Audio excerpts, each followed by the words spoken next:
The story begins with Su Hong practicing martial arts. After receiving a punch, his friend cannot accept the stinging pain he feels and asks if Su Hong has perhaps reached the micro-level of mastery.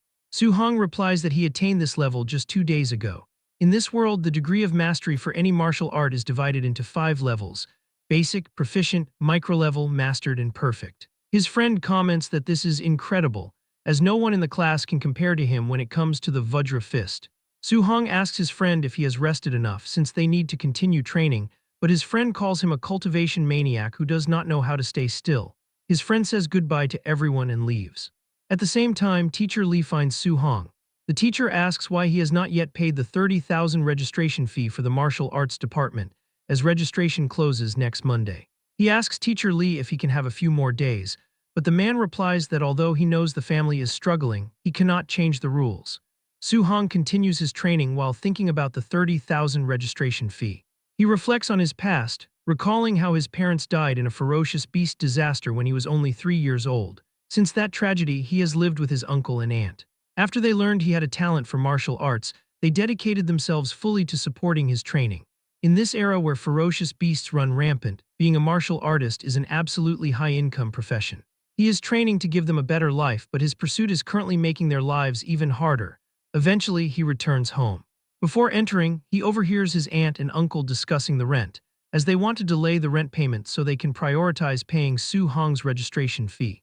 They know Hong's talent is so good that he will become successful in the future, so they cannot hold the child back. His aunt even suggests stopping her medication since it will not cure her anyway, which would save a lot of money. However, her husband refuses the idea, stating he will work another job and telling her to just rest to recover her health. Su Hong feels terrible hearing this conversation. He slaps his own face to compose himself before opening the door and announcing his arrival. His aunt asks why he practiced until so late and tells him to rest while she prepares food. He goes to his room and realizes his family has sacrificed enough for him. He decides he must solve his own problems, noting that a martial artist can earn tens of thousands in just a few days. He considers that there is only one specific place to go. The next day, he arrives at the underground martial arena. The announcer welcomes the audience and introduces the one defending the ring as Mr. Minotaur. She declares that if he wins 4 matches in a row, he can take home 60,000 in prize money. The crowd wonders who this person is, assuming he must be a rookie. The hostess asks him to show some passion to heat up the atmosphere, but he does not understand how to do that. She tells him to provoke and curse the audience, thinking that rookies are troublesome. Su Hong immediately roars that below the level of a martial artist, he is invincible, and he calls the weaklings in that place to come and fight him. The audience finds him arrogant and predicts he will die without even realizing it. Because of that, everyone begins asking for someone to kill the Minotaur, shouting, "Screw the Minotaur." He realizes the killing intent in the underground arena is heavy, but he knows this is the only way to quickly gather his tuition fees. A fighter enters the arena and vows to play with him. Su Hong observes that while the opponent's momentum is strong, his lower body seems unstable and easy to win against. As the man charges, he also gets ready and strikes him directly under the chin, throwing him out of the arena. He calls for the next opponent as the announcer celebrates his first win. The crowd cheers and another fighter steps up, warning Su Hong that he will not have the same luck. Su Hong judges the opponent's physique and decides he can use this man to test the power of his Vajra fist. The two fighters charge and collide their fists, but he notices an opening. Because the man used too much force with his upper body, he left his waist exposed. Su Hong delivers a kick that sends the fighter flying out of the arena. He demands the next challenger immediately. Meanwhile, a man watching from a balcony notes that the boy is not even a quasi-martial artist, yet his strength exceeds that of the average martial apprentice. On stage, Su Hong wins one more time. The organizer thinks someone like him is perfect for match fixing. His subordinate offers to take care of him, and the man warns him not to reveal that he has already been promoted to martial artist. In the ring, Su Hong reflects that dealing with these ordinary apprentices is not difficult with his micro-level Vajra fist. If he wins one more match, he will get the 60,000 prize money. Suddenly, the crowd shouts that White Fox is coming into the ring.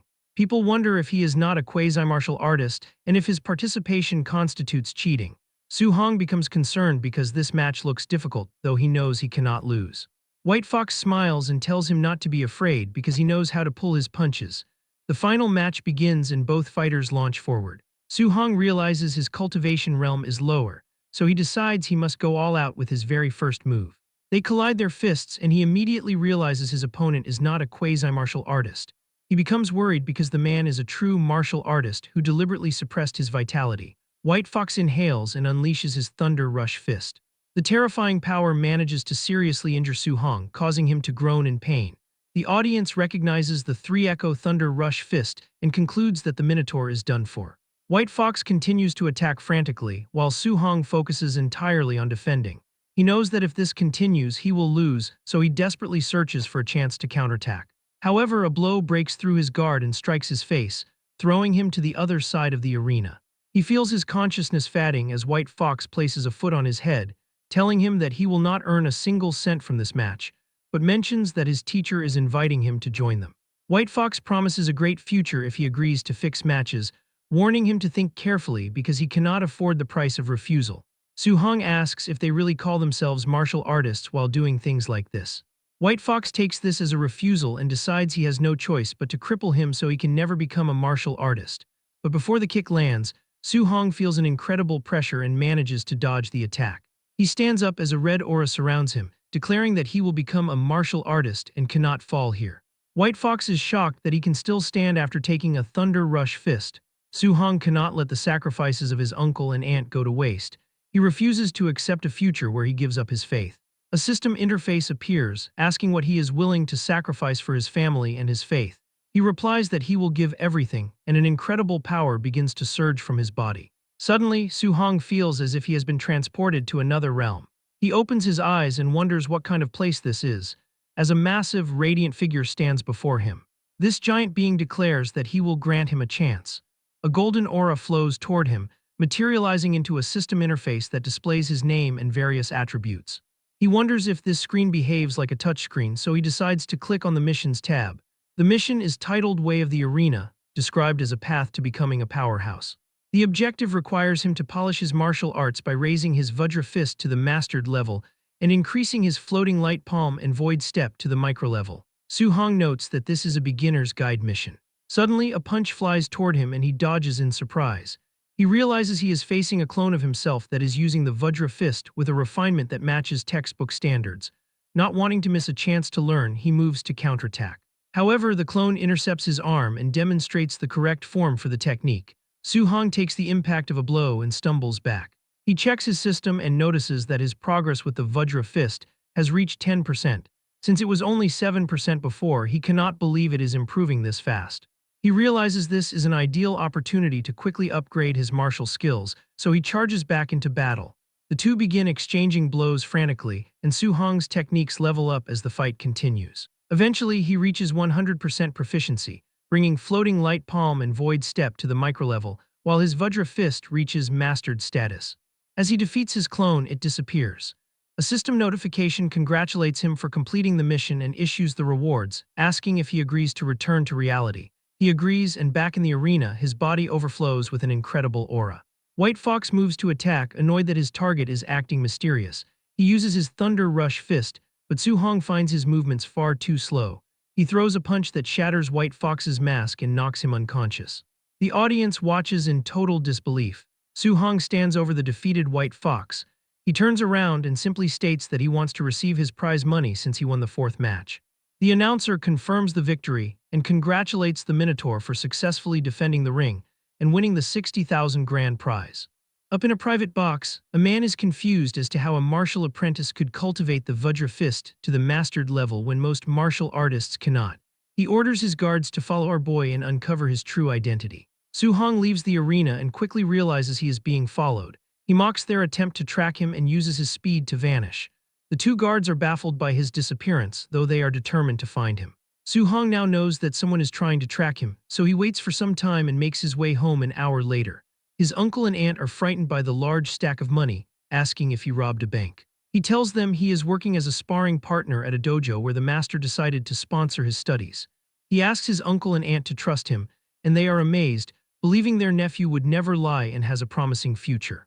Later that night, he sits on the rooftop, reflecting that his registration fee and rent are now covered. He is relieved that his aunt's medical expenses are no longer an immediate worry. He credits the system for turning his danger into safety but notes that his other attributes have not changed yet. He investigates his martial value, which sits at 67. A notification informs him that he obtained these points by defeating a higher-level opponent and that they can be used to increase vitality and martial skills.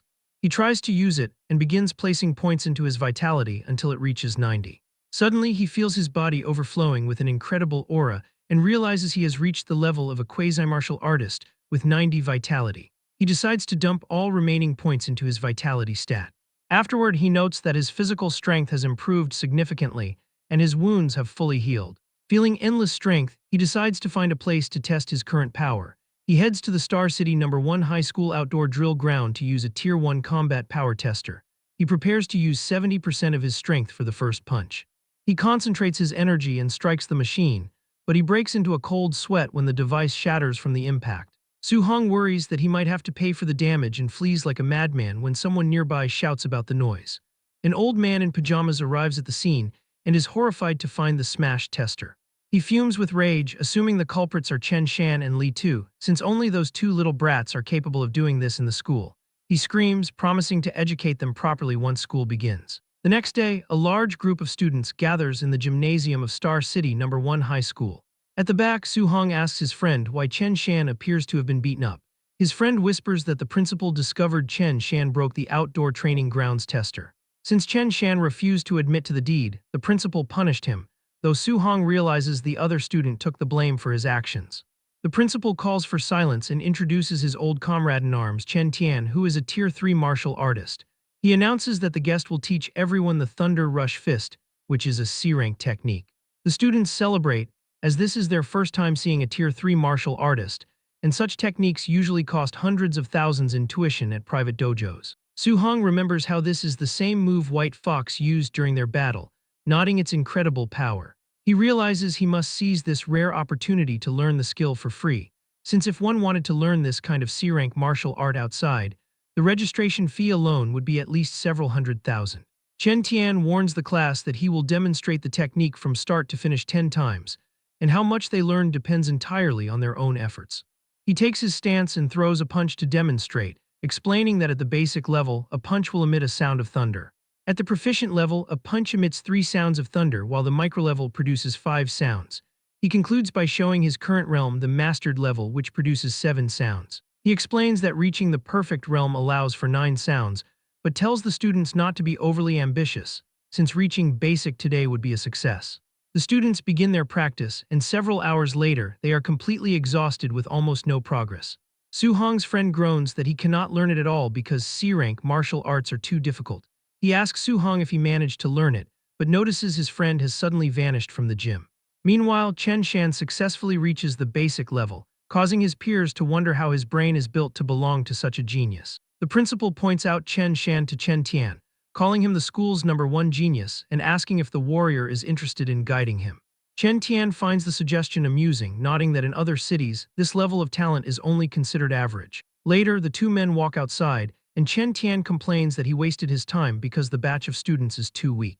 The principal argues that having even one student reach basic is good enough and asks if he was expecting to find a top-tier genius there. Chen Tian says that martial Dao cultivation is extremely cruel and talent is simply too important, while the principal agrees that relying only on hard work without opportunity is impossible. Their conversation is interrupted when they hear a sound and they see Su-hong standing nearby, his body crackling with intense electricity. Chen Tian shouts in shock, recognizing the 7-sound Thunder Rush Fist, and wondering how an expert of that level is at the school.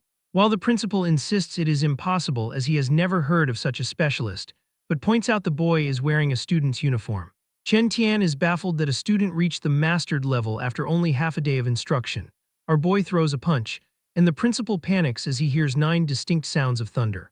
Chen Tian becomes extremely excited, realizing he has just witnessed the perfect realm. He gathers energy in his own fist and performs the technique again, successfully producing 8 sounds. He declares that the student's 9-sound Thunder Rush Fist gave him the inspiration he needed to finally break through his own limits. The two run toward the student to see who he is, but by the time they arrive, Su-hong has already gone. Already far away, he thinks about how exhausting it is to cultivate a C-rank martial skill compared to the D-rank Vajra Fist. He checks his system and sees that his Thunder Rush Fist has reached the perfect level. He considers how he can earn more martial value to break through to the martial artist rank, wondering if normal sparring will be enough, or if he needs to engage in life-and-death battles. Sometime later, he arrives at his workplace, the Raging Thunder Dojo, Inside, he finds several martial artists training with spears. A fellow martial artist asks why he came in today, and Su-hong replies that he just wanted to practice a little. He notices a purple-haired boy defeating another trainee. And the purple-haired boy says, "You dare to say my teacher teaches badly. If your comprehension is poor, admit it. Why make excuses here?" Su asks what is going on, and a guy explains that Li Yan's teacher is a newly arrived instructor who is very strong but despises commoners like them and teaches carelessly. Li Yan, his disciple, is also very powerful and arrogant. Li Yan prepares to strike a defenseless opponent, but Su-hong intervenes by grabbing his arm and telling him to stop. Irritated, Li Yan challenges him to a fight in the ring. He agrees, but the instructor enters the room and orders the class to begin. Li Yan turns around, saying the boy's luck is good, and Su-hong thinks that this person is a bit too arrogant. The instructor announces that today is the last day he will teach the Raging Sea Spear technique, and he will only perform it once. He takes a stance and thinks to himself that demonstrating it once is enough, since he believes the students are trash who cannot learn it anyway. Su-hong watches with focus, realizing that the core of the technique involves a momentum like endless giant waves. After the brief demonstration, the instructor leaves the students to practice on their own. The students are furious at the lack of instruction, but Su-hong focuses and begins performing the movements perfectly. As he moves his spear, a water-like aura flows with it. As he continues, the others are amazed, calling him a prodigy. They wonder if they are really too stupid to learn it. Because of this noise, Li Yan returns, asking why they are making noise and who learned it. He is surprised to see Su-hong has actually learned the spear technique. Li Yan thinks that he needs to find the boy's depth, as it would be interesting if he is really a genius. He offers to give him some pointers. Su agrees, so Li Yan holds his spear and every other guy moves back. One warns Su-hong not to be impulsive since Li Yan is very strong despite his bad character, and Su tells him not to worry. He prepares himself, saying, "Please enlighten me." Li Yan attacks using the micro-level of the Raging Sea Spear technique. Su takes a deep breath and counters, activating the Raging Sea Spear technique at the proficient level. Li Yan is stunned, unable to understand how a beginner could have reached that level of mastery so quickly. As Su-hong attacks and the two strikes collide in a powerful clash, Li Yan cannot understand how someone who is not even a martial artist can reach the proficient level in this technique so quickly. Our boy sees an opening and manages to knock the spear out of his opponent's hands with a swift movement.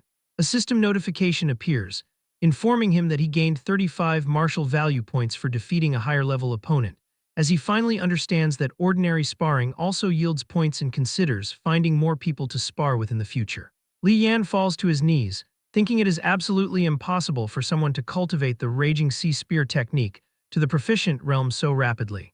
He questions all his years of training, wondering what his hard work counts for if he can be surpassed so easily. Still furious, he leaps up to attack because he feels humiliated and useless. Before he can strike Su-hong, his master shouts for him to stop. The teacher approaches and delivers a sharp slap to Li Yan's face, telling his disciple that if he does not dare to face failure, then he is not even a martial artist. The instructor reflects on how Su-hong learned the Raging Sea Spear technique to the proficient realm after watching only one demonstration, considering that even the geniuses in the Magic City or Imperial Capital are not exaggerated to this extent. Since he knows that Li Yan has talent but is far too arrogant, he believes that being struck by this kind of genius is a good thing for the boy.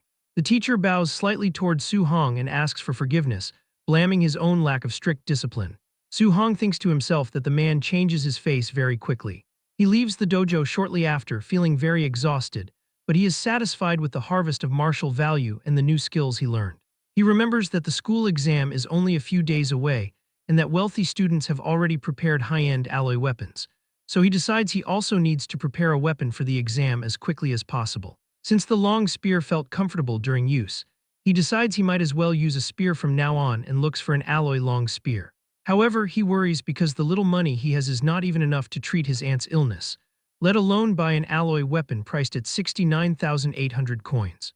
He wonders if there are any other ways to make money, and as he is walking, he sees a news report on a television inside a shop, stating that ferocious beasts are increasing day by day, and the city lord is summoning martial artists to hunt them in exchange for generous rewards. He realizes this is a great opportunity to go out of the city and hunt the monsters. Meanwhile, at his house, the aunt tells her husband there is no logic in him working so desperately since Su-hong gave them a large sum of money. The uncle is aware of this, but does not think it is right to place the entire burden of supporting the family on the boy, so he insists on saving up more family fortune for the children while he can still work. Su-hong arrives at the house and asks his aunt to let him handle the chores. He He tells his uncle not to go out to work anymore since he can earn enough money, wanting his uncle to stay home and take care of the ant. The uncle replies that it sounds nice, but he cannot stay idle. The uncle smiles and gives a thumbs up, telling him not to worry because he is only earning a little money for daily expenses and is not pushing himself. The ant adds that Sue will need to spend a lot of money on martial arts practice in the future, so they want to save wherever possible. Soo-hong reflects that his uncle and aunt are used to living in poverty and will not feel at ease retiring until he earns enough money to last a lifetime. He decides he absolutely cannot let the opportunity to hunt ferocious beasts slip by. Later that night on the rooftop, since he knows the wilderness is dangerous, he uses the system to add all his gained martial value to his vitality for safety.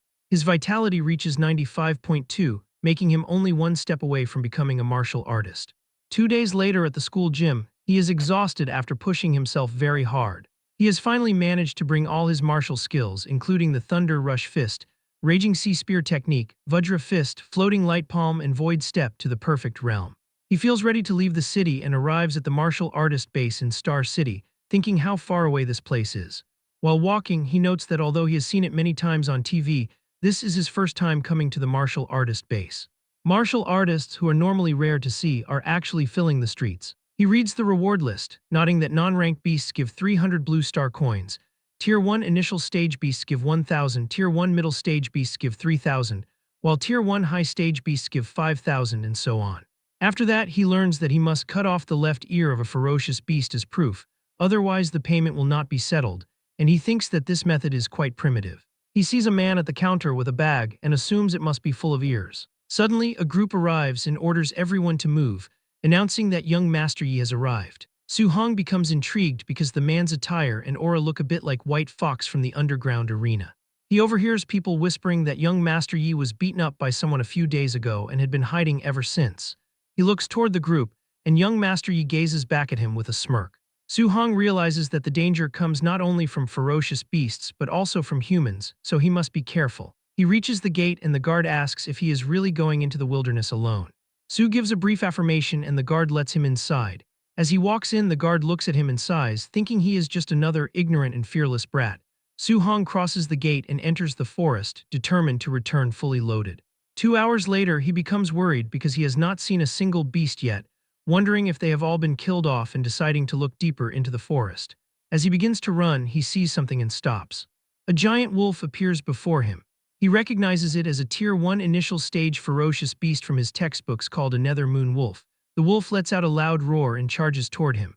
As the wolf is about to attack him, he dodges the attack. He gathers energy in his hand and strikes with the Thunder Rush Fist, which sends the wolf flying violently into a tree and it falls dead on the ground. He comes near it and looks at his hands, which are trembling. He finally feels the sensation of fighting a monster, nodding it is even more exciting than he imagined. He realizes he can now kill a Tier 1 initial stage ferocious beast in a single move, and wonders how he would fare against a Tier 1 middle stage ferocious beast. Just as he considers this, a giant raging black bear appears behind him. He defeats this Tier 1 middle stage ferocious beast with just one punch. He realizes that Tier 1 monsters will no longer be a problem for him, so he simply needs to avoid provoking Tier 2 ferocious beasts to stay out of danger. He cuts the ears of the beast, and notes that he has now secured 3,000 in prize money. At that moment, his system provides a reminder, stating that his accumulated martial value is sufficient to break through to martial artist, and urging him to upgrade as soon as possible. He is happy that he can finally advance in level. Suddenly, he feels an absurd pressure. He wonders what kind of ferocious beast possesses such an intense aura, nodding it must be a beast on another level. He runs to investigate the source and reaches the location. He is startled to find a black jade giant python, which is a Tier 1 late-stage ferocious beast that some warriors are currently fighting. The monster strikes the warriors, throwing them against the rocks. Because Soo-hong is standing on the same rock, the python sees him and the giant python attacks him as well. He manages to dodge the strike by jumping, but the snake moves too fast and hits him with its tail, throwing him far away. Soo-hong coughs up blood and sees a man's body which is cut in half with a spear lying nearby. He wipes his mouth and decides to borrow the spear for a moment. He stands before the serpent. The monster wastes no time and attacks, but Soo-hong dodges while reflecting that killing a monster of this level usually requires the cooperation of several martial artists of a similar level. He knows that while his martial skills have all been cultivated to perfect, allowing him to easily kill a raging black bear, this serpent is a different matter.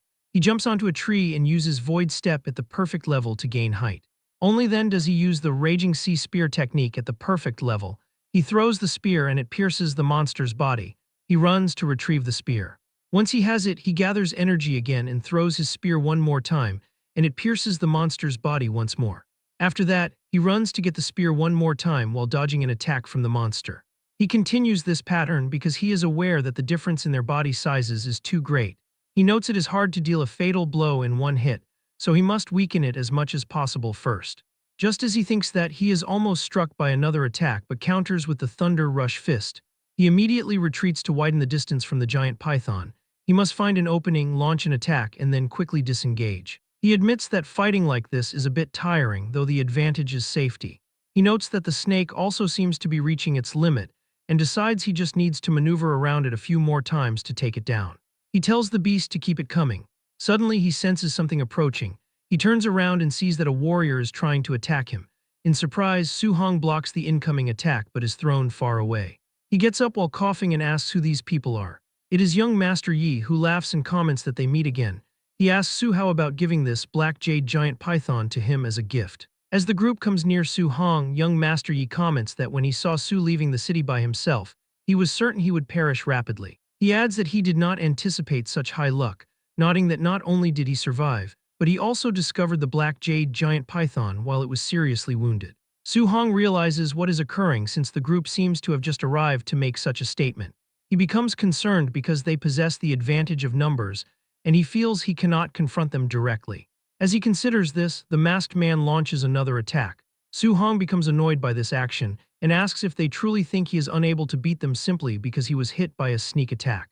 He also launches an attack and their fists clash, and the brawler finds the frightening power he is experiencing to be unbelievable. Furthermore, he takes a punch directly to the face, which causes him to drop to the floor in an unconscious state.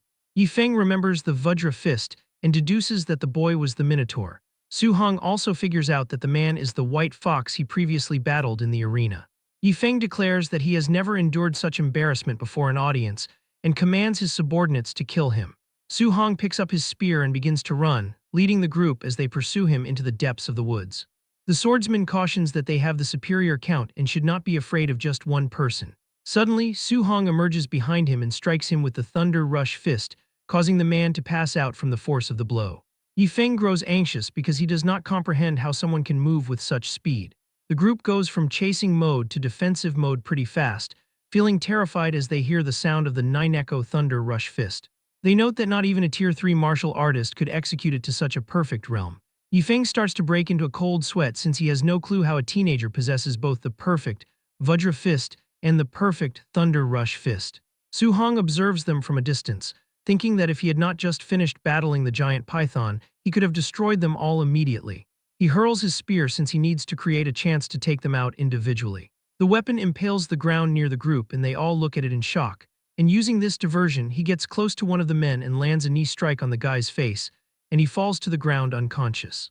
The final remaining lackey suggests to Yifeng that they should depart because their enemy is too powerful, but Yifeng declines, stating he cannot do such a thing.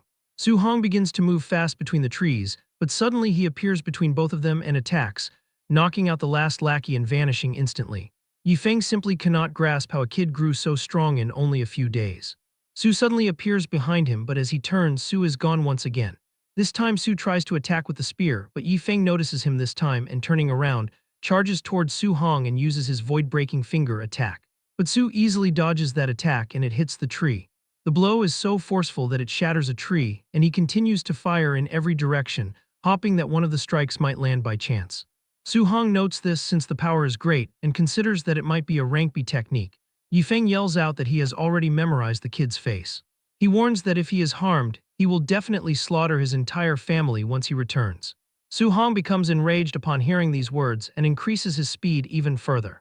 Yifeng starts to mention that his uncle is the supervisor of the martial artist base and his father is.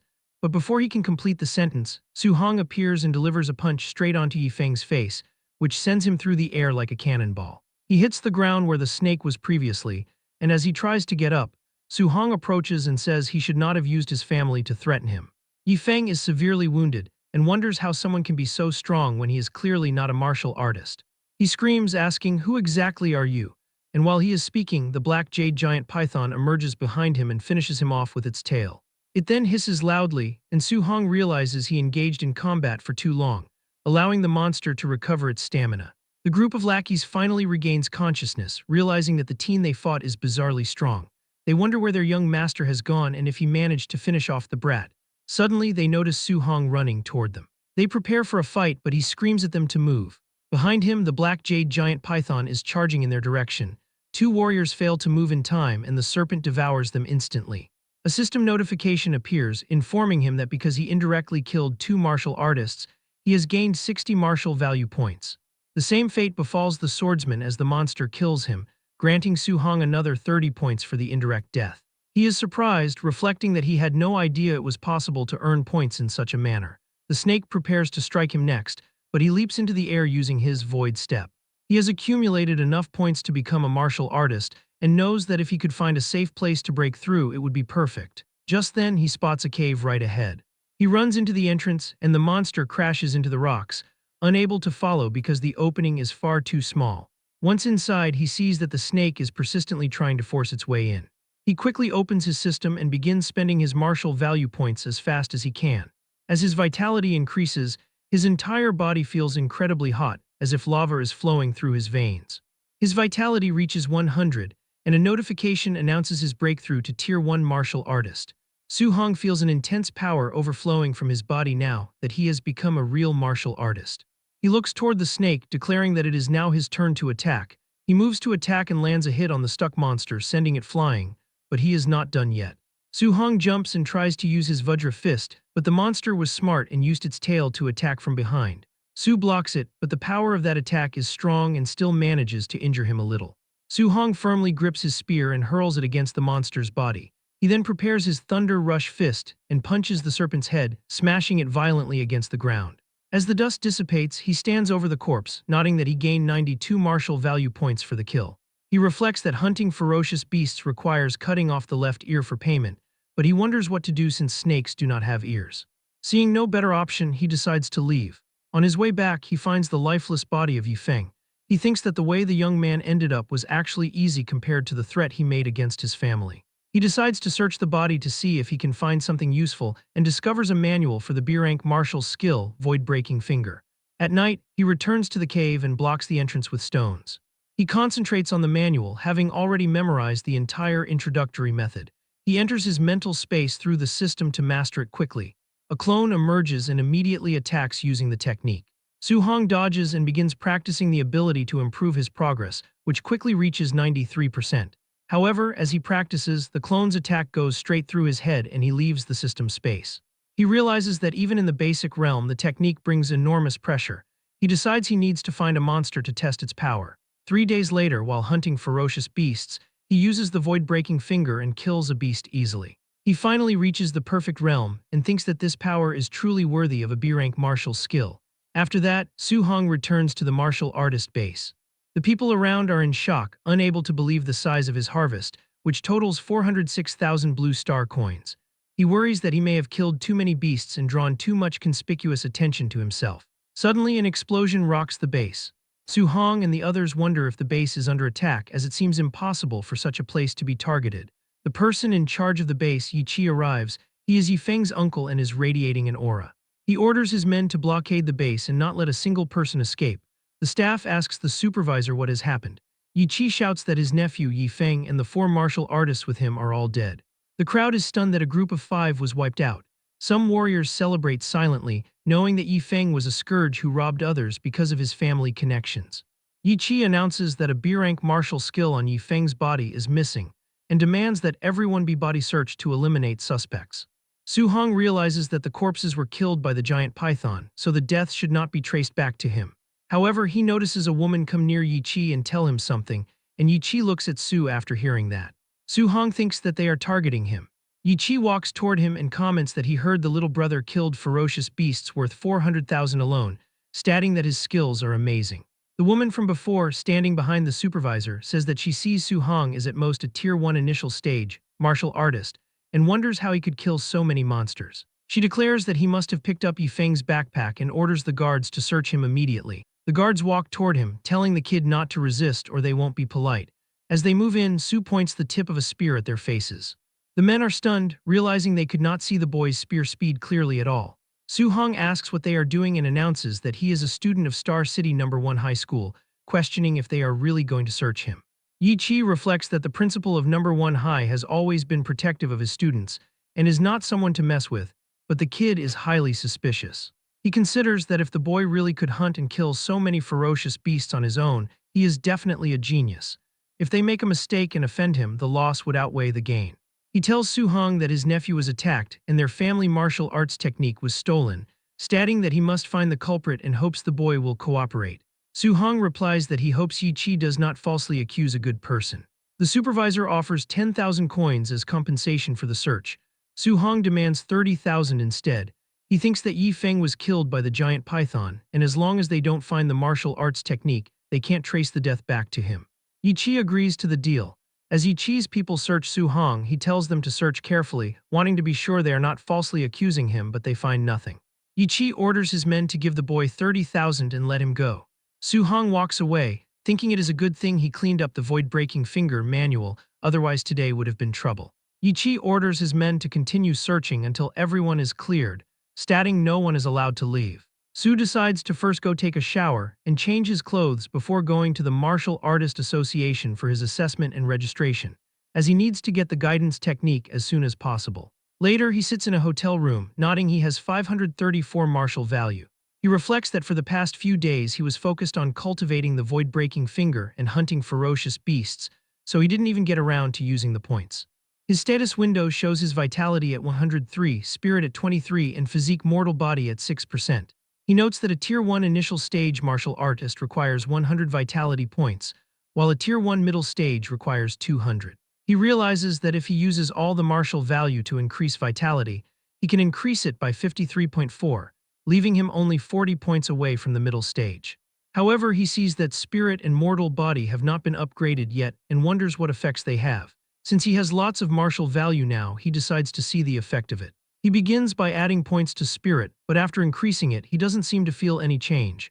Next, he adds points to his mortal body and the strength increase is very obvious. He decides to add a bit more. His vitality reaches 123, spirit is at 26.5, and his mortal body is at 36.1%. He decides to stop the mortal body and add 200 martial value points to vitality and the remaining points to spirit. He suddenly feels as if there is endless power within his body, and his muscles grow colossally. He gradually recovers to his normal shape and feels relieved, thinking that if he kept looking like a muscle man, he wouldn't dare imagine how to explain it to people he knows. 1 hour later, he arrives at the Star City Martial Artist Association and tells the receptionist he is there to participate in the martial artist assessment. She tells him a staff member will take him immediately. The lady notes that he is very young and asks if it is his first time coming for an assessment. She explains that for a Tier 1 martial artist, if the vitality value reaches 100 and the combat power score exceeds 1000, it counts as a pass. Other candidates whisper about him, wondering if the kid came alone without a master. They assume that coming to participate at this age means he probably just wants to try it out. Su-hong watches as an assessor announces that Fan Jia has 102 vitality points but a combat power of 992, meaning the assessment failed. Next, Li Ming comes out of the machine showing 105 vitality points and passing the first stage. Li Ming moves to the combat power test where he strikes the machine. His score is 1763 and he passes. People comment that his power is almost catching up to a Tier 1 middle stage martial artist. They note he is a disciple of Jiang Ming from the Raging Thunder Dojo and is even using the Thunder Rush Fist. Su-hong realizes Jiang Ming is the instructor he met previously and wonders how many disciples the man actually has since Li Yan is also his student. Li Ming tells Su-hong it is his turn. As Su enters the machine, Li Ming thinks that he came for the assessment at this age because he is a genius and asks if the boy can compare with him. After some time, people begin to shout, "Wait, is this vitality detector broken? How is his vitality so high?" The assessor announces that Su-hong's vitality is 123 points and he has passed. Li Ming is shocked by this. He tries to tell himself that high vitality is useless and that combat power is everything. Su-hong prepares for his combat power test, thinking that since he advanced to martial artist and upgraded his physique, his strength has increased greatly. He considers that 40% strength should be enough, but worries that if he hits too lightly and the combat power isn't qualified, he will have a problem. He decides to use 50% strength just to be safe. He strikes the machine, sending the detector flying through the air until it crashes and explodes against a wall. Li Ming and the others cannot believe he sent the detector flying with one punch, noting the strength is too terrifying. They realize he didn't even seem to use any martial skills. The score on the broken machine shows 3004. People are dumbfounded, noting that the combat power standard for a Tier 1 high-stage martial artist is only 3,000 points. A staff member watching all this from afar tells his teacher that the kid is back and is simply monstrous. The man, recognizing the boy, says it is no wonder. Meanwhile, in her office, the Star City Martial Dao Association president, Wu Lingxian, is annoyed. She sees on her phone that the neighboring Yang City branch produced another genius who is showing off. She worries that if Star City doesn't produce geniuses, her position is coming to an end. Suddenly, an employee bursts in, shouting that a monster has appeared at the martial artist assessment. He explains that at Tier 1 initial stage, martial artist reached 3,000 points and sent the testing machine flying with one punch, relying solely on physical body strength. Wu Lingxian is startled by the news. Inside the central hall of the Martial Artist Association, an employee tells Su Hong that he will escort him to the second floor. He explains that they need to register his martial artist identity first and then collect his monthly allowance. Su thanks him for the help, but a woman suddenly appears and declares that she will handle the kid personally. The employee is shocked, realizing that the president of the association is stepping in. Wu Lingxian introduces herself to Su Hong and asks him to follow her. He agrees and reflects on her reputation, mentally nodding that she is the president of the Star City Martial Artist Association. Rumor has it she is a Tier 5 martial artist, though she looks different than he imagined. They arrive at the president's office, where she asks if he is a student at Star City No. 1 High School. She mentions that the principal, old boy Li Chengshan, was complaining to her recently, lamenting that the school only produced 2 ordinary Tier 1 martial artists this year, yet it turns out they were hiding such a big genius. Su Hong asks why she brought him to her office and states that he only came to register his martial artist ID and collect the monthly allowance and guidance technique. Wu Lingxian tells him not to worry, explaining that she already had people handle his registration and allowance. As for the guidance technique, she will teach him personally, asking how much he currently understands about guidance techniques. Su Hong reflects on his studies, nodding that the textbook says heaven and earth spiritual qi has attributes. He explains that the guidance technique is a method to absorb this qi to strengthen one's body, and absorbing different attributes requires a corresponding guidance technique. She tells him the textbook is not wrong, but clarifies that guidance techniques are not just cultivation methods. She uses her own heavenly flame guidance technique as an example, explaining that she mainly absorbs fire attribute spiritual qi. She demonstrates by igniting her hand, explaining that while it strengthens the body, it also gives her attacks fire attribute lethality. Achieving external release of attribute attacks can increase attack distance, and she notes that for a Tier 1 martial artist, even wrapping a fraction of the attribute around a fist is considered very good. Su Hong is surprised, as he thought guidance techniques were only for cultivation. The textbooks never taught that these techniques could be used for attacks. Wu Lingxian explains that heaven and earth spiritual qi has 7 attributes: metal, wood, water, fire, earth, thunder, and wind. She states that while every attribute has strengths and weaknesses, thunder is first in terms of pure attack power, metal is second, and fire is third. However, she clarifies that the specific technique he can cultivate depends on his compatibility. Su Hong realizes that he cannot simply cultivate whatever guidance technique he wants. She lifts a crystal ball, explaining it is for testing compatibility. The larger the glowing area, the higher the compatibility. Ordinary martial artists usually have 20 to 30% compatibility, while she is around 80%, which is considered very high. She believes a genius like him will definitely exceed 90%. He takes the ball, thinking that since she is a Tier 5 martial artist at such a young age, she is an absolute genius even at 80%. He considers that reaching 90% would be too exaggerated. Suddenly, the crystal ball emits an intense light that fills the room. Wu Lingxian is stunned and shouts that he has 100% fire attribute compatibility. She asks if he knows what this means, and Su Hong admits that he does not. She explains that he can absorb 100% of fire attribute spiritual qi without leaking a trace. She compares this to her own 80% compatibility, where she loses 20% during absorption. Despite that loss, she still became a Tier 5 martial artist and the association president. She says that the boy's future achievements will be higher than hers, as she did not expect Star City to produce a monster no weaker than those in the Imperial Capital region. Su Hong thinks that fire attribute is nice, but he would prefer thunder. As he wishes for it, the ball begins to crackle with electricity. He notes that his thunder attribute compatibility seems to be 100% as well. Wu Lingxian is speechless, wondering if this is real or fake. She thinks that he is a monster for having 100% compatibility in both fire and thunder. But Su Hong interrupts her thoughts, saying his wind attribute also seems to be 100% too. Lingxian is outraged by how ridiculous this is. A few minutes later, she sits quietly on her sofa trying to process the situation. She thinks she must be dreaming because he had 100% in all attributes. She reflects on how she used to consider herself a top-tier genius, as a 30-year-old Tier 5 martial artist is as rare as phoenix feathers and unicorn horns. However, facing an opponent beyond common sense makes her feel like an ordinary person. She realizes that to defeat an existence beyond common sense, only those equally beyond common sense are necessary. She looks at Su Hong and considers that ordinary people cannot understand such existences. He thinks about how cultivating only thunder would be a waste if all 7 attributes are at 100%. He asks Wu Lingxian if she can give him a copy of the guidance techniques for all 7 attributes. She remains silent for a moment before explaining that human energy is limited. She advises that no matter how high his talent is, it is best to cultivate only 1 or 2.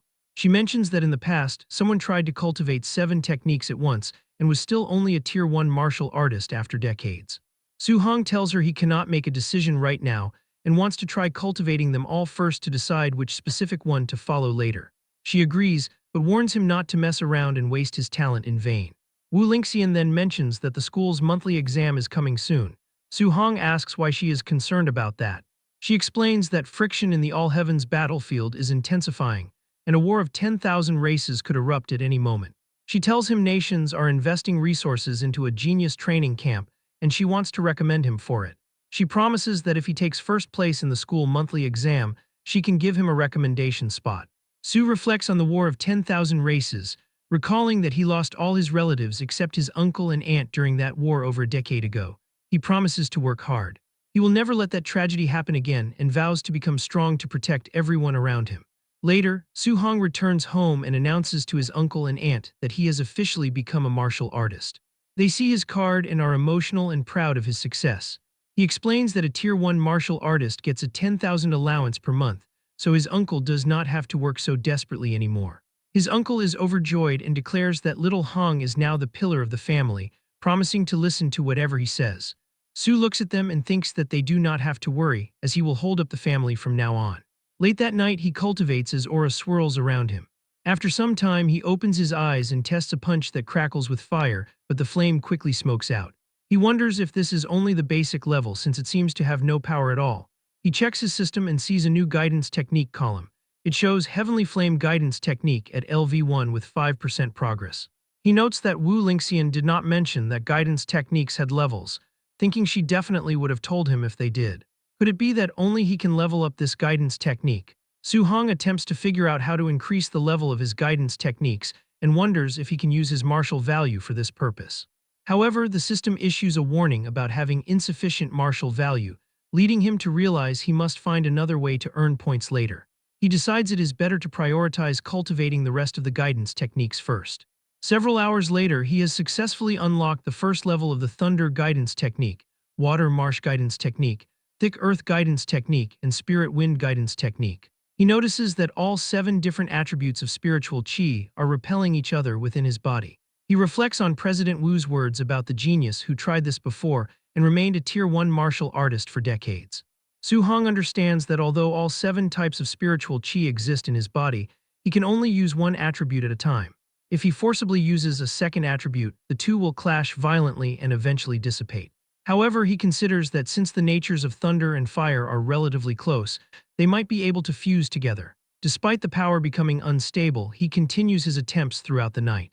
By dawn the next day, he pushes himself just a little bit more and finally succeeds in achieving a fusion. He feels relieved as it took the entire night to accomplish this, and he decides his next step is to go out and test this power. He heads to the Star City Citizen Martial Arts Square to test his new ability. He specifically chooses a Tier 3 combat power tester to ensure he does not break it this time. He decides to use only 30% of his strength, recalling that 50% strength previously produced a score of 3,000. He is surprised to see the meter exceed 2,300, noting that it should have been around 1,800, meaning his single power of thunder has increased his output by 500 points. He wonders what the fused power of thunder and fire will look like and delivers another blow to the machine. The score reaches 3041, which leaves him stunned.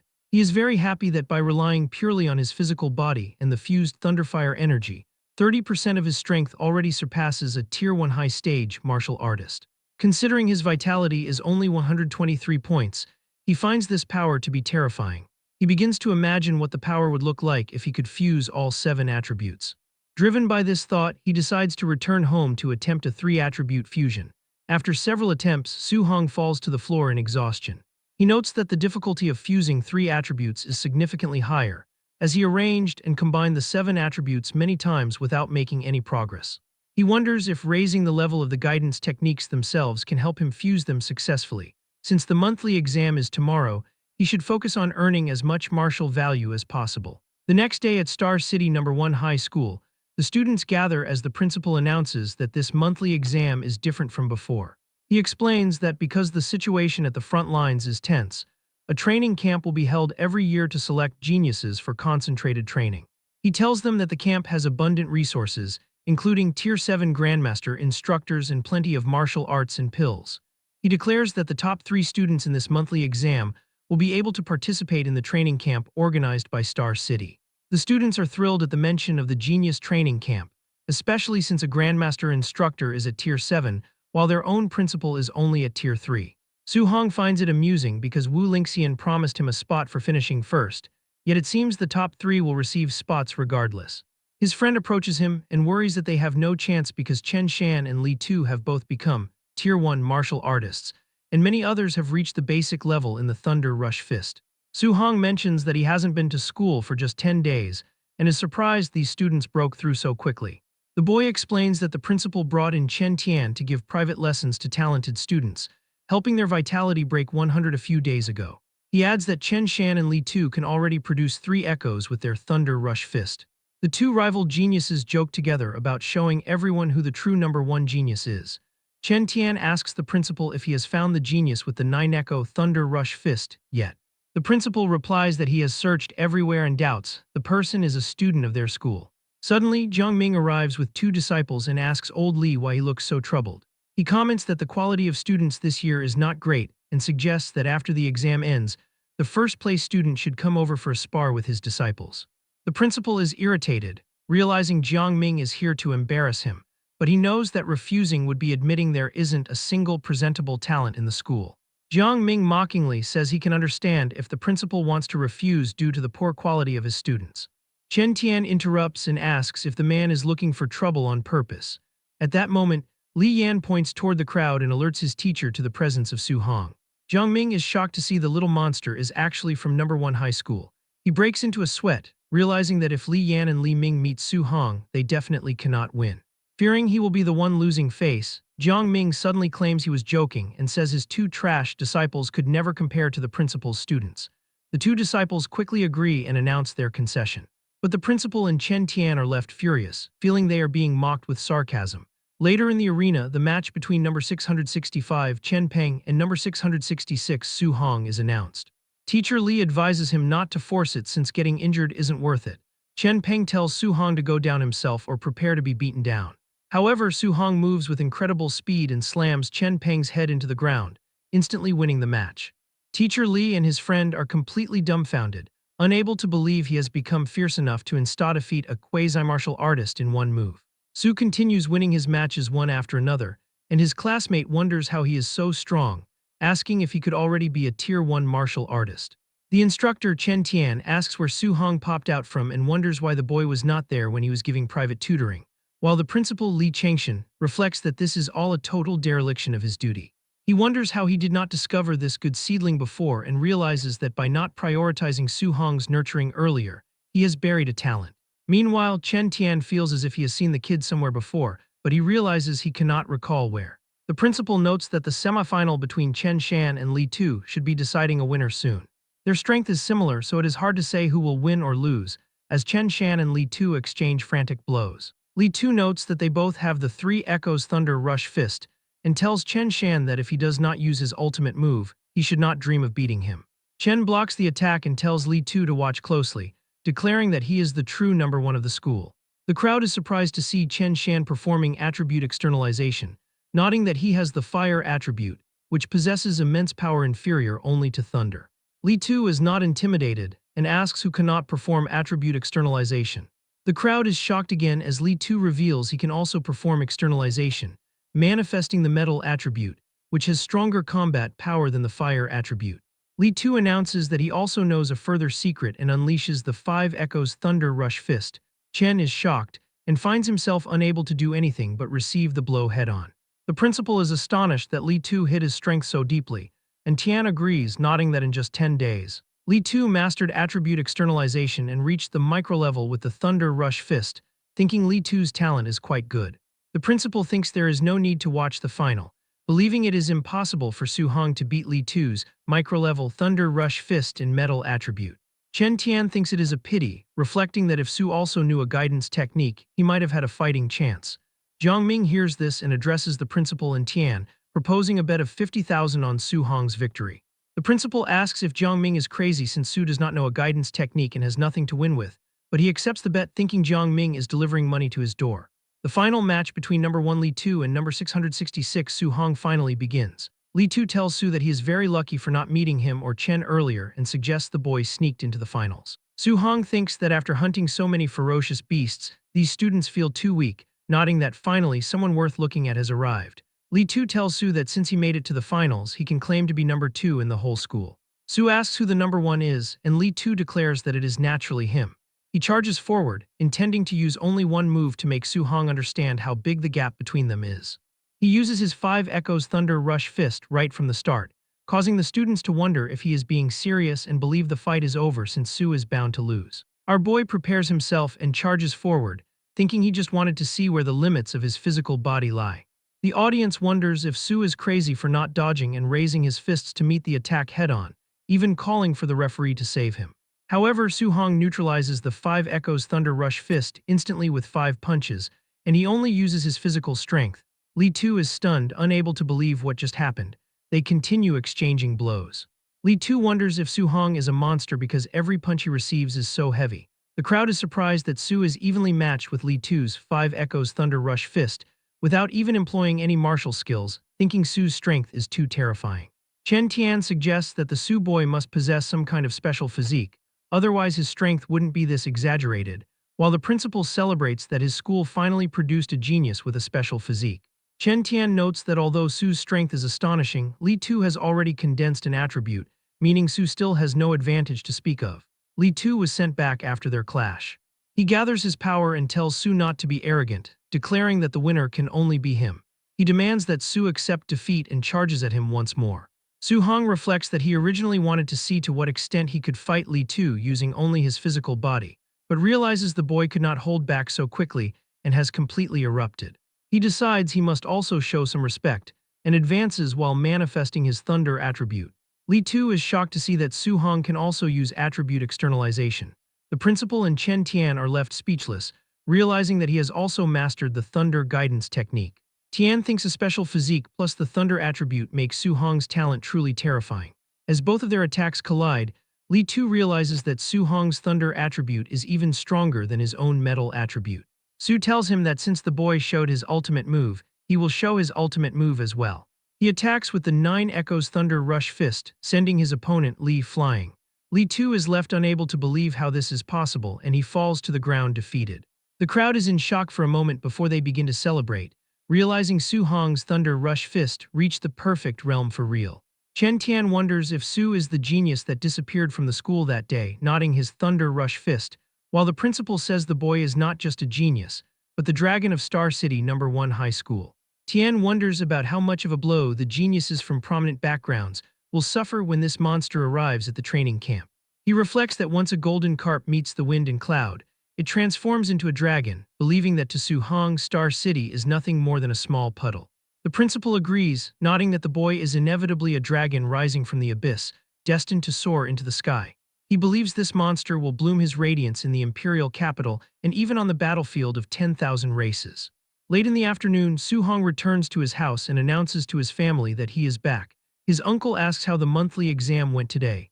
Su Hong chuckles and declares that he secured first place. His uncle is happy to hear this, nodding that now Su can go to the genius training camp he mentioned before. Suddenly, there is a loud knocking at the door. A woman outside shouts, demanding to know if this is Su Hong's house.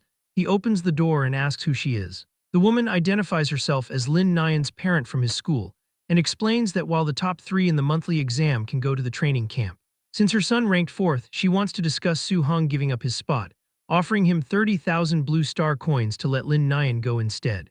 Su and his family look on in disbelief at her absurd request. The woman becomes furious at their reaction, shouting that this training camp was established to nurture geniuses who can enter the all-heavens battlefield in the future, warning that the competition is extremely cruel and people could actually die.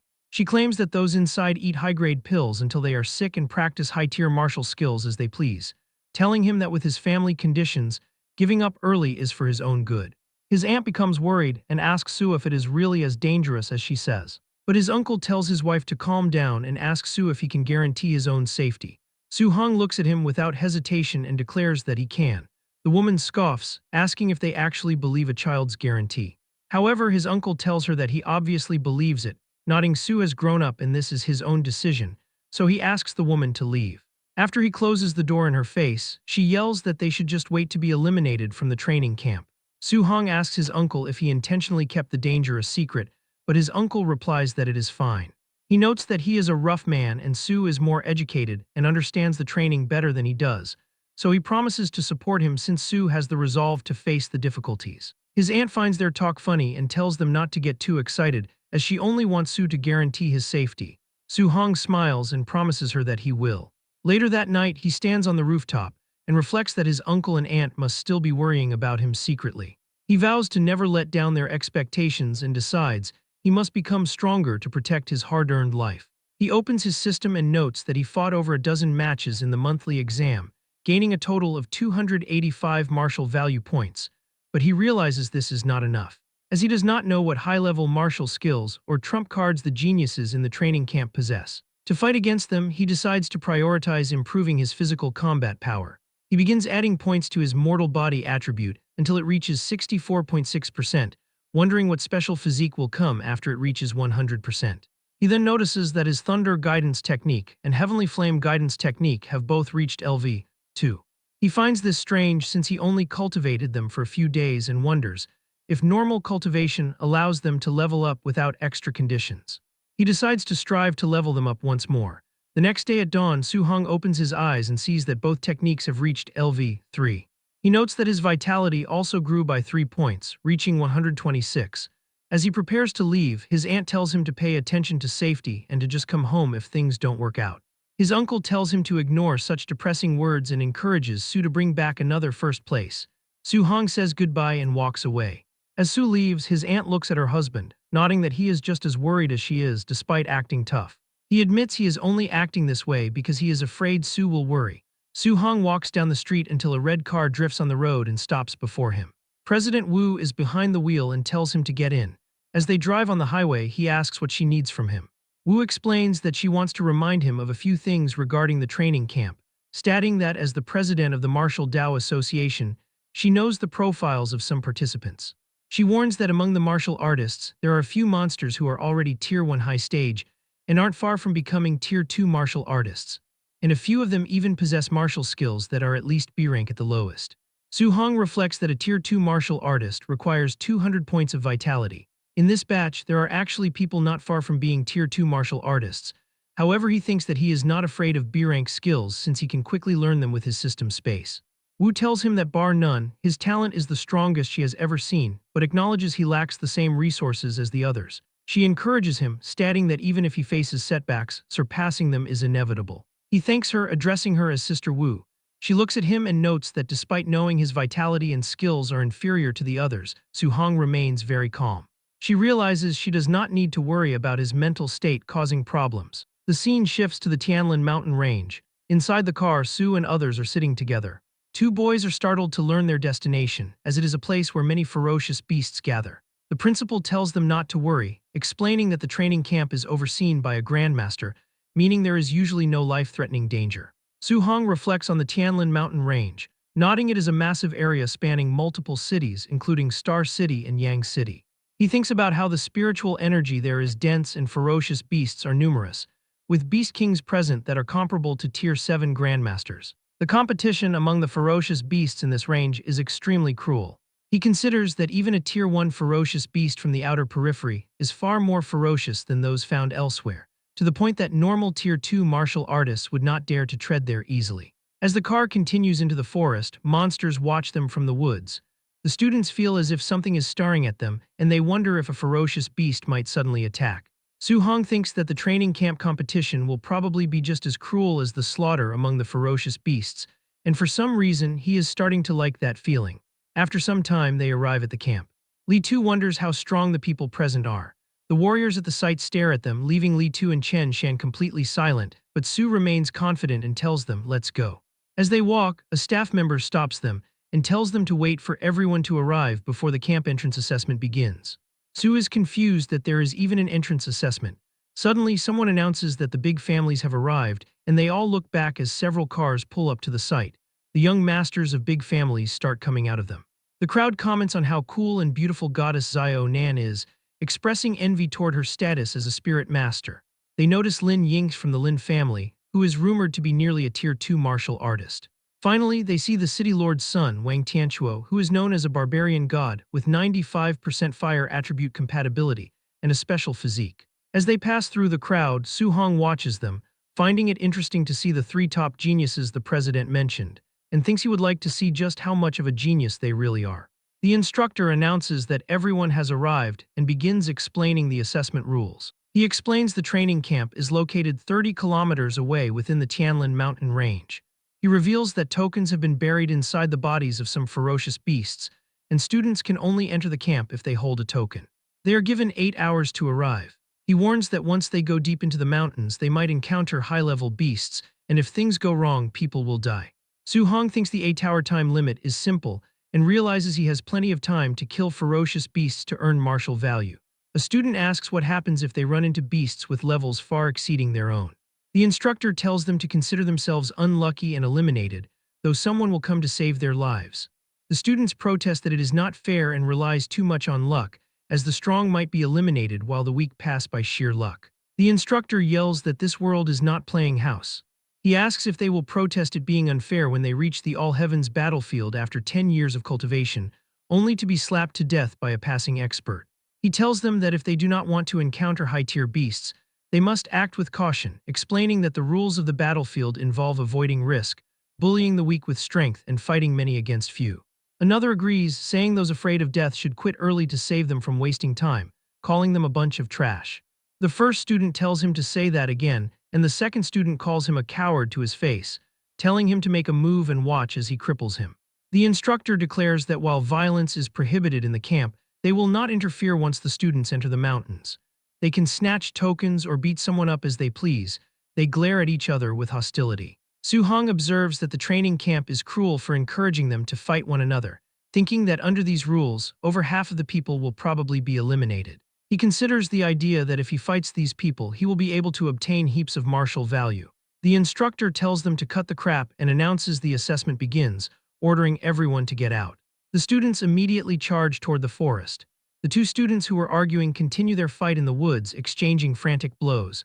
Su Hong watches from a tree branch, having wanted to see the combat power of these geniuses. He thinks it is far less impressive than the rumors and notes that even if he defeats them, he will not gain much martial value. He decides he should hurry up and hunt a few more high-level ferocious beasts instead.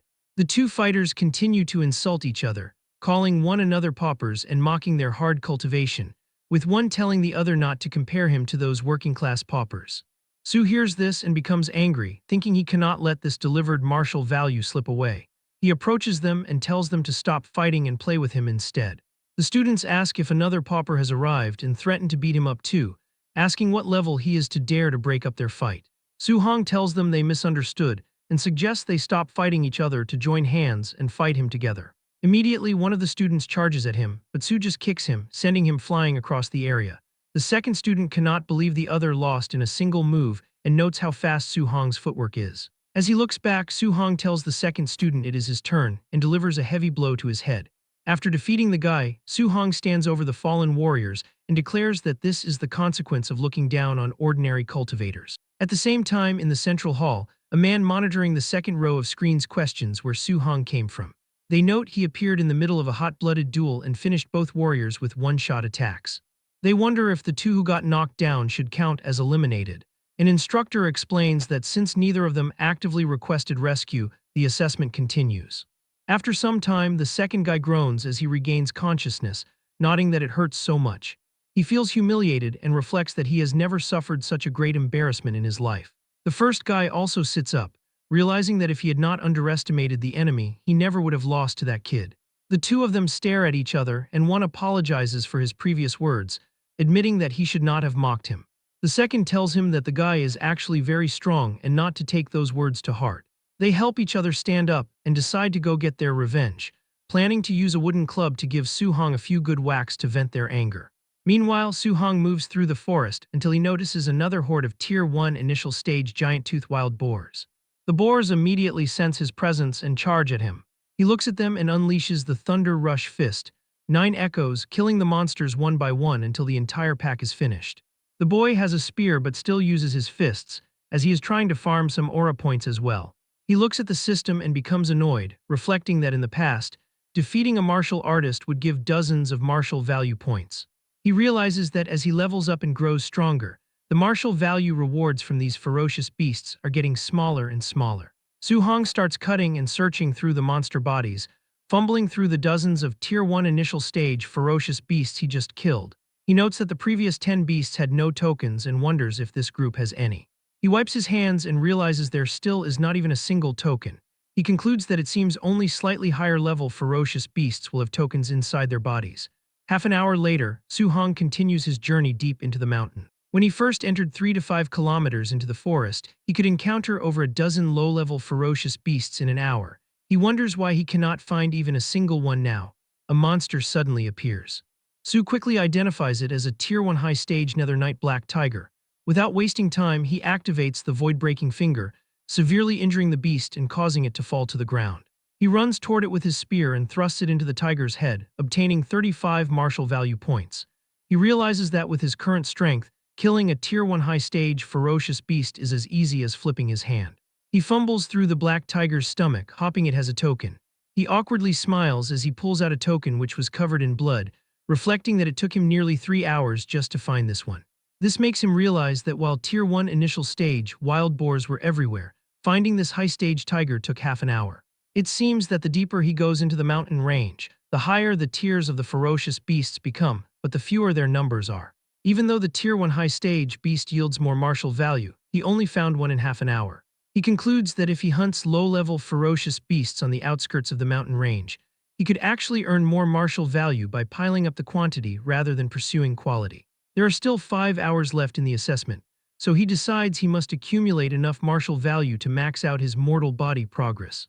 After some time, at a place where there was so much blood on the ground that it created a large puddle, and monster bodies are everywhere. This was done by Su-hong and he is still killing more beasts, when suddenly a giant beast appears and attacks him from behind. However, he manages to dodge that attack. He notes that after fighting dozens of Tier 1 beasts, he has finally encountered another Tier 1 middle stage ferocious beast. With just a single punch, he launches the bear like a cannonball against a tree. The bear screams in pain as Su-hong finishes it with another precise blow. The attack was so powerful that it even destroys the tree. Su-hong reflects that after his mortal body was upgraded to 60%, he could kill a Tier 1 middle stage beast relying purely on physical strength.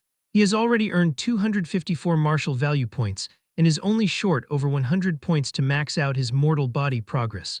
With over 3 hours left, he decides to gather enough martial value. Suddenly, a loud screech echoes through the forest, and he is startled, wondering what that noise was. A giant bird appears flying above the trees, and Su-hong wonders if it could be the legendary Golden Rock Beast King. The Beast King screeches again, and Su-hong feels a terrifying shockwave created by just a flap of its wings. He grips his spear and reflects that the strength of a Beast King is truly formidable and overwhelming. Some trees are destroyed as Su-hong tries to protect himself, wondering what kind of ferocious beast he is encountering. He admits that recently he has become somewhat complacent about his own strength. However, in front of these top-tier experts, he is simply an ant. Suddenly, something catches his attention as he wonders what a certain ball of light is. Qin Tianli, a Tier 7 Grandmaster, appears flying through the air. He addresses the Beast King, stating that he has borrowed this territory, and asks the monster what it is doing here again. The Golden Rock Beast King screams in response that he never said he would lend the territory to the man and tries to attack. Tianli declares that he will beat the monster until he agrees. He delivers a punch that makes the Golden Rock Beast King screech in pain. Tianli shouts that the bird is so noisy and unleashes a combo of attacks and delivers a final punch to the Beast King's face. He then tells the Golden Rock Beast King not to make him repeat himself and demands that it get out of there right now, since he is borrowing this land. The monster flies away, telling Qin Tianli to just wait. Tianli tells the crowd to have had enough with the nonsense and get lost. He then looks down and announces to everyone that he is the Tier 7 Grandmaster Qin Tianli. He tells all the students not to panic because the assessment will continue. Su Hong considers if this is the strength of a human race Tier 7 martial artist. He thinks that sooner or later he will also reach this realm. Tianli returns to the camp flying, and as he is landing, he comments that the golden-winged great rock should have just agreed readily, but instead, it made him thrash the creature. Beimu, another Tier 5 martial artist, notes that, as expected of Grandmaster Qin, he is even more formidable than the rumors. Lindsay, a Tier 5 martial artist, agrees, stating that the golden-winged great rock, renowned for his tyrannical physical body, was beaten until he lost his temper. Tianli tells them to stop flattering him, and orders them to come to the monitoring room to see who withstood the pressure of the golden-winged great rock just now. After arriving in the monitoring room, the assistants explain that they are looking at surveillance replays from just now. They note that most of the students were unable to move under the golden-winged rock's pressure. Tianli notices a student who easily withstood the pressure after killing a pack of Tier 1 late-stage black tigers and asks for his name. Beimu explains that his name is Wang Tianchuo, a Tier 1 high stage with a vitality of 340 and 95% fire attribute compatibility. She adds that the boy possesses the special physique barbarian god body and has boundless strength as the son of the Star City Lord. Tianli recalls that the City Lord said having kids is like a lottery, and he had no less than 100 children before finally producing a decent one this time. He then points out a boy who managed to escape the coverage of the pressure with brilliant movement techniques. Beimu identifies him as Lin Xing, a Tier 1 high stage with 325 vitality and 96% wind attribute compatibility from the Star City Lin family. Lastly, Qin Tianli notices a girl with enough mental power to cancel out the golden-winged rock's pressure. Beimu explains she is a spirit master named Xiao Yan, a Tier 1 middle stage with 290 vitality and 95% wood attribute compatibility, who is a scion of the Star City Xiao family. The Grandmaster notes these three face the pressure with ease, showing their strength far exceeds their peers. He asks if there are any other talents. Beimu mentions Lin Po and Wang, both Tier 1 middle stage martial artists. She explains that the dozen or so individuals she mentioned all possess Tier 1 middle stage strength and did not lose consciousness when facing the Golden Rock's pressure. Tianli asks why they are all scions of major families and asks about the students from the schools, especially Star City No. 1 High School. Beimu reports that those students are at the Tier 1 initial stage, and only 3 students from No. 1 High School have recently broken through. Tianli tells her to forget it, thinking that Star City is somewhat unworthy of its reputation. Suddenly, Lin Zi shouts to wait and asks what is going on with a certain person. He points to a monitor and notes that, right after experiencing the Golden Rock's pressure, the student actually still has the strength to hunt ferocious beasts. Beimu checks the list and trembles, saying that he is a monster from Star City No. 1 High School. Lin Zi tells her not to be so jumpy in front of the Grandmaster and takes the report from her, but he also begins to shake as he reads the report. He stutters as he also calls the student a monster. Tianli notes that they are young and their temperament isn't very steady. He rips off the paper from the report and looks at it. As he does, his eyes go wide and he asks if the kid is human. The Grandmaster looks at Su Hong's file and sees 100% compatibility for all attributes and a special physique. He wonders if there is really such a monster in this world. Tianli becomes extremely excited, thinking this is a rare encounter in a millennium and that he has struck gold. He then stops and asks why Su Hong is only at the Tier 1 initial stage with 123 vitality points. Beimu explains that Su is simultaneously cultivating 7 guidance techniques. Tianli becomes angry, realizing that is why his vitality is so low, thinking that cultivating 7 types simultaneously would be too much even for a deity. He wonders how his cultivation could possibly increase and asks how Wu Lingxian didn't explain this small matter clearly to the kid. One examiner arrives and tells them that students are arriving at the training camp one after another. Tianli decides to go take a look. Wang Tianchuo, Xiao Yan, and Lin Xing pay their respects to Grandmaster Qin. He tells the 3 little ones they are very good. 6 hours after the start of the assessment, more students finally arrive. They think they were going to die and mention it was the Golden Rock Beast King after all. 7.5 hours after the start, people think they might as well end it early, as nobody should be left behind. Grandmaster Chin wonders where the monster named Su Hong is and hopes he hasn't lost his precious treasure. He then spots Su Hong and thinks the brat is finally here. Su is exhausted and reflects that he was so focused on earning martial value that he almost forgot the time. He enters the camp, and the other students cannot believe how dirty he is. They wonder exactly how many ferocious beasts he had to kill to get so dirty. Two guys from before also see him. One tells the other he waited until the brat showed up, and the other tells him not to be in a rush because once they are in the training camp, there will be plenty of ways to deal with him. Wang Tianchuo, Xiao Yan, and Lin Xing watch him, and Xing thinks it is interesting that an expert is passing right at the deadline. An instructor announces that the 8 hours are up and anyone who hasn't arrived is completely eliminated. He says he will introduce the facilities and rules, listing the gravity training room, movement technique training room, and the ferocious beast combat room, and the martial art pavilion. He explains that in the martial art pavilion they can exchange for martial skills, movement techniques, pills, and weapons, with the highest grade reaching a rank. Su Hong thinks he definitely came to the right place by joining this training camp. The instructor warns that to use these facilities, they need to provide enough contribution points. He says the only way to obtain them is by passing various training subjects, and outstanding performance yields extra rewards. He tells those who can still train to go and train, and injured students to follow him to the dormitories so they don't die in his hands. Su Hong enters his room and feels relieved it is a single room. In the future, when he cultivates and upgrades, he won't have to worry about being seen. He sits on his bed and sees he has 354 martial value points. He decides to max out the mortal body and begins the distribution of points. The system shows the mortal body at 70%, 80%, and 90%. Su Hong reaches 100% mortal body evolution. He gasps as his eyes glow with a red light. The power begins to spread throughout his entire body until the enormous pressure gradually dissipates and completely calms down. He finds the sensation incredible, reflecting that just the eruption of the physical body alone possesses such power. He checks the system and sees he has obtained the Overlord Body talent, which is described as the existence with the strongest strength among all physiques in the world. Su Hong admits that he has never heard of an Overlord Body before and notices that the spirit rank is at 0%, which means the Overlord Body can still be upgraded, and he wonders what kind of heaven-defying physique it will evolve into next. He is filled with excitement as he decides to test exactly how much strength this Overlord Body possesses. He tries to pick up his spear, but as he does, he realizes the weapon is about to snap just from him casually squeezing it. He notes that the spear is made of a C-rank alloy and is very expensive, having cost him a fortune. But then he remembers that he actually picked this spear up in the Star City wilderness, so it did not cost him any money. He resolves to gather enough contribution points as soon as possible to exchange it for an A-rank alloy spear. Su Hong puts on his jacket and considers that he can earn contribution points just by wearing a weight vest, wondering if he can carry a few hundred kilograms.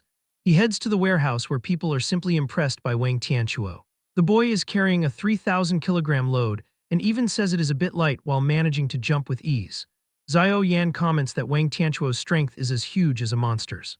The supervisors are observing from the monitoring room, and one assistant notes that Wang Tianchuo can easily carry a 3,000-kilogram load, worthy of the barbarian god body. She asks Grandmaster Qin when they should find Su Hong to explain the disadvantages of simultaneously cultivating 7 guidance techniques in detail. The old man says they cannot be so direct because geniuses all have their pride, and speaking to them directly will only backfire. He suggests they use some methods to let him understand on his own and give it up voluntarily. He then asks if the arranged night raiders have finished assembling. The assistant says it still needs some time to match the combat power of different students, which is a bit troublesome. He notes that the trainees just finished the assessment and have relaxed mindsets, so encountering a night raid suddenly will make them howl in grief. Tianli orders them to arrange a Tier 1 high-stage martial artist for Su Hong, because he wants the boy to be overwhelmingly defeated. He plans to then explain the disadvantages of his cultivation method, so the boy will listen obediently. The assistant is shocked, noting that a Tier 1 high-stage martial artist has over 400 vitality and 5,000 combat power points, while the boy's vitality is only a little over 100. They worry that the boy's Dao heart might collapse from the beating. Qin Tianli calls this nonsense, stating he is doing this to correct Su Hong's mistakes, and that if his Dao heart collapses so easily, then the boy is just a piece of trash. Meanwhile, everyone outside is rushing to watch Wang Tianchuo train in the gravity room. Su arrives to pick up a smart bracelet used for calculating points. He goes to the weight racks and notices that the heaviest one is 10 tons, forged from a super heavy alloy. He wonders who can even wear such a thing. He tries to wear it but finds it far too heavy, realizing it severely affects his speed and he won't last long. He decides the 5-ton weight load is the most suitable for him right now. He puts it on and is still able to move easily. Su Hong wonders how much weight Wang Tianchuo and the other two geniuses chose, assuming that since they are Tier 1 high stage, they should be at least as strong as him. He puts his clothes back on and goes to observe their cultivation methods, hopping to gain some experience. Outside, people are surprised to see Wang Tianchuo enter the gravity room without even taking off his 3-ton weight vest, and even set the gravity to 2x, as it means he is under 6 tons of pressure. Su Hong sees this and thinks he had a bit of a misunderstanding about the toughness of the overlord body, and notes that Wang Tianchuo's 3 tons is actually quite light for him. He then sees Chen Shan and Li Tu standing outside. Su asks why they aren't going into the gravity room to cultivate. They reply that if they enter, they will definitely be singled out for comparison, which is too embarrassing since they are lagging too far behind. Su sighs at this reason and heads into the room himself. His friends ask if he is really going in and if he is not afraid of embarrassing himself. They suggest he wait until there are fewer people before going in. Other warriors mock him, assuming he probably isn't wearing a weight suit and just wants to surpass Wang Tianchuo in terms of the gravity multiplier. Su Hong enters the room, reflecting that a gravity room is extremely expensive to build and only prominent aristocratic families can afford them. He cannot let this good opportunity slip by. Wearing a 5-ton weight vest in double gravity makes it 10 tons, which he could only hold on to for 10 odd minutes. He decides it is better to set it to 1.5 times so he can last a bit longer. However, the pressure still makes him groan. People watching through the monitor mock him for only punching in 1.5 times gravity without even wearing a weight vest, calling it hilarious. Su Hong begins to meditate, noting that while the heavy pressure makes cultivating a guidance technique more difficult, the cultivation speed has obviously accelerated a lot. 2 hours later, he is still meditating but is completely exhausted. He sees that aside from the thunder and fire guidance techniques, all other guidance techniques leveled up by 1. His vitality even increased from 126 points to 130 points. He turns off the device and struggles to stand up, thinking the gravity room's effect is good and the other facilities probably won't be bad either. He leaves the room exhausted. As he leaves, 2 boys mock him by saying, "Look quickly, the dead last came out so fast." They laugh because he couldn't even handle 1.5 times gravity, even without a weight suit. Su Hong ignores them and starts taking off his shirt, noting that the breathability of the weight suit is too terrible and it is boiling hot. The 2 boys who were just making fun of him are stunned to see the weight suit. They suspect they witnessed it incorrectly, and consider questioning the exact number of kilograms the weight actually weighs. His companion suggests that since Su Hong finished in the last place, the weight is likely only 500 kilograms instead of 5,000. He believes it was something so heavy that it looked like torture for the boy, but it still proves that Su Hong is not entirely weak. They remark that regardless of his effort, he does not compare to Wang Tianchuo at all. At that moment, the crowd begins shouting as Wang Tianchuo exits the room, having withstood 6 tons of heavy pressure for more than 2 hours. They think this is insane, as his physical body strength is definitely number 1 in the training camp. They note that if it were them, they would barely be able to handle a 500-kilogram weight for half an hour. Wang Tianchuo throws the weight on the ground, and the impact leaves everyone in the camp shocked by the heavy thud. He feels relieved, nodding that he finally feels relaxed and light again. His partner admits that he is inferior in terms of strength and asks if they should go to the movement technique room to compete. Wang Tianchuo tells him to stop joking, as the other is a practitioner of an A-rank movement technique and possesses the wind attribute, declaring his brain would have to be broken to compete with him. Su Hong hears about this A-rank movement technique and finds it interesting. Even though the strength of his overlord body is already immense, he is interested in a movement technique of such a high level. Everyone moves to the movement technique training room and is surprised by Lin Xing, who has set the difficulty to the maximum level of 10, while the others can barely reach level 3. Lin moves so fast that eyes can barely follow him for a second. He still has the spare energy to show off as flower petals emerge from somewhere, leaving the crowd wondering where they came from. Su Hong thinks the movement technique is good, and his system starts making progress on the flying swan startling cloud step, as he immediately begins to imitate the essence of Lin, analyzing the movements every second. Su Hong starts walking, drawing the attention of the crowd. He begins to practice the skill and people cannot believe what he is doing.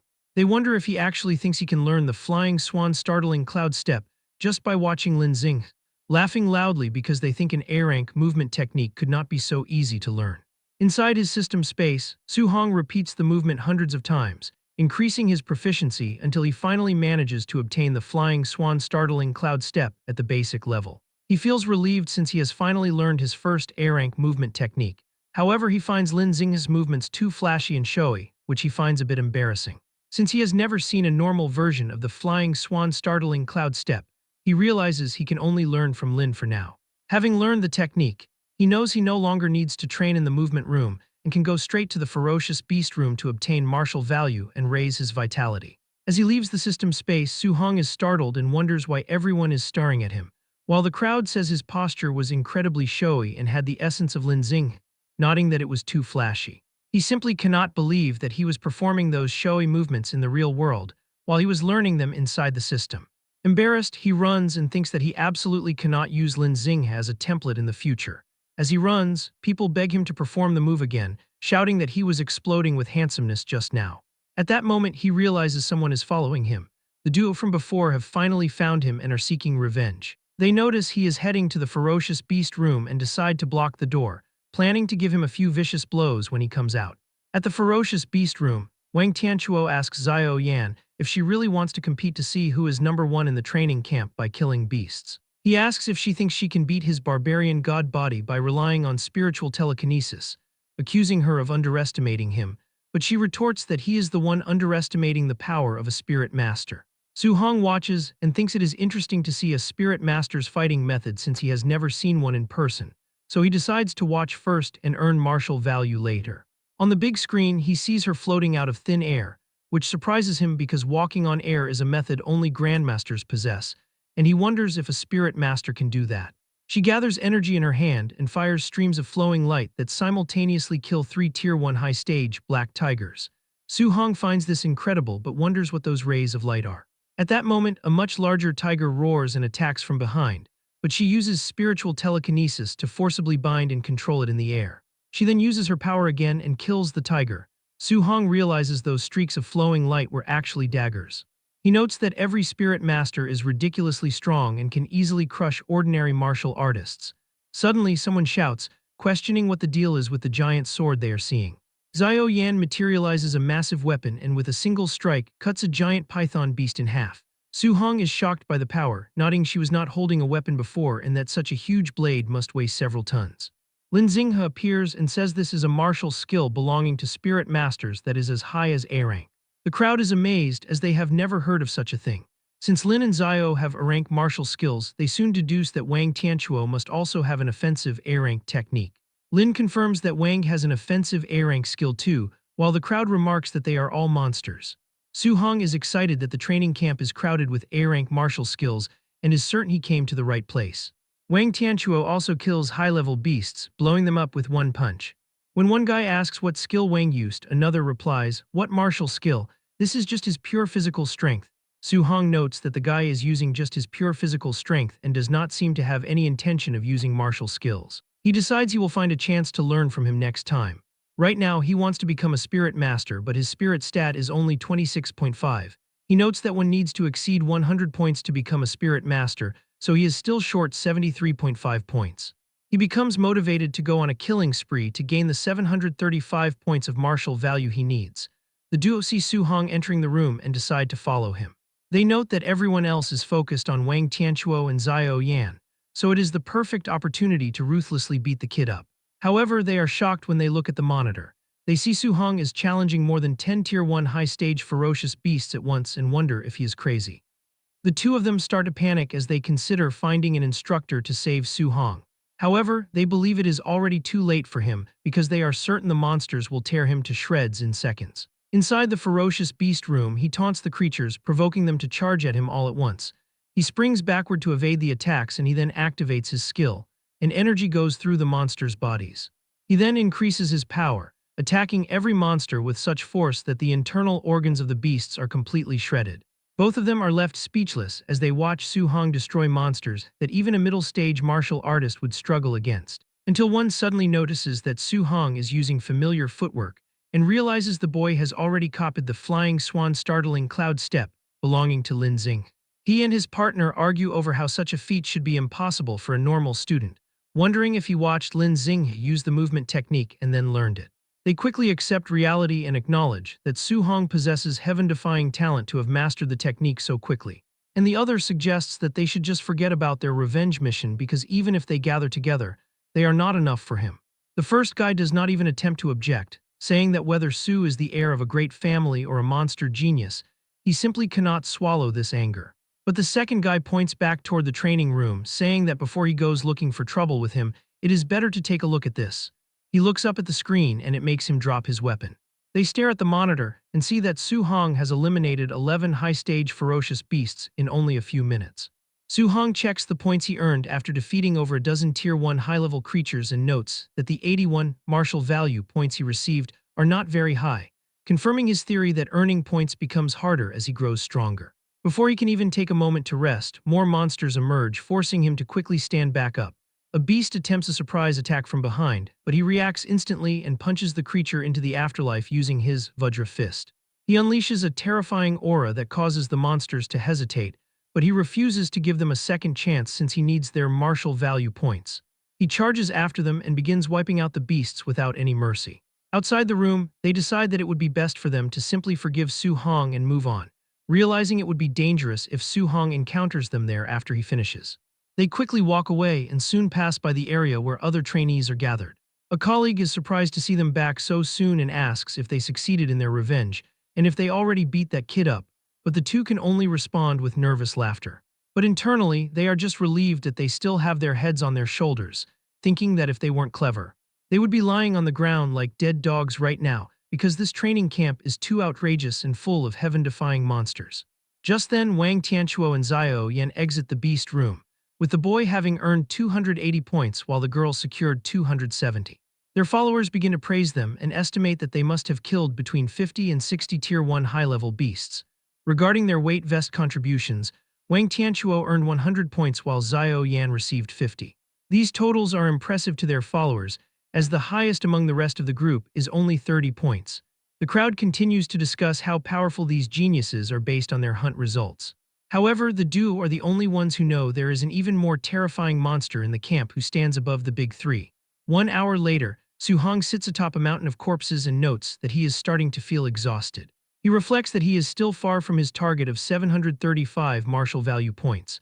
Nonetheless, he checks his smart bracelet and sees that he has earned a total of 700 contribution points through hunting and his weight vest.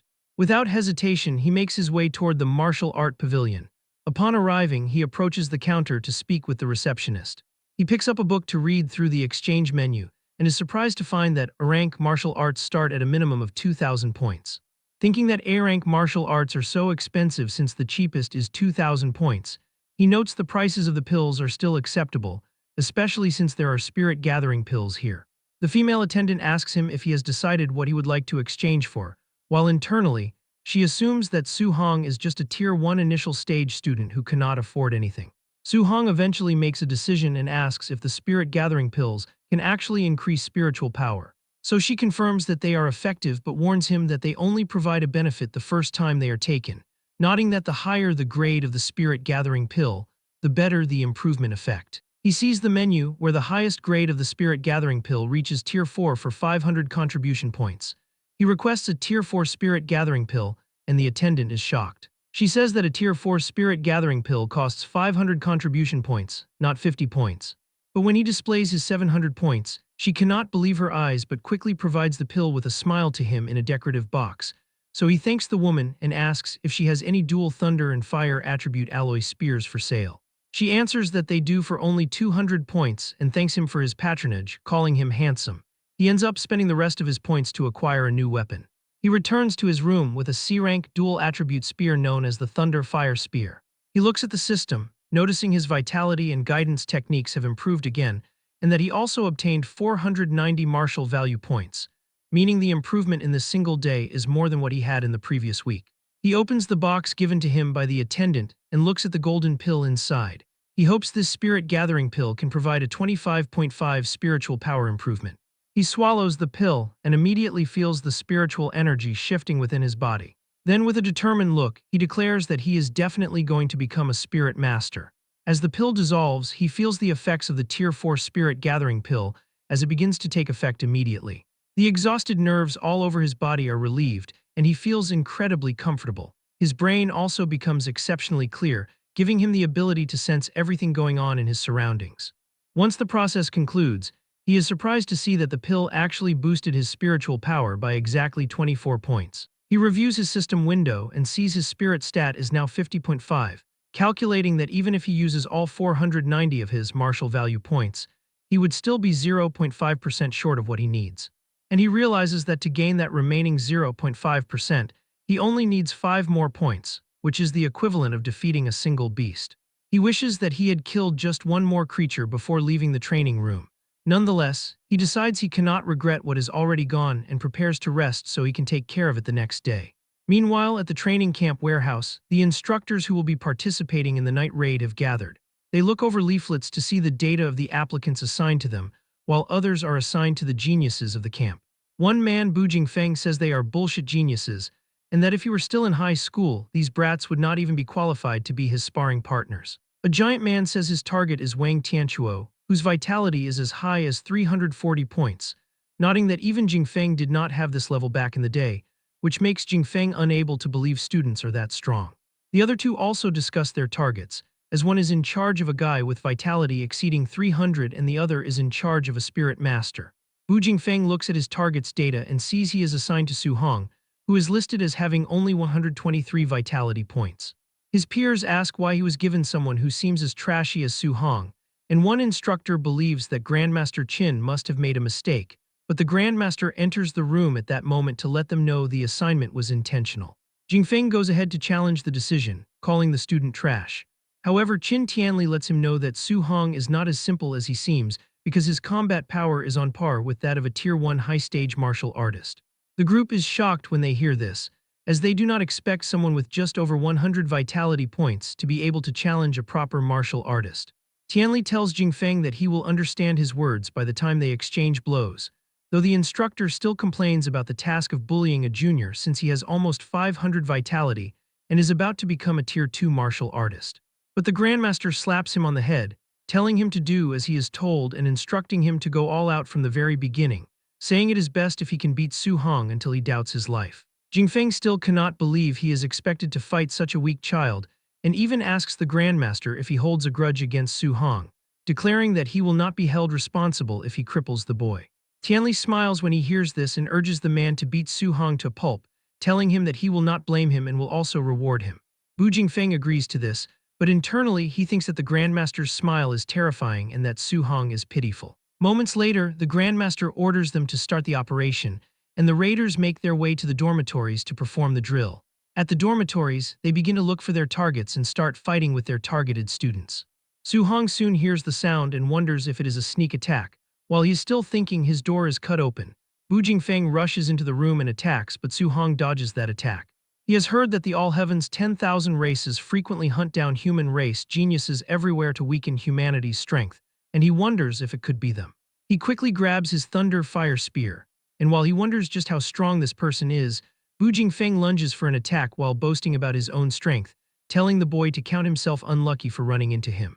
Su Hong soon realizes the man is a human Tier 1 high-stage martial artist, and not someone from the All Heaven's 10,000 races. He smiles because this is exactly what he needs, figuring out that he will be able to gather the last 5 martial value points to become a spirit master if he defeats this enemy. Bu Jingfeng is shocked when he realizes that the boy is actually taking up a fighting pose against him, leaving him to wonder if the boy has gone out of his mind. Their weapons clash, and this is when Jingfeng realizes that the boy's physical strength is crazy, confirming that Su Hong's combat power is indeed on par with a Tier 1 high-stage warrior, and that Grandmaster Qin was not lying. Suddenly, he notices something else, thinking that a Tier 1 initial stage martial artist should not possess this kind of power. On the other hand, Su Hong is doing his best since it is his first time fighting a high-stage opponent. He swings his spear with a powerful aura, causing Jingfeng to leap back. Jingfeng begins to regret his initial assessment after realizing that this brat is a monster. Nonetheless, he is an experienced martial artist and knows what a fight between them entails. He unleashes his fire attribute, which coats his sword in purple flames, saying that a battle between martial artists is not just about comparing who has greater physical strength. Su Hong is surprised by the display of the fire attribute, since it is his first time seeing a fire attribute martial artist in person. Jingfeng lunges toward him while taunting, asking how he plans to handle this B-rank martial art and attacking with a flame slash. Su Hong thinks that this attack might be much stronger than the void-breaking finger, which is also B-rank.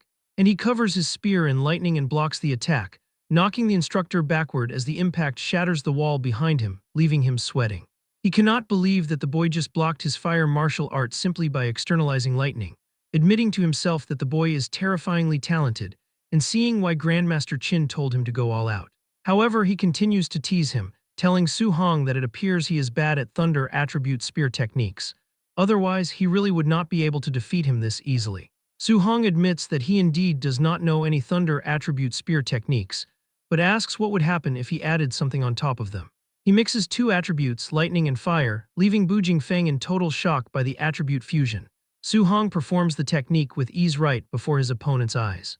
Bu Jingfeng is left completely stunned, as he has always believed that attribute fusion was nothing more than a myth. He continues to panic as Su Hong leaps toward him with a powerful attack. The instructor tries to uphold his honor by launching a counterstrike. However, the boy's power easily overwhelms him and knocks him through the wall, sending him crashing to the ground outside. Because he just defeated Bu Jingfeng, he is awarded 7 martial value points. He smiles because the instructor just gifted him the exact points he needs to advance and become a spirit master. His system window updates to show his new martial value of 497 points. Moments earlier, Qin Tianli and Beimu were waiting outside the dormitory for a report. The Grandmaster believed that Su Hong should be receiving the beating of his life at this very moment, reflecting that after this defeat, he would be able to persuade the boy to stop pursuing multiple guidance techniques simultaneously and focus on just one. Suddenly, Bu Jingfeng is sent flying through the wall and crashes right in front of Qin Tianli. He is totally knocked out, his face battered from the excessive beating he received. Beimu and the Grandmaster are left in complete shock because Su Hong defeated the instructor with such ease. At the same time, the 3 geniuses also defeat their opponents, sending them crashing through the walls just like Su Hong did. Wang Tianchuo, Xiao Yan, and Lin Xing step out of the broken wall, telling the Grandmaster that he should have sent stronger opponents because these ones were incredibly weak. Wang Tianchuo then notices there are 4 defeated instructors on the ground, and realizes the person who defeated the 4th one finished even faster than they did. Lin Xing assumes that the martial art instructor is simply weak, which is why he lost to his opponent. However, Beimu knows that Jingfeng was actually the strongest among the 4 instructors. Qin Tianli is not surprised by the 3 geniuses pulling off a win, but he realizes that Su Hong is only an initial stage Tier 1 martial artist, meaning facing a Tier 1 high-stage opponent should have been difficult. He wonders how Su Hong could have finished even faster than the 3 top geniuses. Suddenly, an official comes running over to tell Qin Tianli that something big has happened. The Grandmaster assumes a trainee was killed and tells the man that such things are normal. However, the official reports that while Su Hong was fighting Bu Jingfeng, he actually used attribute fusion. Qin Tianli initially dismisses this as nothing serious, but the moment the words sink in, he grabs the man and asks if he is telling the truth, and the officer reveals that Su Hong combined thunder and fire to defeat Bu Jingfeng. He mentions that he saw it clearly on the surveillance screen and suggests the Grandmaster can ask Bu Jingfeng himself if he doubts it. Jingfeng manages to regain consciousness just long enough to tell the Grandmaster that Su Hong really did use attribute fusion. Qin Tianli freaks out as he reveals that the only genius martial artist in the human race who researched attribute fusion actually took a full 19 years to achieve it, and Su Hong has been in contact with the 7 guidance techniques for less than a month. The Grandmaster becomes extremely hyped and declares that the boy is a true dragon appearing in the world. Beimu asks Tianli if attribute fusion is really as powerful as he is claiming, so he explains that back then, the martial artist who mastered it was able to suppress 2 Tier 2 fighters while he was still at Tier 1. She then asks why it is not promoted for cultivation if it is so strong. Qin Tianli mentions that research shows the technique is extremely difficult and carries a high probability of crippling one's own cultivation. He tells her that it is considered useless by many because if a martial artist remains stuck at Tier 1 for their entire life, there is no point. However, he is blown away by Su Hong succeeding in less than a month, which proves his level of comprehension is heaven-defying. Because the boy possesses 7 attributes, the Grandmaster realizes the power would be massive if he fuses all of them. He believes that if a monster like this grows up, he could stun the great emperors of the 10,000 races with a single move. His assistants tell him that he is boasting way too much and needs to calm down, nodding that fusing 2 attributes is already not easy, so 7 is pure fantasy. Tianli asks them to forget his temporary loss of composure, and says he cannot allow Su Hong to continue cultivating all 7 if it delays his breakthrough. He worries that if Su Hong gets stuck fusing attributes and fails to break through, he would become a sinner of the human race. Suddenly, the official mentions that Su Hong also possesses a special physique that allowed his strength to crush Bu Jingfeng, and the Grandmaster berates him for not mentioning something so important earlier. She is shocked because Su Hong has only 120 vitality points, yet his strength crushed an instructor with nearly 500 vitality. Lindsay notes the vitality difference is 4 times, and this strength amplification far exceeds Wang Tianquo's barbarian god body. So Tianli decides that Su Hong's physique might be a heaven-defying existence and plans to organize a competition tomorrow. He wants to comprehensively test Su Hong's combat power and vitality value, ordering his staff to bring Wang Tianquo's group of 3 to spar with Su Hong. He wants to see what happens when a monster like him clashes with the strongest geniuses of the training camp. Inside his wrecked dorm room, Su Hong sits quietly and begins to meditate amidst the debris. He remains completely unbothered by the noise outside as he focuses on his growth. He opens the system and decides to pour all his remaining martial value into his spirit stat in one breath. A brilliant blue aura immediately envelops him as he enters the spirit realm. He closes his eyes to absorb the sensation of this newfound power, reflecting on how wonderful it feels. As he tests his abilities, a glowing phantom fist materializes. He reflects that controlling it feels somewhat unusual, much like suddenly growing a third arm. He checks his system interface and observes that his spirit stat has successfully surpassed the 100% mark. He is curious about how this works in reality and turns his attention toward his bed. He lifts the furniture effortlessly with just a single thought. Excitement fills his face as he rises other things into air alongside his spear. He realizes that he can now walk on air and execute telekinetic attacks, just like Xiao Yan. He determines that he must learn the rank spirit martial art from her and the offensive rank technique belonging to Wang Tianquo. Early the next morning, an urgent announcement orders everyone to gather within 1 minute, warning that any delay will result in a deduction of contribution points. Trainees rush downstairs in a frantic hurry while complaining about the intense schedule. They note that they have already endured the entry assessment, weighted training, and a surprise night raid in just a single day. They all gather at ground. Su Hong is also there, stretching as if the events of the previous night had no impact on him. An instructor stands before the group and tells them they have done well to make it, as he expected many would be too battered to stand. One disgruntled trainee argues that he only lost because of a cheap sneak attack, claiming he didn't even have time to put on his underpants, and complains that the raider deliberately aimed for his crotch. Instructor asks sarcastically if he expected an assassin from the All Heavens 10,000 races to wait for him to put on his underpants before striking. The other students laugh loudly and begin calling the trainee bro underpants from then on. From where he stands, Su Hong agrees with instructor's point about real combat, though he understands why everyone is disgruntled. Instructor announces that there will be a comprehensive test today to give everyone a fair chance to perform. He explains that the system will evaluate their vitality, combat power, spirit, strength, speed, and martial skill mastery. Following the test, there will be an actual combat ranking, where the top 10 students will receive different amounts of daily contribution point rewards. Wang Tianquo, Xiao Yan, and Lin Xing listen with total confidence, as they are already considered the top 3. The other trainees immediately grow excited and focus on fighting for the remaining 7 spots. Su Hong wonders what the reward for first place might be. Instructor quiets the crowd and tells them to follow him to the test. He leads them toward a massive warehouse that serves as a temporary testing ground. Inside, the group gathers around a spider-like machine known as the Tier 2 Combat Power Tester. Grandmaster Qin Tianli observes the crowd and notes that Su Hong is hiding among the trainees without standing out at all. A bandaged student standing nearby assumes the Grandmaster is looking at him with high expectations. Su Hong looks at Boy and internally thinks that he is wrong about who the target is. He begins to feel uneasy, realizing that he is indeed the focus of Qin Tianli's gaze. Tianli addresses the crowd and announces a new temporary decision.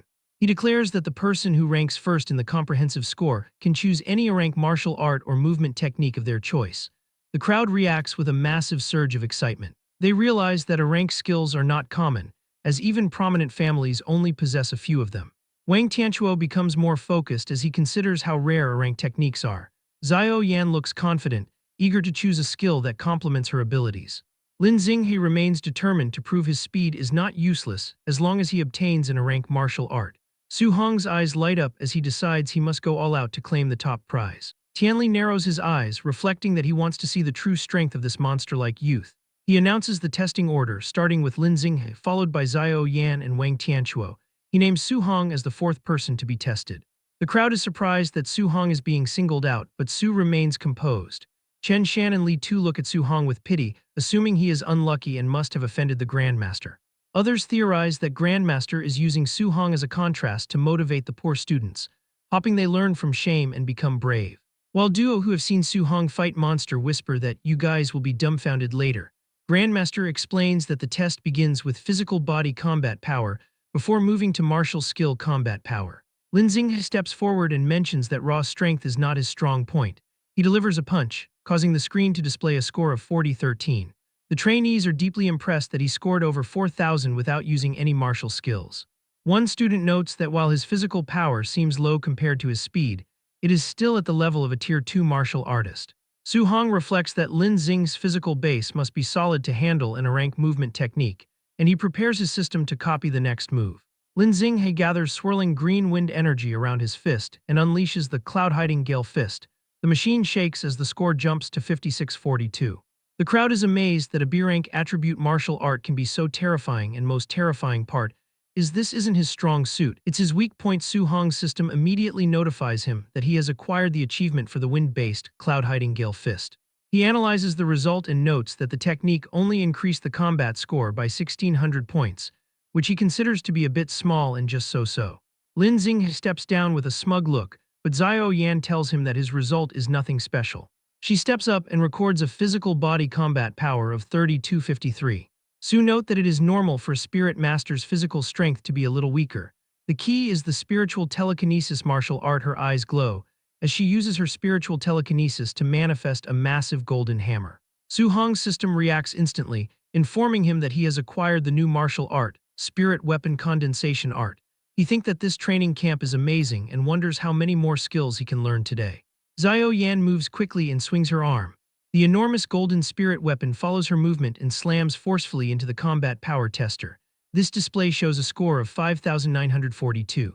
The observers react instantly, noting that her combat power is nearly 6,000 and even exceeds the result of Lin Xing, while others mention that she previously only had over 3,200 combat power, highlighting that her strength has almost doubled. Many people praise spirit masters, declaring them to be heaven's darlings with explosive power on a different level. While the crowd is distracted by the excitement, Su Hong stands silently among them as a soft blue aura envelops him while his consciousness moves into the system space. And a student nearby expresses jealousy toward Xiao Yan, explaining that spirit power is not only strong but also very versatile. Within the system space, golden spirit energy surges around him and spirals upward when he raises a finger. However, the effect does not last, and the construct shatters almost immediately into golden particles that vanish. Su Hong exhales heavily, appearing clearly exhausted, as he reflects that the spirit weapon condensation art can condense things other than weapons like tables, chairs, or even ferocious beasts. Noting that the more a creation is condensed into substance, the more spirit power it consumes. He realizes his current level makes it difficult to learn the technique immediately. Sweat forms on his face as he decides he will learn it slowly later, but his focus shifts back to reality as he waits to see the martial art of Wang Tianquo. Soon the announcement is made that it is now the turn of Wang Tianquo, and the trainees grow excited once more as Wang Tianquo walks forward with confidence, while people discuss his barbarian god body. Noting that he possesses terrifying strength and an absolute advantage in combat power, leading many to believe he is securely in first place due to his physique. Su Hong watches silently, wondering about the difference between this physique and his own overlord body. Wang Tianquo tells everyone to watch closely, declaring that this punch represents the gap between them. He drives a heavy punch into the machine, causing the force of the impact to spread throughout the arena. The observers ask if what they saw is real or fake, and others call it crazy, noting that his pure physical punch is only 300 points lower than the score of Lin Xing when using a martial art. They wonder if this is the immense strength for which the barbarian god body is renowned. Nearby, Tianli and Lin Zi watch the scene, and the Grandmaster comments that it is very good. Hearing the praise, Wang Tianquo bows and thanks the Grandmaster for the praise, then announces that he will use a martial art next. Su Hong becomes more interested, realizing the offensive rank martial art is coming. Energy begins to collect around Wang's arm. He steadies himself and focuses his energy to prepare for the attack. Grandmaster recognizes the move and notes it is the A-rank Bone Netherfire Fist. At that moment, Su Hong receives a system notification that he has acquired the new martial art, the fire-based Bone Netherfire Fist, and he reflects on the fact that this martial art is in the pavilion and costs 2,800 points to exchange. Wang then unleashes the A-rank martial art with all his strength. The impact shakes the entire area, and the tester flashes a result of 7,534, causing the spectators to react with shock, noting that another 500 points would reach the standard of a Tier 2 middle stage martial artist with 600 vitality. Grandmaster watches with satisfaction and gives high praise, mentioning that the boy's father has talked about raising a grandmaster for half his life, and he now sees no problem with that. Wang Tianchuo respectfully says he will borrow those auspicious words. Next, Qin Tianli calls for Su Hong to take his turn.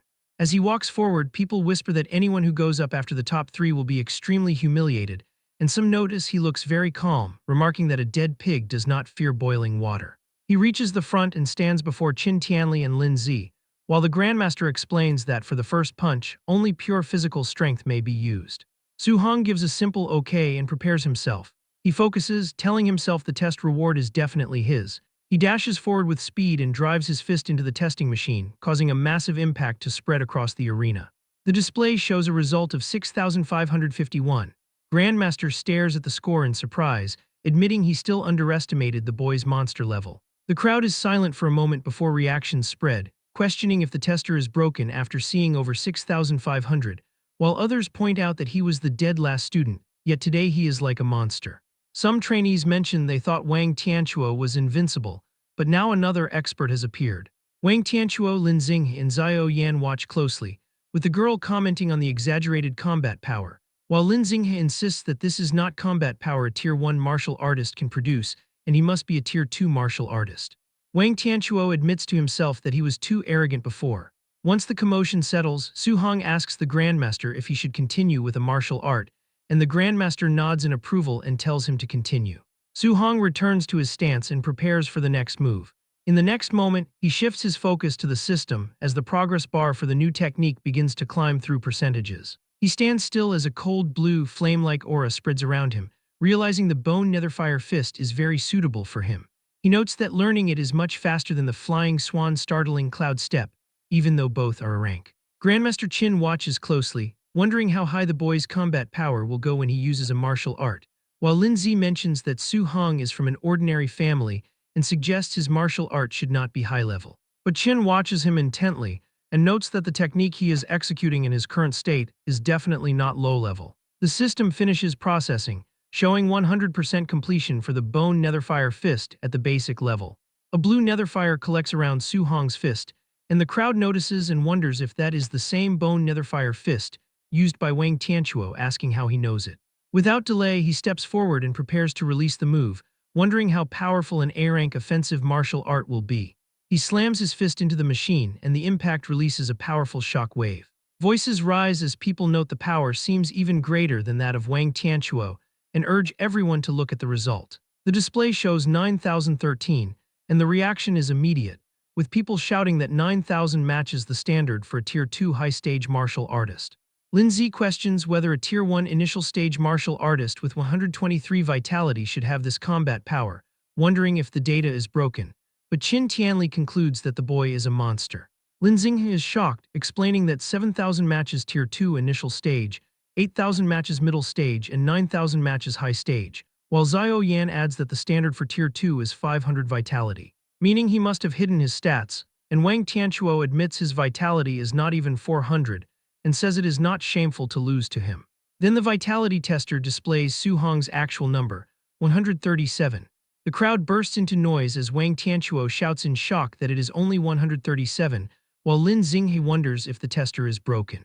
People start arguing, with some suggesting a digit is missing, and that it should be 1,370, while others point out that this means he really is just a Tier 1 initial stage martial artist. They find it outrageous that 137 vitality can output 9,000 combat power. Su Hong simply walks out of the vitality tester, and Qin Tianli watches him with a serious expression. The Grandmaster steps forward and tells the trainees to stop crowding around, announcing they will proceed with the practical combat test and tournament rankings. He explains the challenge system where students can designate an opponent, adding that if no one dares to challenge a person, they will be first and receive an A-rank martial art reward. At that moment, Lin Xing immediately walks forward and declares that he wants to fight Su Hong. Lin steps forward and points his finger towards Su Hong, declaring his intent to challenge him. He feels smug and confident, reflecting that despite the boy's monstrous combat power, his low vitality remains a critical weakness. He plans to use his superior movement technique to evade attacks and exhaust Su Hong to death. However, Qin Tianli rejects the request for a one-on-one duel. Instead, the Grandmaster proposes that the top three elites face Su Hong together. The trio feels deeply offended by this suggestion. Lin Xing scowls at the idea of being underestimated, while Xiao Yan asks if the boy even deserves for all three of them to attack him at once. Wang Tianchuo expresses concern that their combined might could accidentally cripple the kid while they are playing around. Ignoring their complaints, Qin Tianli asks Su Hong for his opinion, and the student calmly replies that he has no objections. The elites glare at Su Hong, irritated because he seems to truly believe he is guaranteed to win. Wang Tianchuo thinks to himself that the boy is being pretentious and that he could leave him stunned all by himself. The Grandmaster announces that the match begins, and the three elites square up against Su Hong inside the testing facility. As the fight commences, they charge forward. Lin intends to blast out a cloud-hiding Gale Fist before running, waiting for Su Hong to engage the others so he can launch a sneak attack. He reflects that with the speed of his flying swan startling Cloud Step, it is impossible for the boy to react in time. His plan is shattered when Xiao Yan and Wang Tianchuo shout in panic for Lin to dodge. Caught off guard, the student turns in shock as Su Hong slides effortlessly past his line of sight and materializes directly behind him. Su Hong prepares a glowing blue punch while calmly bidding him goodbye. Just before the strike lands, the blow is brought to an abrupt halt inches from Lin Xing's face. Given a split-second reprieve, Lin frantically leaps backward to escape. After landing safely, he thanks Xiao Yan for her telekinetic intervention and warns his teammates that the boy's speed is unusual. Restrained by a faint telekinetic aura, Su Hong looks at his hand with mild intrigue. He reflects that it is his first time experiencing the feeling of being controlled by spiritual telekinesis and that he is not used to it. Realizing he must finish off Xiao Yan first, Su Hong rushes toward her with an explosive burst of speed. Xiao Yan is shocked by his speed. Lin and Wang are baffled to see him perfectly executing the flying swan startling Cloud Step and charge to intercept him.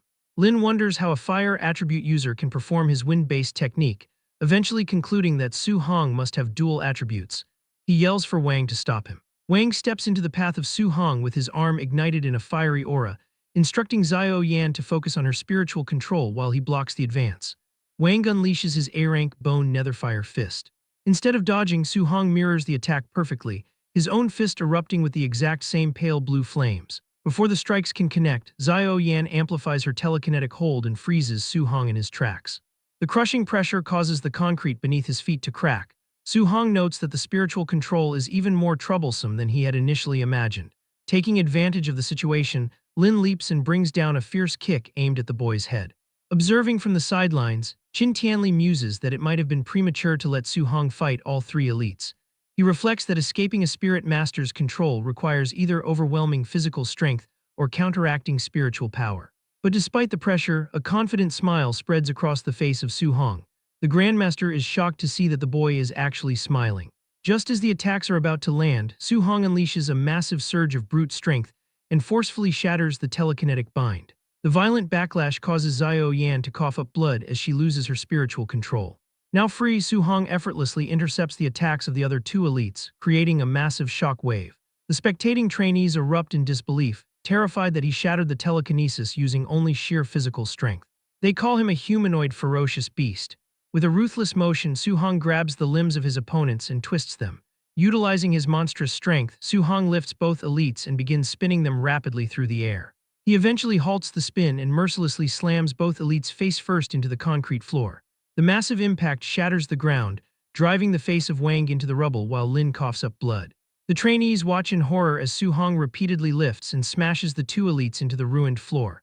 When he finally releases his grip, the once proud elites lie completely motionless, having fainted from the savage beatdown.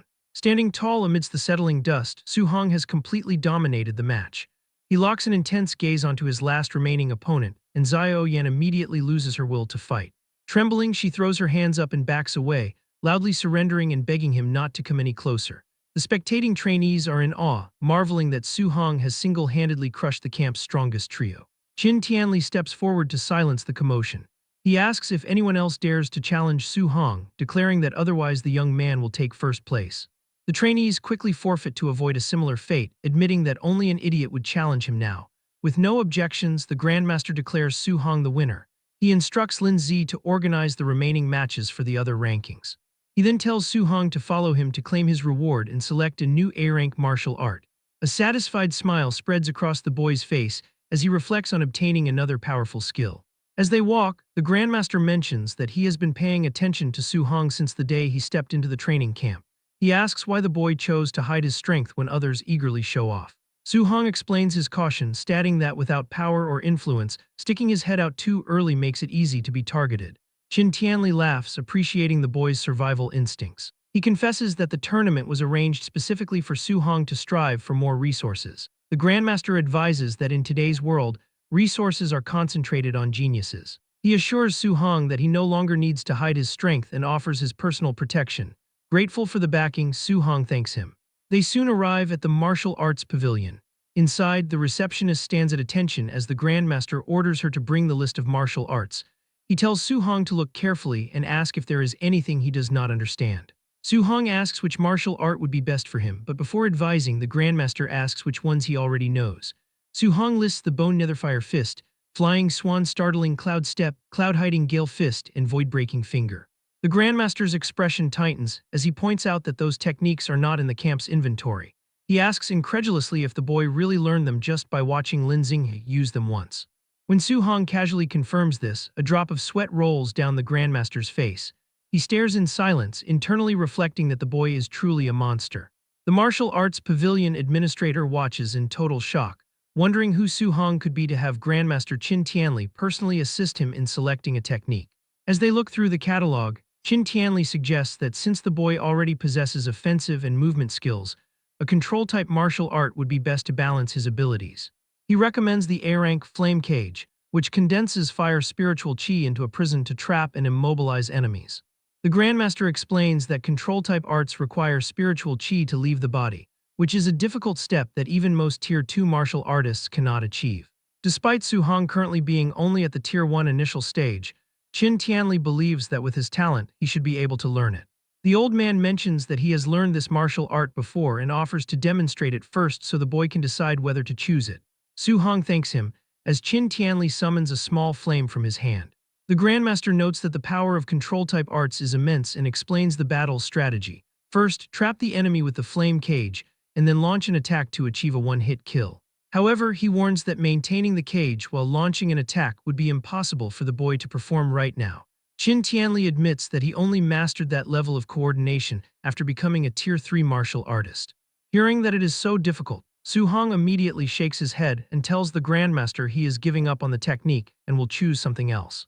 Qin Tianli is surprised by how quickly he surrenders his pride, reflecting that while most geniuses are arrogant, Su-hong actually listens to advice. Internally, Su-hong smiles because the system has already notified him that he acquired the new skill, Fire Flame Cage, just by watching the demonstration. Having already obtained the skill for free, he politely asks the Grandmaster to help him look for a different martial art. Qin Tianli flips through the pages and suggests a defensive technique next. He recommends the A-rank Earth attribute skill, Thick Earth Armor, which condenses battle armor on the user's surface for extremely high defense. Su-hong considers the idea and realizes that adding a defensive art to his special physique will yield incredible results. He tells Qin Tianli that he will follow his advice. As they finalize the choice, the Grandmaster asks what his special physique is called, so Su-hong confidently names it the Overlord Body. Privately hopping, the old man will be so impressed that he offers him a whole basket of A-rank skills. But Qin Tianli admits he has never heard of such a physique, prompting Su-hong to awkwardly confess that he just came up with the name himself. The Grandmaster assumes it must be a type of body that has not been recorded yet, noting that the strength amplification is downright terrifying, as he reflects that he has never seen the strength of a Tier 1 martial artist reach such a level. Suddenly, Qin Tianli receives an urgent phone call from an administrator, who reports that the contribution statistics show Su-hong was still wearing his weight vest during the entire tournament. The Grandmaster is shocked and asks if the boy really fought Wang Tianchuo and the others while weighted. Su-hong casually agrees, explaining that he would not have been able to get the points otherwise. Qin Tianli clutches his chest and tells himself to stay calm because the boy is a monster who should not be viewed with a normal mindset. He tells Su-hong to stop obsessing over points and take the vest off immediately, promising there will be plenty of rewards later. Su-hong agrees and hands the vest over to the pavilion administrator, warning her that it is a bit heavy. The woman states that she is a dignified Tier 2 martial artist and can handle it, but her eyes widen in shock as she takes the equipment. She immediately drops the vest, which crashes through the wooden floor with a loud boom. The administrator asks how many kilograms it weighs, and Su-hong casually replies that it is 5 tons. Qin Tianli sweats at the realization that a Tier 1 trainee carried that much weight while defeating 3 late-stage geniuses. The Grandmaster puts his arm around the boy and calls him a little monster, stating he has another A-rank martial art in mind to give him. Qin Tianli recalls that Su-hong uses a spear and mentions Grandmaster Zhang Lin of Yang City, who uses an extremely powerful A-rank thunder spear art. He proposes arranging a battle with the rival's student to trick him out of the martial art. Su-hong notes that this is not very nice, but Qin Tianli complains that Zhang Lin constantly mocks his training camp as being full of trash and he wants to mock him back. He tells the boy to go back and prepare, as they will head to Yang City early tomorrow morning. Su-hong returns to his room and is pleased to find the staff has tidied it up. He sits down and observes his system has registered several new skills, including Fire Scorch 4 Fields, Spirit Soul Capture Art, and Thick Earth Armor. He decides to cultivate all 3 to the basic level before morning. Meanwhile, Qin Tianli calls his rival and tells him to get the Thunder Spear art ready for a challenge. Grandmaster Zhang Lin dismisses the threat, bragging that his Yang City training camp has produced a wood spirit body genius who has already broken through to Tier 2. He boasts that his student Lin Chunfeng learned the A-rank control-type martial art, Wood Prison, in just 2 days. Zhang Lin watches as the green-haired student attempts to use the technique, but the wooden vines stop growing and start to dissipate before they can fully trap the target. Lin Chunfeng sighs at his failure, but he confidently tells the Grandmaster that he will reach the basic level within a month. On the phone, Zhang Lin continues to mock Qin Tianli by saying that back in the day, he spent 3 months on it himself, reinforcing that the boy is a monster and saying the student he is bringing is not someone that certain pieces of trash can challenge. Grandmaster Qin tries to argue, but Zhang Lin hangs up. He then tells Lin Chunfeng not to win too easily tomorrow and to act like the fight is narrowly matched to save Qin Tianli some face. Lin Chunfeng stretches his hand out as green energy claws form around it, telling his master to rest assured regarding his acting skills. The next afternoon, Qin Tianli uses his power to fly Su-hong toward the Yang City training camp. The boy admits that he did not expect his first time experiencing flight to be in this kind of situation. They land in the center of the courtyard to meet Zhang Lin and his men. The rival Grandmaster asks what kind of genius has been brought to him, and Qin Tianli introduces Su-hong as a Tier 1 initial stage martial artist who uses a spear as Su-hong politely greets Grandmaster Zhang Lin. But the man stares in annoyed disbelief, asking if Qin Tianli has developed senile dementia to treat a beginner rookie like a treasure. Internally, Zhang Lin begins to sweat as he realizes that a Tier 2 fighting a Tier 1 is an instant kill, meaning Lin Chunfeng's acting skills will be put to the ultimate test. But Qin Tianli ignores the insults and tells his old friend to hurry up and start the fight so they can head back for dinner. A large crowd of trainees gathers at the Yang City training camp arena in a state of high excitement. Many wonder about the visiting genius from Star City, jokingly hoping that the challenger will not be too weak. Zhang Lin introduces the famous Grandmaster Qin Tianli and his student, Su-hong, to the assembled crowd. Smiling awkwardly, Zhang Lin reveals to everyone that Su-hong is at the Tier 1 initial stage. The local trainees erupt in disbelief, feeling insulted that someone so weak would dare to challenge them. They mock Su-hong, pointing out that their champion, Lin Chunfeng, is a Tier 2 martial artist who can crush him instantly. Lin Chunfeng starts sweating nervously after hearing the comments.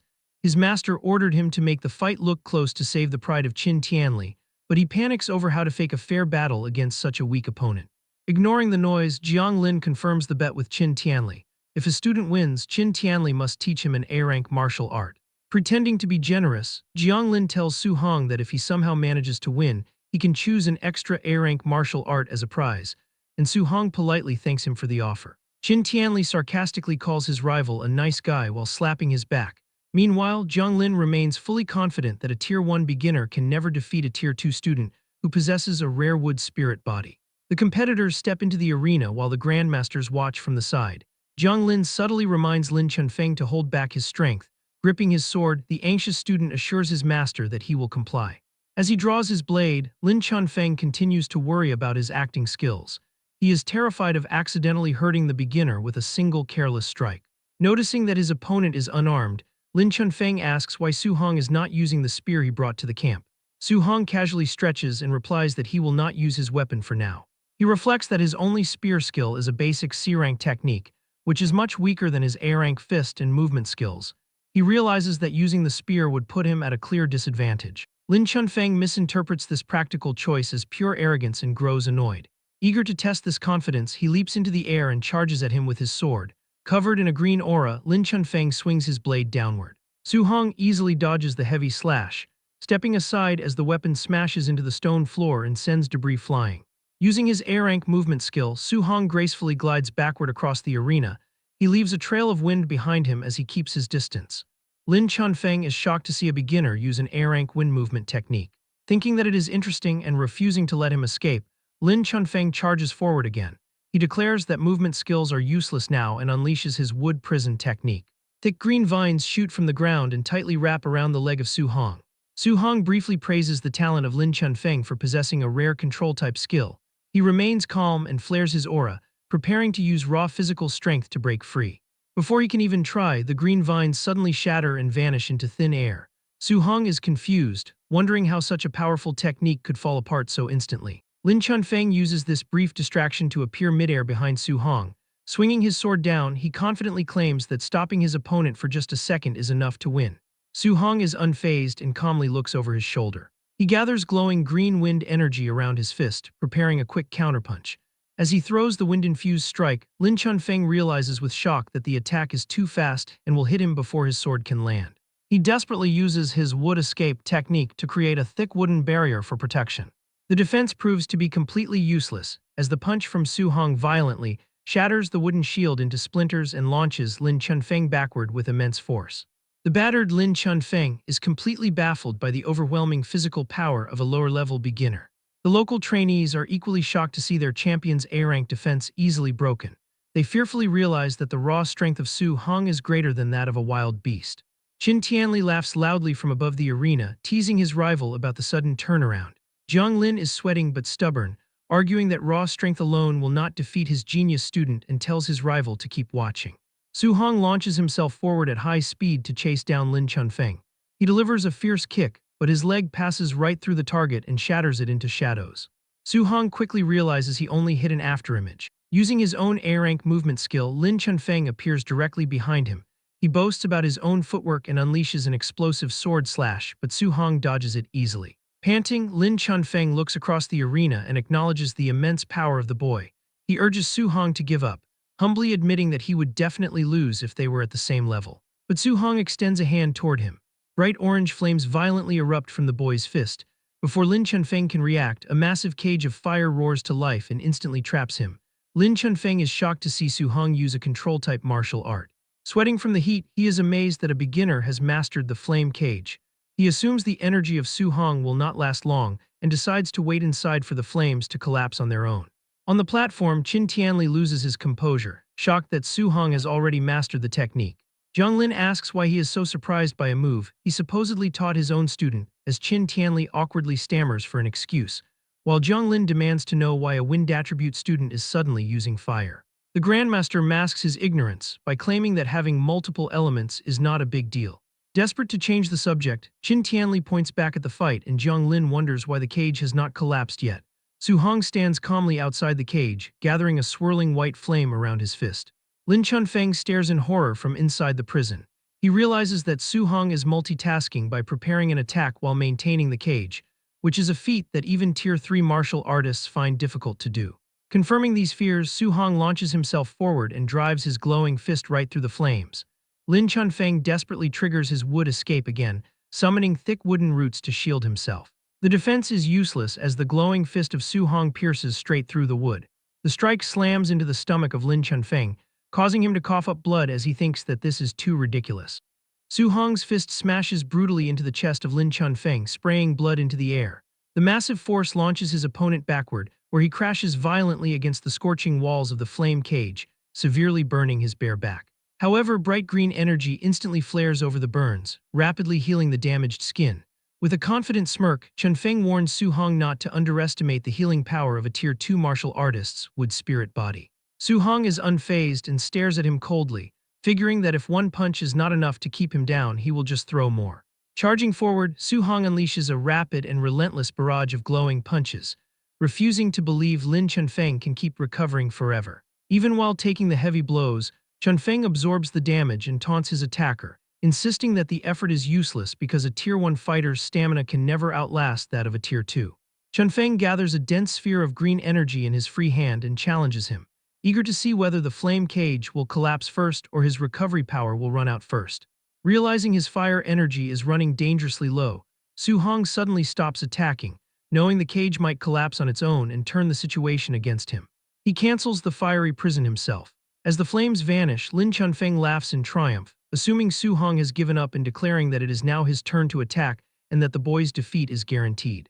However, his arrogant smile quickly vanishes and is replaced by sheer terror. Su Hong gathers a crackling mass of golden lightning and fire in his hand, casually mentioning he had not planned to use this move because it drains too much energy. Lin Chunfeng stares at the terrifying energy in Su Hong's hand and breaks into a cold sweat, stunned that a mere Tier 1 fighter can produce such monstrous power. Panicking, he knows he absolutely cannot let Su Hong get close, so Lin Chunfeng slams his glowing green hands onto the stone floor and channels every ounce of his remaining energy. Roaring the name of his defensive technique, he summons a massive wall of thick wooden pillars that erupt from the floor to shield himself. The eyes of Su Hong flare with intense golden light. Stepping up to the towering wooden wall, he pulls back his fist, which violently crackles with raw lightning energy. With devastating force, Su Hong drives his blazing, lightning-infused fist forward, warping the very air around the impact as the strike pierces straight through the thick wood like paper. The overwhelming punch hits Lin Chunfeng squarely in the face, blasting him backward and sending his unconscious body crashing onto the floor. Su Hong stands calmly among the fatting flames and debris, looking down at his defeated opponent. A stunned silence quickly falls over the massive crowd. The Yang City trainees erupt into panicked disbelief, horrified that their champion was knocked out in one strike despite his Tier 2 healing powers, and they cannot believe Su Hong is still only an early Tier 1 fighter. Grandmaster Jiang Lin breaks into a cold sweat and, staring in absolute shock, turns to his old rival and asks what kind of monster Qin Tianli has brought to the camp. Jiang Lin trembles as he points at the arena, realizing the boy used attribute fusion to achieve that destruction, and he is amazed that a young Tier 1 fighter has already mastered such an advanced technique. Grandmaster Qin Tianli sips his tea innocently and casually remarks that he definitely will not tell his old rival about Su Hong mastering dual attribute fusion in just 1 month, while Jiang Lin stares back in complete disbelief. Continuing to brag, Qin Tianli looks away and adds that if Jiang Lin knew Su Hong had 100% compatibility with all 7 elements and was training 7 guidance techniques at once, he would probably drop dead from fright.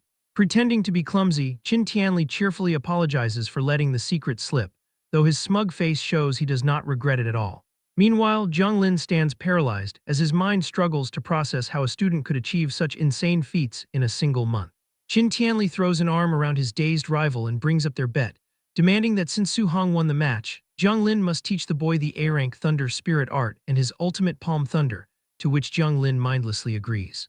Sometime later, inside a massive dome-shaped training room, Su Hong and Jiang Lin stand across from each other in a high-tech arena while holding practice spears. Jiang Lin stares at the young trainee, still amazed by the monstrous potential of the boy, admitting to himself that he has never met anyone like Su Hong in his entire life. Pushing aside his shock, Jiang Lin introduces the technique he is about to show, an A-Rank Thunder Spear art called the 9 Heaven-Breaking Spears. As blue lightning violently crackles around his grip, Jiang Lin explains that the art has 3 stances, with 3 unique moves in each stance for a total of 9, and he warns that both the destructive power and the difficulty increase heavily with each stance. Noting the extreme difficulty, Jiang Lin says he would normally never teach it to a fighter below Tier 4, yet given the rare talent of Su Hong, he is confident the boy can learn the first stance without issue. Jiang Lin tells Su Hong to watch closely as his eyes glow. He unleashes the first stance, River Overturning, sending a massive wave of pure lightning crashing down vertically through the arena.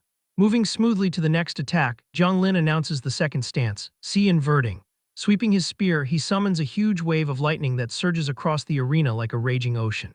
Su Hong grips his own weapon tightly while watching the incredible display, feeling like a tiny boat lost at sea within the simulated storm, knowing even a single stray bolt could completely capsize him. Without pausing, Jiang Lin performs the third stance, Heaven Breaking. He thrusts his spear, releasing a piercing blast of lightning that strikes the center of the room with explosive force.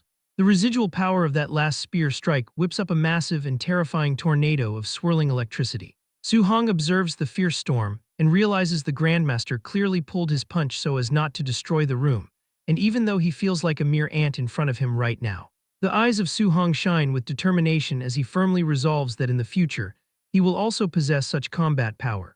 As the storm finally fades, Zhang Lin hands Su Hong a small manual explaining the 9 heaven-breaking spears, telling the trainee to practice on his own first and offering to answer any questions if he does not understand something. Su Hong respectfully thanks the Grandmaster for his guidance, but Jiang Lin smiles warmly and says there is no need for thanks as he is just honoring the bet. He promises that once Su Hong masters the first stance, he will teach the second martial art, Palm Thunder, casually adding that while the spear art is strong, its power still falls far short compared to his ultimate Palm Thunder. Su Hong holds the manual tightly with excitement, amazed that Palm Thunder could be even more powerful, and resolves to hurry up and learn this spear art. Waving his hand, Zhang Lin turns to leave the dome, mentioning he has matters to discuss with Qin Tianli and promising to return in a bit to see how the practice is going. An hour later, Grandmaster Zhang Lin returns to the training room and asks Su Hong if he has grasped the trick yet, telling the boy there is no need to rush as it usually takes months to learn. However, he stops dead in his tracks as he sees Su Hong surrounded by a massive, swirling vortex of golden lightning. Su Hong then unleashes a powerful, crackling blast of electricity from his spear. As the lightning fades, Su Hong turns to the Grandmaster and actually complains that the spear art is too difficult, mentioning he has only barely reached the basic level for now. He then immediately asks to be taught the ultimate skill, Palm Thunder. Zhang Lin is left completely dumbfounded and wonders if he is looking at the talent of a true monster. Later, as the sun sets over the horizon, Zhang Lin sits outside the dome with a completely blank expression on his face. Grandmaster Qin Tianli approaches and asks why he is dazed, questioning if he has finished teaching the boy Palm Thunder. Still in shock, Zhang Lin simply says he is done and tells Qin Tianli to go see the results for himself. Skeptical, Grandmaster Qin heads toward the door while wondering if his rival is holding back, noting that Palm Thunder is impossible to learn without hand-in-hand instruction. His words die in his throat the moment he opens the door to find Su Hong crackling with electricity, holding a perfect, high-density ball of lightning in his hands, as he cheerfully announces he has finally learned the skill. Both Grandmasters stand in the doorway, completely stunned, as even Qin Tianli is shocked by the boy's terrifying speed. Zhang Lin despairs as he remembers it took him 3 long months to master the same skill, a feat for which his own teachers had praised him as a genius. Recovering from the shock, Zhang declares that the child's future is limitless and he will definitely reach Tier 9. Qin tells him to stop sighing and offers to take his rival out for a meal, nodding they haven't got together as brothers in a long time. After that, he tells Su Hong that the camp's teaching assistant will arrange a temporary dorm for him since they will depart the next day. Su Hong agrees. That night in his dorm, Su Hong reviews his system interface and notes that after defeating Wang Tianchuo's group and Lin Chunfeng, he has earned 230 martial value points. He realizes his vitality is currently too low and that his spiritual power, physique, and martial arts also need continued upgrading. He knows that 230 points is nowhere near enough for his needs. Since he believes the cultivation realm is the ultimate foundation, Su Hong decides he must prioritize upgrading his vitality. After spending his points, his vitality rises to 138.6, but he realizes he needs a new way to earn more martial value. He concludes that since no one in the camp dares to spar with him anymore, his only option is to kill beasts in the ferocious beast room. Meanwhile, the 2 grandmasters are drinking together. Zhang Lin complains that Qin Tianli is too shameless for scamming him out of 2 A-rank martial arts, but Qin just brushes it off, nodding he has heard this 100 times. They are interrupted by a staff member who announces that the camp's night raid event is about to start, and they are just waiting for the final order. Zhang casually approves the raid and tells the man not to go easy on the trainees, prompting the man to relay the order to drill them mercilessly. Grandmaster Qin sobers up instantly and panics, asking if the raid is tonight because Su Hong is also staying in the dorms.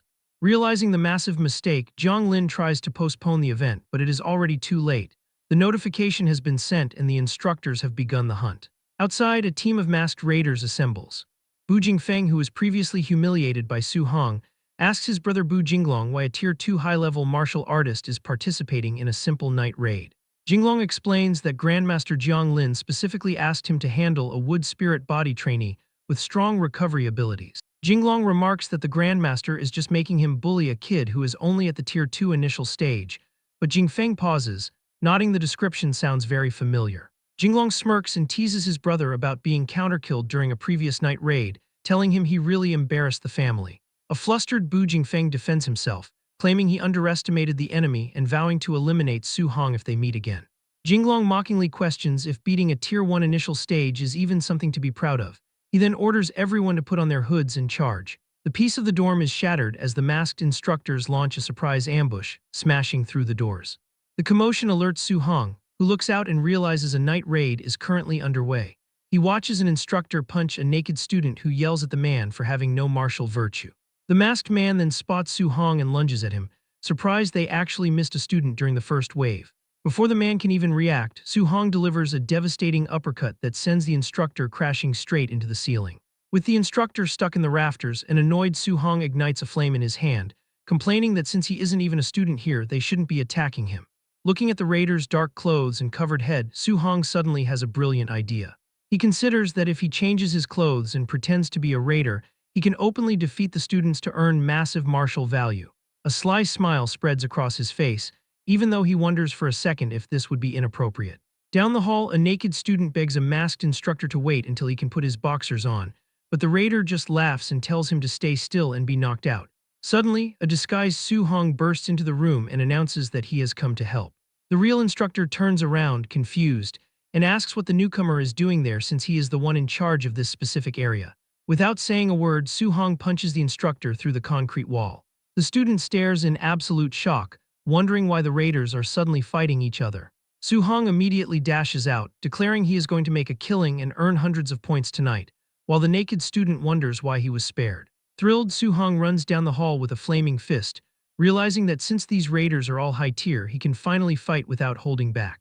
He then tears through both trainees and raiders alike, beating them down mercilessly until the raiders start screaming that there is a mole in their group. After kicking another opponent into the distance, Su-hong notes that the first floor is cleared and decides to head for the second floor next. On the next level, Su-hong moves like a golden blur, unleashing a flurry of strikes that take down anyone standing in his path. As he races toward the third floor, Su-hong laughs, feeling like he has finally hit the jackpot as his system rewards him for every person he defeats. On the third floor, a group of masked instructors is busy watching the intense battle between Lin Chunfeng and Bu Jinglong. They are impressed by the student's resilience and note that his recovery ability is terrifying, warning that Bu Jinglong will be in danger if the fight drags on. Su-hong walks right up to the spectating raiders and asks why so many of them are blocking the way. Not realizing he is an imposter, they tell him that the other students are beaten and only the wood spirit body remains. Su-hong steps forward with golden energy igniting around his fist and declares there is no need to keep watching. Seeing this, the raiders ask what he thinks he is doing, but before they can react, Su-hong tears through the entire group, stating he has already dealt with the wood spirit body before. The sudden commotion interrupts the main fight, and a confused Jinglong asks why he is hitting his own comrades. Su-hong flares his golden aura and challenges everyone to come at him together. Hearing this, Bu Jinglong tells Lin Chunfeng to step aside and rest, as he intends to deal with the rogue raider personally. He is furious that someone has interfered and charges towards Su-hong, shouting that he will teach him a lesson for breaking the rules of the Night Raiders. Su-hong remains unfazed and channels golden energy into his hand, forming a powerful Vajra fist to meet Jinglong's attack head-on in a fierce clash. The sheer force of the impact sends Jinglong stumbling backward, leaving him stunned by the incredible physical strength of his opponent. He realizes Su-hong is no ordinary fighter and quickly changes his mind, yelling for Lin Chunfeng to join the fight. Chunfeng immediately unleashes his wood prison technique, causing thick vines to erupt from the floor. However, Su-hong swiftly flips out of the way and evades them with ease. Using the distraction, Jinglong appears right behind Su-hong and throws a heavy punch, only for it to slam into a glowing purple thick earth armor that suddenly covers the body of Su-hong. Jinglong stares in absolute shock, wondering where this monstrous fighter came from and how he could so easily block a high-level Tier 2 attack. Before he can even process what has happened, Su-hong vanishes and reappears, smashing the elite instructor into the wall with enough force to shatter his armor and make him cough up blood. Su-hong does not pause and leaps over the stunned Lin Chunfeng to drive his blazing fist into the back of the trainee's head, smashing him face first into the ground and knocking him out cold. Moments later, the system rewards Su-hong with martial value points for both victories. He checks his status and is thrilled to see his balance has skyrocketed to over 2,400 points, celebrating his sudden wealth. The next morning, Lin Chunfeng and Bu Jinglong stand among the other bruised and battered raiders while nursing their injuries and looking completely defeated. An enraged Grandmaster Jiang Lin points at the injured men and loudly blames the carnage on the monster student of Qin Tianli. Qin Tianli plays dumb and casually denies any involvement, prompting Jiang Lin to ask sarcastically who else could have possibly caused such destruction. Jiang loses his patience and furiously yells at them to get lost, kicking his rival out of the camp. Qin simply laughs as he flies away with Su Hong. While they are in the air, the Grandmaster asks Su Hong if he is still missing martial arts for the metal, wood, and water attributes. Su Hong confirms this and is curious why he is asking. With a sly grin, the Grandmaster suggests they go pay a visit to a few more of his old friends. Over the next 10 days, the pair travels to 3 different training camps. They repeat the same plan, with Su Hong easily defeating the local champions, while Qin Tianli smugly collects the winnings and brushes off accusations of cheating from the angry rival grandmasters. Back in his own dorm, Su Hong meditates to absorb his new skills. The system confirms he has successfully learned the basic levels of the A-rank metal ripple, woodvine entanglement, and water dragon techniques. Opening his eyes, Su Hong marvels at his new arsenal and admits he never dreamed he would possess so many A-rank martial arts. Seeing his martial value is now close to 3,000 points, he decides it is finally time to use them to increase his core vitality. Su Hong begins to pour all his accumulated points into his vitality. As the system registers the upgrades, his body surges with intense heat and swells painfully with raw energy. He is sweating heavily from the sudden expansion and realizes he might have added too much at once as his vitality shoots up to 450. As his body slowly returns to normal, a panting Su Hong kneels on the floor. Despite the pain, he is thrilled to realize he is now only 50 points away from breaking through to become a Tier 2 martial artist. Checking his stats, Su Hong sees he has exactly 100 martial value points left. He debates whether to use them to strengthen his spiritual power or his rare overlord body. He decides to test the limits of his special physique and chooses the option to upgrade the overlord body. The system immediately takes his remaining 100 points, but only gives him a tiny 0.1% increase. Seeing this, Su Hong thinks that it is way too hard to upgrade. It seems from now on he should prioritize breaking through to Tier 2 martial artist and decides to go to the ferocious beast room to farm some more martial value. Before he can leave, he runs right into Grandmaster Qin Tianli. The Grandmaster asks if Su Hong is still missing a healing martial art, making him sweat nervously as he guesses the old man is planning to hustle another rival camp. A short time later at the Hang City training camp, Grandmaster Wang Qingshan addresses a large group of trainees.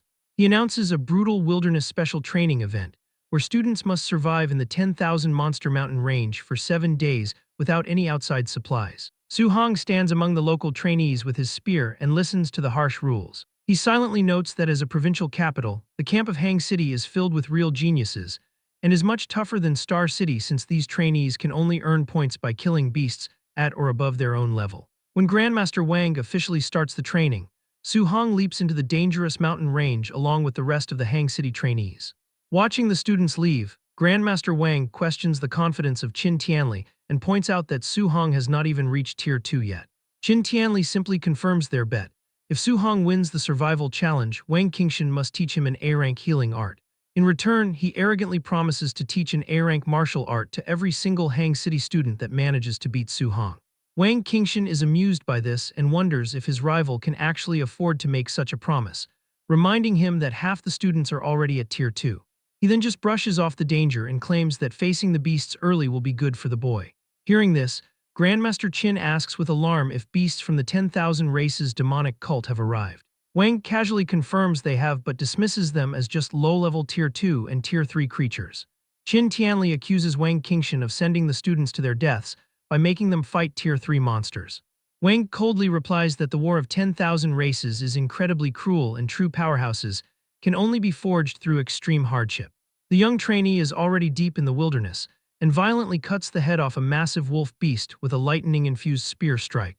Su Hong is eager to test out his new abilities and summons a barrage of golden metal ripple energy beams that pierce through a pack of beasts. He does not pause and then uses his wood attribute to conjure thick, glowing vines of woodvine entanglement to crush a giant snake. As night falls over the mountain range, Su Hong summons a massive water dragon which violently blasts through a fiery beast, showing his complete dominance over the wilderness. He steps into a dark cave past the glowing body of his latest victim and acknowledges the incredible destructive power of his new A-rank martial arts. However, he also notices that his spiritual energy drains far too quickly when he uses them one after another. Standing in the bloody cave, Su Hong checks his system. Seeing he has earned over 500 martial value points and his vitality is maxed out, he decides it is time to push for his Tier 2 breakthrough. Su Hong sits down to meditate and begins channeling his points into his vitality. A fierce fiery aura erupts around him as the system registers the steady upgrades and pushes his body toward its new limits. Meanwhile, deep in the forest, a red-haired cultist grumbles as he patrols the dark woods. He complains about having to check the perimeter in the middle of the night, certain that no one could possibly find their hidden sacrificial grounds in such a remote mountain range. He suddenly stops in his tracks when he notices the freshly killed body of a massive beast lying just outside the dark cave where Su-hong is meditating. He realizes that an intruder has wandered into their territory after all. Standing at the cave entrance, the cultist calls out maliciously to whoever is hiding inside. The red-haired cultist orders the intruder to surrender, warning of a fate far worse than death if he continues to resist, and glancing at the remains of a Tier 2 red flame black tiger, he assumes his opponent possesses Tier 3 strength at the very most. From inside the cave, Su-hong listens to the man's arrogant tone, and since the cultist speaks so dismissively of Tier 3 martial artists, Su-hong suspects he might be facing a formidable Tier 4 expert. Although he has recently broken through to the Tier 2 realm, he admits he lacks the confidence to defeat a Tier 4 martial artist. Deciding that escaping the cave is his primary objective, Su-hong launches a water dragon attack to cover his retreat. The cultist eagerly grips his sword and shatters the watery beast with a single slash, mocking the move as having the measly power of an early Tier 2 martial artist. Spotting Su-hong trying to flee, the cultist immediately gives chase, praising the young man as a genius for killing a red flame black tiger at such a low level, while sadistically adding that he loves nothing more than strangling lucky geniuses in the cradle. The cultist suddenly stops in confusion and asks the boy why he has stopped running. Su-hong turns to face his pursuer and calmly states that judging from the vitality the man just erupted with, he is actually only at the Tier 3 initial stage, reflecting that he initially thought the man was a Tier 4 fighter. Spotting a distinct tattoo on the man's neck, Su-hong recognizes it as belonging to the heavenly god race. This man is a member of the 10,000 Races demonic cult, a group of human traitors who view their own humanity as a disgrace and capture others to sacrifice to the 10,000 races in exchange for rewards. Disgusted by this human scum, Su-hong flares a golden aura and declares that everyone has the right to execute him. Smirking, the cultist challenges Su-hong's ability to do so and launches an A-rank strike known as Heavenly Sun Slash. Facing a Tier 3 opponent for the first time, Su-hong decides he must use his full strength. He unleashes River Overturning, a massive wave of golden lightning that violently clashes with and completely disperses the fiery attack in a single hit. Su-hong is surprised, wondering how a Tier 3 martial artist could be so weak that his technique was dispersed so easily. The cultist panics, unable to understand how he has fallen into a disadvantage against someone a whole major realm below him despite using an A-rank martial art, while remaining completely baffled as to how his opponent can use both water and thunder attributes. Enraged, the cultist screams that Su-hong is courting death and launches a frantic flurry of sword slashes that the boy effortlessly dodges before vanishing with a rapid movement technique and suddenly reappearing directly behind the cultist. He immediately prepares to unleash another devastating blast of golden lightning known as Treading Sea. Realizing that this power is far stronger than his own Heavenly Sun Slash, the terrified cultist frantically tries to retreat, but before he can escape, thick green vines erupt from the ground as Su-hong uses his wood attribute control-type martial art to bind his leg. The cultist stares in utter disbelief, shocked that Su-hong is now using a wood attribute after water and thunder, and completely immobilized by the vines. The cultist is instantly engulfed by the massive blast of lightning. As the dust settles, Su-hong stares at the smoldering remains. Suddenly, the body begins to melt into the ground, sparking the concern that the man might have escaped using some weird movement technique. The cultist reforms his body, now covered in thick rock armor, and angrily curses his luck for meeting a monster instead of a human genius. Su-hong declares that the cultist has nowhere left to run, and the armored cultist prepares his counterattack, initiating a transformation that sprouts large wings from his back while demanding that the boy feel the divine might of the heavenly god race. Su-hong thrusts his spear forward and mocks the man for mutating into such a sick appearance, stating the demonic cult is completely insane. The cultist catches the spear tip with his bare armored hand, bragging that once he finishes his bloodline modification, he will be a true member of the heavenly god race. He declares that his sacrificial event will not tolerate any interruption. Su-hong immediately retaliates, unleashing a fierce blast of fire that pierces straight through the wing of the cultist. Capitalizing on the opening, Su-hong instantly activates his flame cage technique, trapping the cultist inside a blazing prison. He then channels pure lightning into his weapon and executes the ultimate heaven-breaking stance of his A-rank spear art. The crackling spear violently pierces straight through the rock armor, delivering a devastating explosive blow.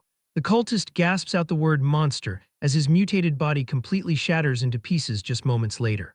Checking his system, Su-hong sees he has earned 212 martial value points for killing the mutated evil spawn, realizing that hunting these fanatics is incredibly lucrative compared to the long grind against beasts.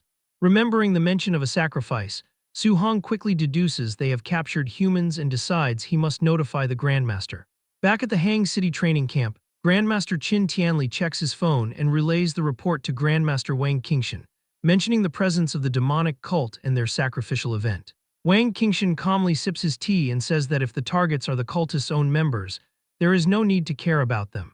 He questions why Qin Tianli is still drinking tea instead of saving his student, but Grandmaster Qin casually replies that Su-hong has already killed the Tier 3 initial-level cultist.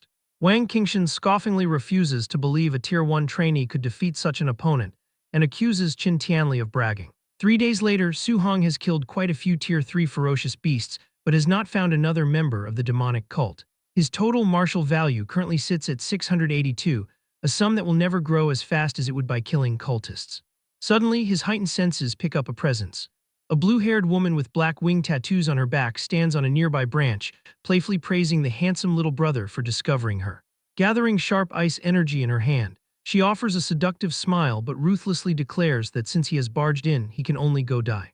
She instantly launches a rapid barrage of deadly ice spikes at him. The demonic cult has delivered martial value right to Su-hong's door, and a confident smile spreads across his face. Su-hong counters the incoming strike with a powerful water dragon.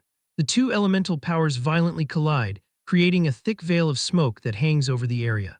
Suddenly, a whip shoots out from the mist, but Su-hong reacts instantly to catch the weapon, reflecting that he might as well ask her where the other demonic cult strongholds are located. He yanks the whip with immense force, pulling the panicked woman through the air directly toward him. As she enters his range, Su-hong delivers a brutal punch to her stomach using his bone nether ghost fist technique, defeating her in an instant. Standing over her, he points his spear at her neck and demands she speak, asking where the stronghold of her 10,000 races demonic cult is hidden. The terrified and bleeding woman begs for her life, revealing that the base is 10 kilometers north of their current location. Su-hong presses further, asking how many Tier 3 martial artists arrived this time, and she confesses that including herself, there are 3 Tier 3 and 3 Tier 2 martial artists in total. Su-hong calculates his progress, noting that with 2 Tier 3 martial artists already down, only one remains, and he will completely wipe out the remaining cultists to earn over 1,000 martial value, points to evolve his spiritual telekinesis to Tier 2. Refusing to stay down, the female cultist yells that he has underestimated his enemy and that she will not let him off. Triggering a transformation, she calls upon the heavenly god race to mutate as large wings sprout from her back, arrogantly boasting that her strength has doubled enough to instantly kill him. Su-hong does not give her the chance and immediately counters with a powerful spear thrust, unleashing a massive pillar of golden lightning. As her mutated form fades, Su-hong pulls his spear from her falling body, declaring that the 10,000 races demonic cult has committed too many crimes for him to let a single one escape, and coldly tells her to contribute her martial value to him. His system window confirms a profit of 212 martial value points, leaving him highly satisfied. Meanwhile, at the 10,000 races demonic cult sacrifice stronghold, a small group of trainees find themselves completely surrounded near a massive stone pyramid. The trapped Hang City trainees panic, realizing it is a deadly trap and that they were lied to about the numbers, cursing their intelligence report as they face a large squad of Tier 3 martial artists instead of just a few Tier 2s. The Blood Commander coldly orders his men to kill the intruders.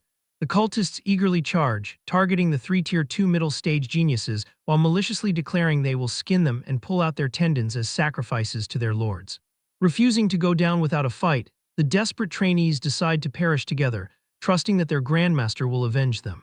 High above the battlefield, the Grandmasters are calmly observing the situation, and Wang Qingshan proudly points out his top 3 geniuses to Qin Tianli, who acknowledges their bravery for fighting with their lives on the line, while Wang Qingshan suggests letting them fight for a bit and only intervening if things get truly bad. However, Qin Tianli smirks confidently and tells him there is no need for them to make a move. He points out that his family's little monster, Su-hong, is already diving into the valley to save the students. Wang glares at him in disbelief, asking how much fake alcohol he drank today to dare to brag like that, scoffing at the idea that a Tier 1 high-level trainee could save people from a group of Tier 3 martial artists. Down in the valley, one of the top trainees steps forward to cover his teammates, declaring that they should retreat quickly, but they refuse, stating that if they die, they will die together. A cultist lunges with glowing red claws, laughing that none of them will get away. Suddenly, a crackling spear of golden lightning shoots past the trainees and pins the cultist to a tree, killing him instantly. The remaining cultists stop in their tracks and angrily demand to know who goes there. Su-hong appears in their midst like a flash of lightning. Using his 9 heaven-breaking spears, river-overturning skill, he grabs 2 cultists and brutally smashes them together. He then gathers his energy and unleashes a blinding flurry of lightning punches through his palm thunder technique, instantly stopping several more enemies. Standing among the defeated bodies, Su-hong calmly asks the stunned trainees if they are all right. The Hang City geniuses stare in awe, recognizing him as Su-hong from Star City and marveling at how he could instantly kill so many Tier 3 martial artists. Watching from the air, Wang Qingshan breaks into a nervous sweat, asking Qin Tianli why his student knows Palm Thunder when he was supposed to be taught healing martial arts. And seeing Su-hong continuously cast the skill, he suspects the boy has already broken through to Tier 2. Qin Tianli is secretly just as shocked, realizing it has only been a few days since he last saw the boy as a Tier 1 initial stage, finding this cultivation speed completely ridiculous. Back in the valley, Su-hong tells the Hang City trainees that he will cover them and they should go first, and still dazed by his power, they tell him to be careful as they quickly retreat. A greedy grin spreads across Su-hong's face as he reflects that the woman dared to lie to him, given that there are actually over a dozen Tier 3 martial artists present. He excitedly thinks that they are all his and no one is allowed to fight him for them, nodding that taking out one is worth at least 200 martial value, making this a massive profit. Suddenly, a huge cultist charges at Su-hong, calling him a stinking rat and roaring that he will smash him into meat paste. Unfazed, Su-hong easily dodges the brute's guard and delivers a heavy punch, sending the massive man crashing down. Su-hong gathers more lightning in his hands and tells the remaining enemies that it is now their turn. Terrified by his overwhelming strength, the surviving cultists back away and tell him not to come any closer. They scream that he is a devil and beg the Blood Commander to save them. The man at the top of the pyramid inhales deeply, looking over the dead bodies with a look of crazy joy. He happily announces that the 10,000 races holy cult will not forget their sacrifice and that it is all worth it. Su-hong pauses in confusion as he notices the blood from the fallen enemies is gathering and floating toward the top of the pyramid. He wonders if this is what they call a sacrifice. The massive amount of blood suddenly bursts with a blinding light, transforming the man into a figure with large white wings as he arrogantly calls them lowly humans and demands to know why they aren't kneeling before a noble of the heavenly god race. Su-hong grips his spear with an excited look. He figures that if killing a mutated demonic cultist gives that much martial value, he will get even more for killing a real member of the heavenly god race. The member of the heavenly god race stares down at Su-hong with pure arrogance, questioning who permitted a mere ant to look up at him and declaring that he must die for his insolence. The winged man vanishes in a blur and reappears directly behind the boy. Su-hong panics as he is caught completely off guard by the entity's incredible speed. Su-hong narrowly manages to block the incoming attack, but the massive force causes the earth beneath him to shatter. The winged man smirks, finding it interesting that such a capable warrior exists among the younger generation of humans. Meanwhile, Su-hong reflects on the fact that the heavenly god race is indeed extremely powerful. Floating in the air, the possessed cultist admits he thought this possession would involve nothing more than killing a few human ants, but he identifies Su-hong as a monster genius and decides to kill him right now to remove the threat forever. Suddenly, the host's arm cracks under the strain as the divine power begins to overwhelm a physical body that hasn't even reached Tier 4 vitality. Even so, he declares that Tier 3 peak strength is more than enough to kill an ant like Su-hong and prepares to throw another devastating punch. Su-hong overhears the muttered complaints and realizes this is not a true heavenly god, but rather a human body possessed by one. Su-hong channels golden lightning into a thunder rush fist, declaring that it remains to be seen who will kill whom as he lunges forward. The two clash violently, exchanging devastating strikes that cause the entire valley to shake. Watching from above, Qin Tianli casually remarks on the formidable physical body of the heavenly god race, while Wang Qingshan asks in surprise why the focus is on the enemy, as he is completely baffled that a lower realm fighter is using pure physical strength to match and even suppress an opponent possessed by a heavenly god. Su-hong strikes the enemy with a heavy lightning punch, forcing the entity to stagger back. The injured heavenly god demands to know what kind of physique the human possesses, reeling with disbelief that even on the all-heavens battlefield against chosen ones, he never suffered a loss in physical strength. Su-hong looks relaxed and smirks at him, asking if something is wrong and goading him to keep going. Su-hong flares his aura with a feeling of exhilaration, reflecting that since awakening the overlord body, he was afraid of killing people by mistake, but now he can focus entirely on how to kill his opponent. He remarks that if the heavenly god's true body were here, the battle would be even more satisfying. The heavenly god screams in fury at being humiliated by a human ant before unleashing his ultimate technique, Divine Arsenal. A multitude of golden spears manifest from glowing portals. Floating above, he declares Su Hong is the first one to ever force him to use this move. Su Hong senses that the golden spears have the power to destroy a Tier 3 martial artist, but a system notice suddenly appears stating this martial art cannot be learned, leaving him to wonder if there are skills that simply cannot be copied. Wang Qingshan identifies the move as Divine Arsenal, an innate skill only those with pure bloodlines can cast, while Qin Tianli wonders if the enemy's bloodline is pure enough to make him a big shot in his race. Grandmaster Wang insists they must hurry and save Su Hong, fearing a precious treasure like him might die, but Qin Tianli tells him not to panic because Su Hong still has his own ultimate move. Qin Tianli smugly reveals that Su Hong has 100% compatibility with all 7 attributes and already mastered the fusion of thunder and fire as a Tier 1 martial artist, leaving Wang Qingshan utterly shocked. The heavenly god admits Su Hong will become a massive threat if allowed to grow up, and declares that his life must end today. He fires the barrage of golden spears down toward Su Hong. Su Hong smirks and tells the enemy that he is also the first to make him use his full strength. He channels lightning into his weapon and prepares the third stance of the 9 heaven-breaking spears. Su Hong shouts heaven-breaking and thrusts his spear upward, unleashing a massive blast of raw lightning that effortlessly obliterates the golden spears. The heavenly god screams that it is impossible as the destructive energy surges toward him. The attack triggers a massive explosion, carbonizing the enemy's body and shattering it into pieces. The strike even slices the massive stone pyramid in half. Su Hong stands before the ruins, trembling and exhausted, but he smirks as his system shows he earned 843 martial value points, proving the fight was worth the effort. Wang Qingshan lands nearby and calls him a precious treasure and a great genius. He grabs the boy's face and admits he never would have believed a Tier 2 martial artist could defeat a heavenly god if he hadn't seen it with his own eyes. Su Hong reflects on how an ordinary clansman from a top 10 race forced him to use his trump card, realizing how truly terrifying their real geniuses must be. He asks if he was wrong to think so, and Wang Qingshan tells him that defeating a small fry heavenly god is not something to get overly excited about. 4 days later, the special training finally comes to an end. The rankings show Su Hong in first place with over 17,000 points, while second place only has 4,700, leading some trainees to suspect he cheated. But the geniuses he saved quickly shut down the rumors, explaining that he is impossibly strong and defeated Tier 3 demonic cultists with a single move. The trainees soon learn that Wang Qingshan is personally teaching the boy an A-rank martial art.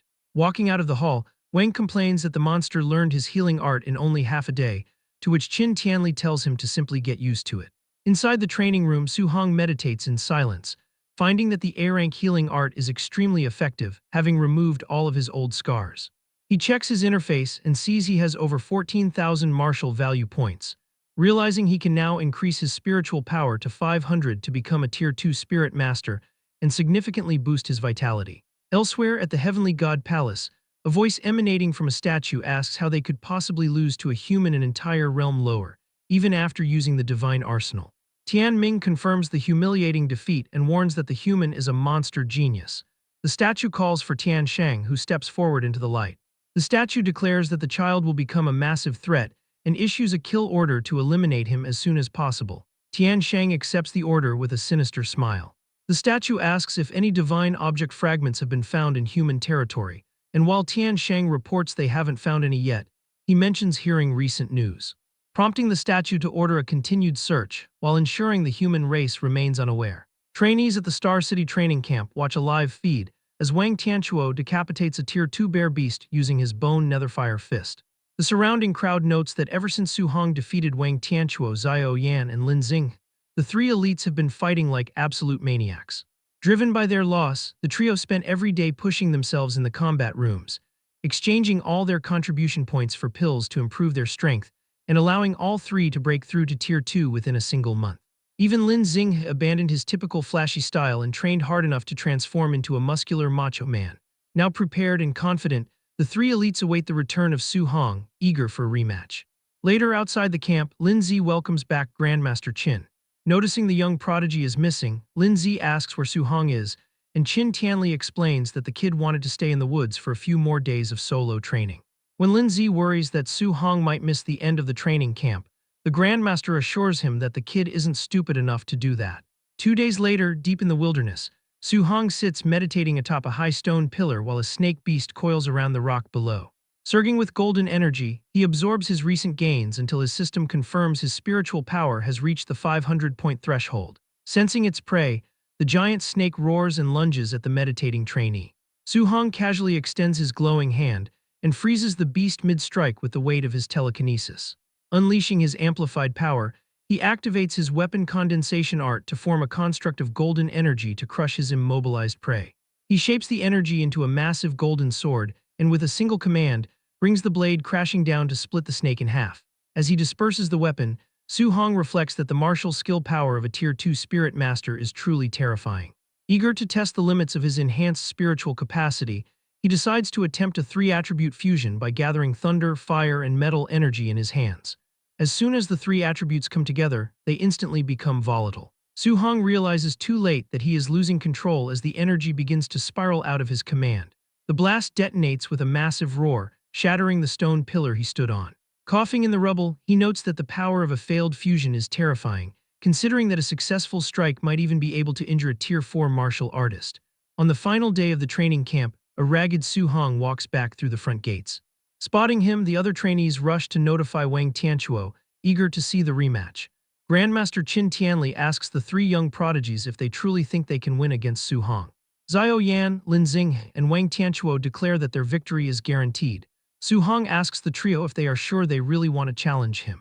Flaring their new auras, Wang Tianchuo warns Su Hong not to underestimate them now that all 3 have broken through to Tier 2, while Xiao Yan boasts she can now defeat him alone.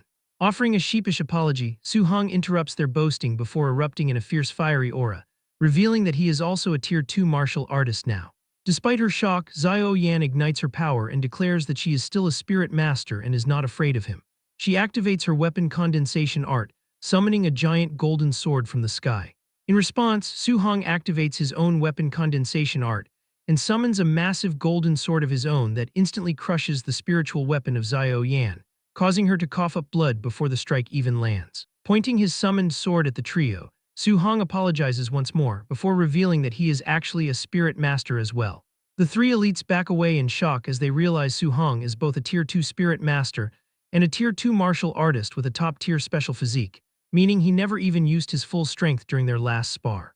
Finding the trio insufficient for his needs, Su Hong smirks and asks the entire camp to come at him together, reflecting that this is another great opportunity to earn a ton of martial value.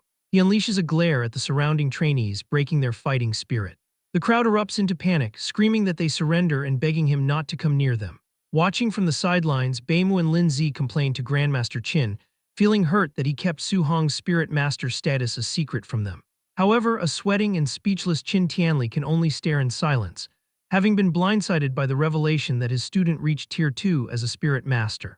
Realizing the Grandmaster was kept in the dark as well, the instructors watch as Qin Tianli throws his head back and bursts into laughter, declaring Su Hong a monster seen only once in a millennium. But after watching Su Hong beat down the crowd of trainees, Beimu asks if they should go stop them, though Lin Zi tells her there is no need to mind them as this is simply youth. Suddenly, Grandmaster Qin Tianli notices a heavy presence approaching. The golden-winged great rock descends from the sky, ordering the humans to get out of its sight since 30 days have passed. Su Hong looks up and recognizes the giant bird once again. Annoyed by the creature's arrogance, Qin Tianli erupts with his immense aura. He declares he has already given the feathered bird enough face and mocks its pathetic attempt to chase people away. He leaps onto the giant bird and unleashes a relentless barrage of strikes. Watching from below, the terrifying power of a Tier 7 Grandmaster's flames makes the entire clash feel like a battle between immortals. Standing atop the battered bird's head, he listens as the creature begs him to stop, warning that it has a big shot backing it today, but the Grandmaster challenges it to call him out so he can beat him up too. The Grandmaster's confidence is suddenly interrupted when a booming voice orders that it is enough. The sky oscillates as a massive shadowy entity with glowing red eyes materializes. Lin Zi and Beimu stare in horror, realizing the rock is actually related to the Lord of 10,000 Monsters. Su Hong breaks into a cold sweat as he recognizes the entity as one of the few strongest in the Monster Mountain range, a being guaranteed to be at least Tier 9 or even the King title realm. Su Hong stares up at the massive shadowy Lord of 10,000 Monsters and feels the crushing weight of its gaze. This encounter highlights his own insignificance compared to experts at Tier 9 and above, making his current Tier 2 strength look like a grain of sand against a mountain. A deep sense of dread washes over him as he thinks of his family, knowing that if a being this powerful ever attacks Star City, he will be completely helpless to protect his aunt and uncle. Looking toward the sky, Su-hong decides to push past his current limits, vowing to break through every stage until he reaches the legendary King Realm. Meanwhile, Qin Tianli releases his grip on the beaten golden-winged Great Rock, letting the beast go now that it has a powerful backer. The golden-winged Great Rock angrily promises retaliation as it flies away into the distance, its form eventually dissipating. Watching it go, Qin Tianli is thankful that the Lord of 10,000 Monsters is bound by an old agreement with the human race that prevents him from attacking casually, meaning there is no need to worry about him bullying the younger generation. Despite the terrifying interruption, the training camp ends without further trouble, and the trainees soon gather by the buses to return. Su-hong puts on his backpack, thinking about how much his uncle and aunt must be worrying after a full month away from home. Suddenly, a voice calls out to him as Li Tu and Chen Shan run over to greet him. Li Tu laughs and tells Su-hong that after this training camp, his name will be famous throughout all of Star City. Chen Shan awkwardly mentions their past issues and asks Su-hong not to target them in the future. Su-hong lets out a sigh and tells them he is not that petty, declaring that if they had not mentioned those things, he would have already forgotten them. Upon leaving the camp, an official welcomes the students and congratulates them on finishing the difficult training. The official announces that the city lord's estate has organized a grand banquet to welcome everyone back, complete with various gifts prepared specifically for them. While the other trainees cheer, a tired Su-hong would rather skip the festivities, wanting only to go back as soon as possible and reunite with his uncle and aunt. Later, guests begin arriving at the massive city lord's estate. The fancy banquet hall is soon filled with people, and the sound of chatter as a waiter politely shows two nervous guests to their table. Su-hong's uncle and aunt sit at the table looking awkward and out of place. Some wealthy guests notice the couple and judge their simple clothes, wondering aloud if migrant workers are even allowed to attend such an event. The aunt wonders if they are embarrassing little Hong by dressing like this, while the uncle sighs and admits that even though they are wearing their best clothes, they probably should not have come. Their worry is cut short when Li Changshan of No. 1 High School approaches them, warmly greeting them as Su-hong's relatives and identifying himself as the principal. Surprised by the attention from such an important person, the couple return the greeting while feeling incredibly nervous, but Li Changshan tells them there is no need for that. Suddenly, Wu Lingxian, president of the Star City Martial Artist Association, hurries over and enthusiastically shakes the hand of the uncle. She loudly declares that the child, Su-hong, is the most promising genius she has ever seen, leaving the uncle even more overwhelmed by the attention. The wealthy guests watch in shock as the city officials personally greet the seemingly ordinary couple, wondering who Su-hong is and if there is a hidden Su family in Star City they have overlooked. Meanwhile, at the center table, the most powerful leaders of Star City are gathered together. Lin Xing's father tells the city lord that with a barbarian god body, his son Wang Tianchuo must have easily taken first place in this training camp. Wang Nai laughs and notes that the Xiao family and Lin family also make him envious, since one is the only spirit master among the young generation in O Star City, while the other has terrifying comprehension. Xiao Yan's father argues that compared to the barbarian god body, a spirit master is actually stronger, predicting his daughter will probably take first place. Lin Xing's father scoffs and says that with his son's movement technique, the other kids have likely already been defeated. This begins a heated argument among the three fathers, with Wang Nai slamming the table and shouting that his son's attack power far exceeds ordinary people. Xiao Yan's father counters that his daughter has the potential to become a king, while Lin Xing's father argues that speed is unbreakable, leading Wang Nai to yell that his son will completely crush those two. Watching from a distance, Li Changshan asks Wu Lingxian if she is going to break up the fight. She asks if he really wants her to intervene in a fight between men showing off their kids, adding that she might not be able to hold back from beating them all up. She confidently says that when Su-hong arrives, those guys will all have to shut up. Li Changshan asks if she really thinks that highly of a student who is only at the Tier 1 initial stage, but Wu Lingxian just smirks and calls it woman's intuition. Suddenly, a guard urgently reports to Wang Nai that the special bus from training camp has arrived. Eager to see his son's return, the city lord proudly invites everyone to come out and welcome the pride of Star City. The three fathers wait by the red carpet with total confidence, but their smiles disappear when their children step off the bus, looking less like champions and more like victims covered in bandages and bruises. As Wang Nai panics over his son's disfigured face, Lin Xinghe mentions that he admitted defeat quickly to take fewer beatings, while Wang Tianchuo absolutely refused to give up. The horrified fathers are stunned, demanding to know who could possibly win against them all.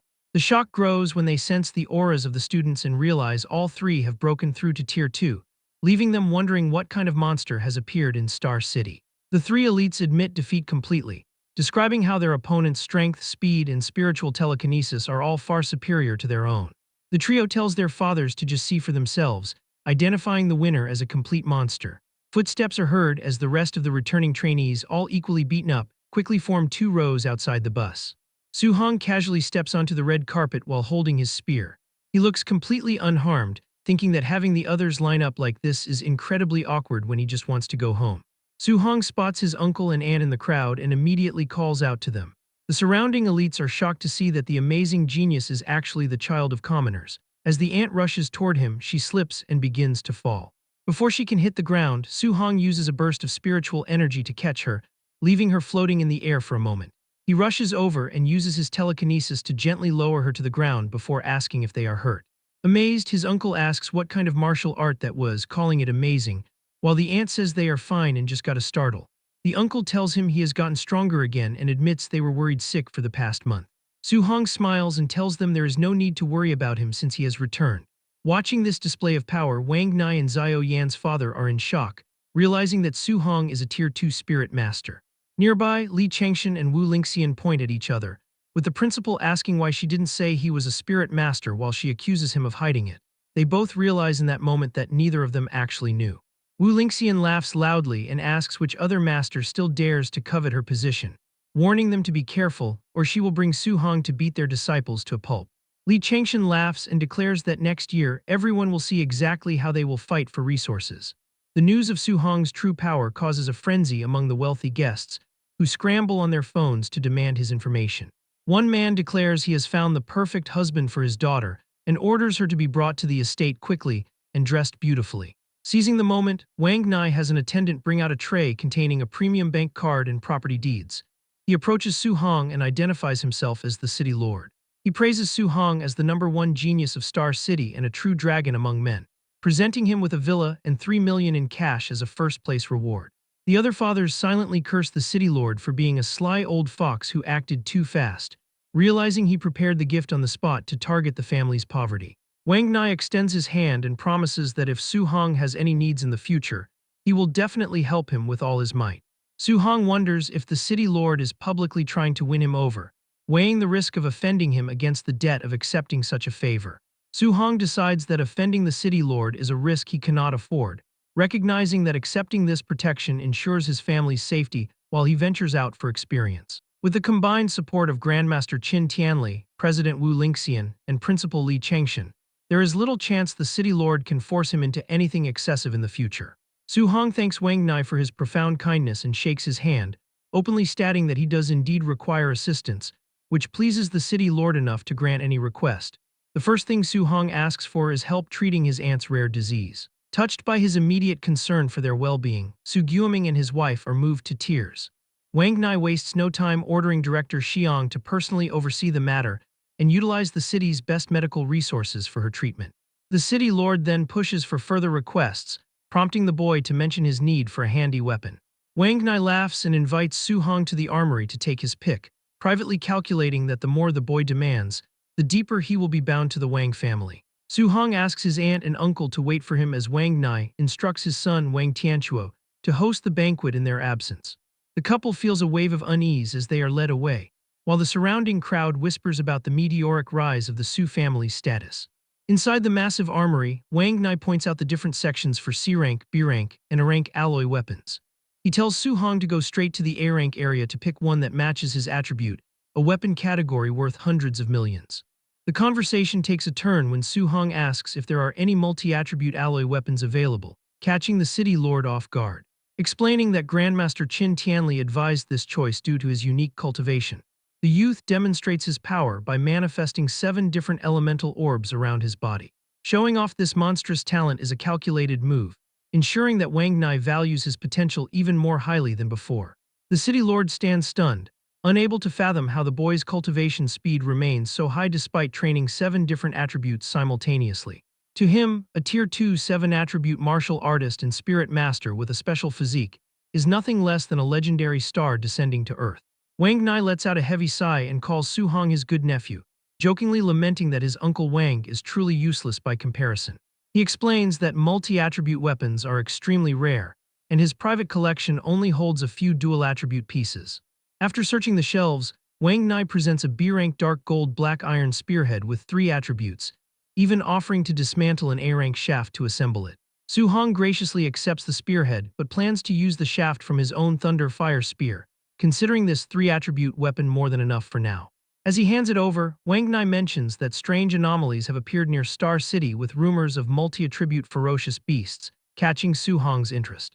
Global anomalies have apparently been creating these multi-attribute beasts alongside various natural treasures. A specific report shares news of a lightning beast gaining fire attributes after coming into contact with a mysterious fragment. One such beast was spotted at Stargazing Lake, though the city lord warns that it is far too dangerous to venture there before entering a Martial Dao University. Su Hong thanks the city lord for the valuable guidance. Several hours pass before a vehicle arrives downstairs at Su Hong's old house. A Star City government vehicle with the exclusive Jiangnan 1 license plate pulls up, leaving the neighbors in total shock.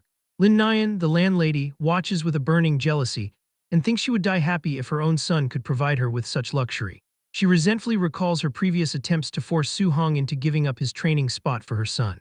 The heavy car doors swing open, and Su Hong, Su Guoming, and the aunt step out as the neighbors conclude the family has finally struck it rich.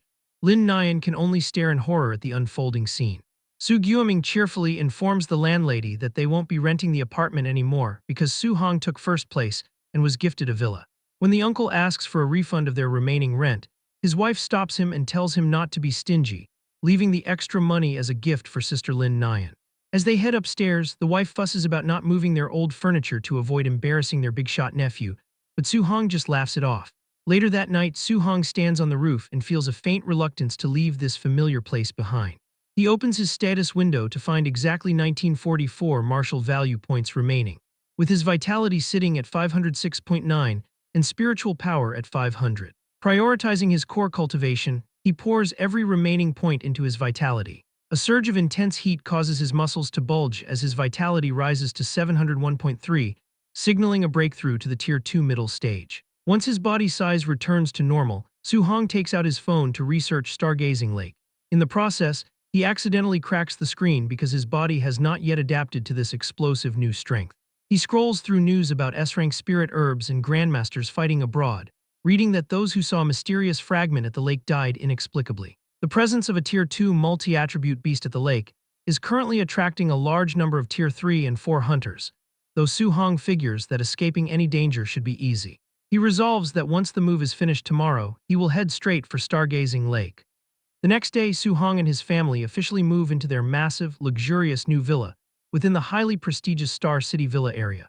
Their brand new home is already filled to the brim with luxury gifts arriving all morning, prompting Su Guoming to loudly remark that their threshold is about to be trampled flat. Feeling overwhelmed by this sudden high society lifestyle, Su Guoming and his wife promise they will never embarrass their genius nephew in the future. At the same time, an eager crowd of wealthy local socialites continuously invite Su Hong to their private homes, offering all sorts of rare, curious treasures just to get on his good side. Su Hong can only offer a strained and highly awkward smile in return, as he politely tries to wave off the relentless, persistent crowd. After finally sending the socialites away, he collapses onto his soft couch and sighs that socializing with these demanding people is far more tiring than fighting deadly monsters, knowing he still needs to head to Stargazing Lake this afternoon.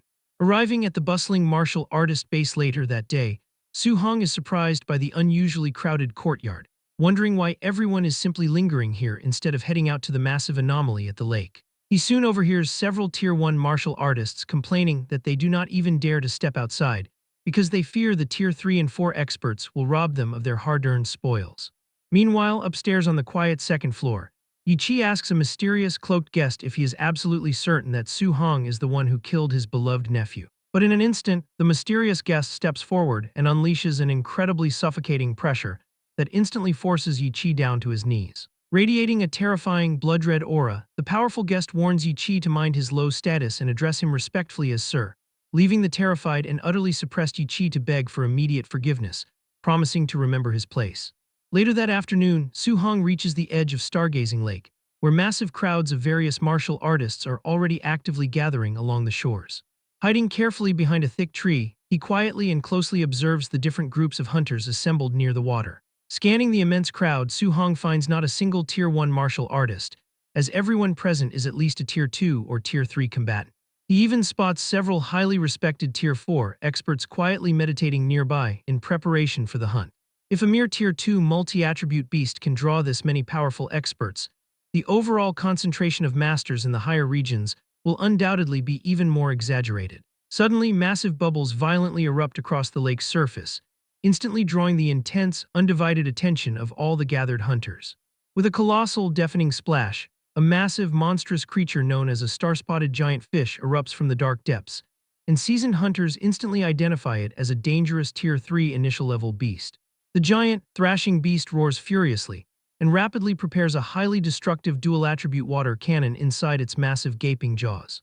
While many weaker hunters scramble to run away in fear, one arrogant Tier 4 martial artist firmly stands his ground, mockingly asking why they are running from a mere fish. Fully confident in his superior defensive strength, he conjures a massive, solid earth attribute defense wall to completely block the incoming strike.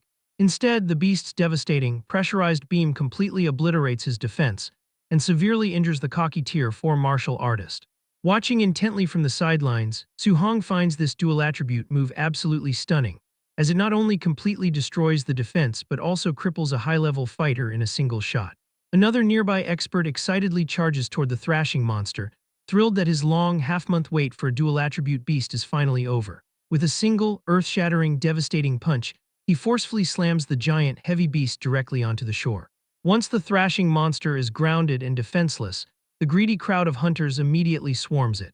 Just a single minute later, the mighty beast is sliced cleanly into raw sashimi, leaving the greedy hunters swearing in loud frustration when they find absolutely no valuable treasures inside its stomach. After watching this incredibly brutal display, Su-hong decides to slip away quietly deep into the dense woods, where his sharp senses suddenly scream in violent warning just as a stealthy, masked assassin drops down from the high trees to launch a lethal sneak attack. But just as the sharp blade is about to land, Su-hong instantly activates his spiritual telekinesis, freezing the shocked assassin completely midair. As the assassin violently breaks free of the mental bind and swings his sharp sword, Su-hong quickly leaps away to safely evade the incoming strike. The attacker quickly recognizes that he is facing a powerful, rare spirit master, while Su-hong identifies his relentless opponent as a highly dangerous Tier 4 martial artist. Immediately activating his signature flying swan startling cloud step, Su-hong dashes away, fully aware that without his telekinesis to briefly delay that initial attack, he would already be dead.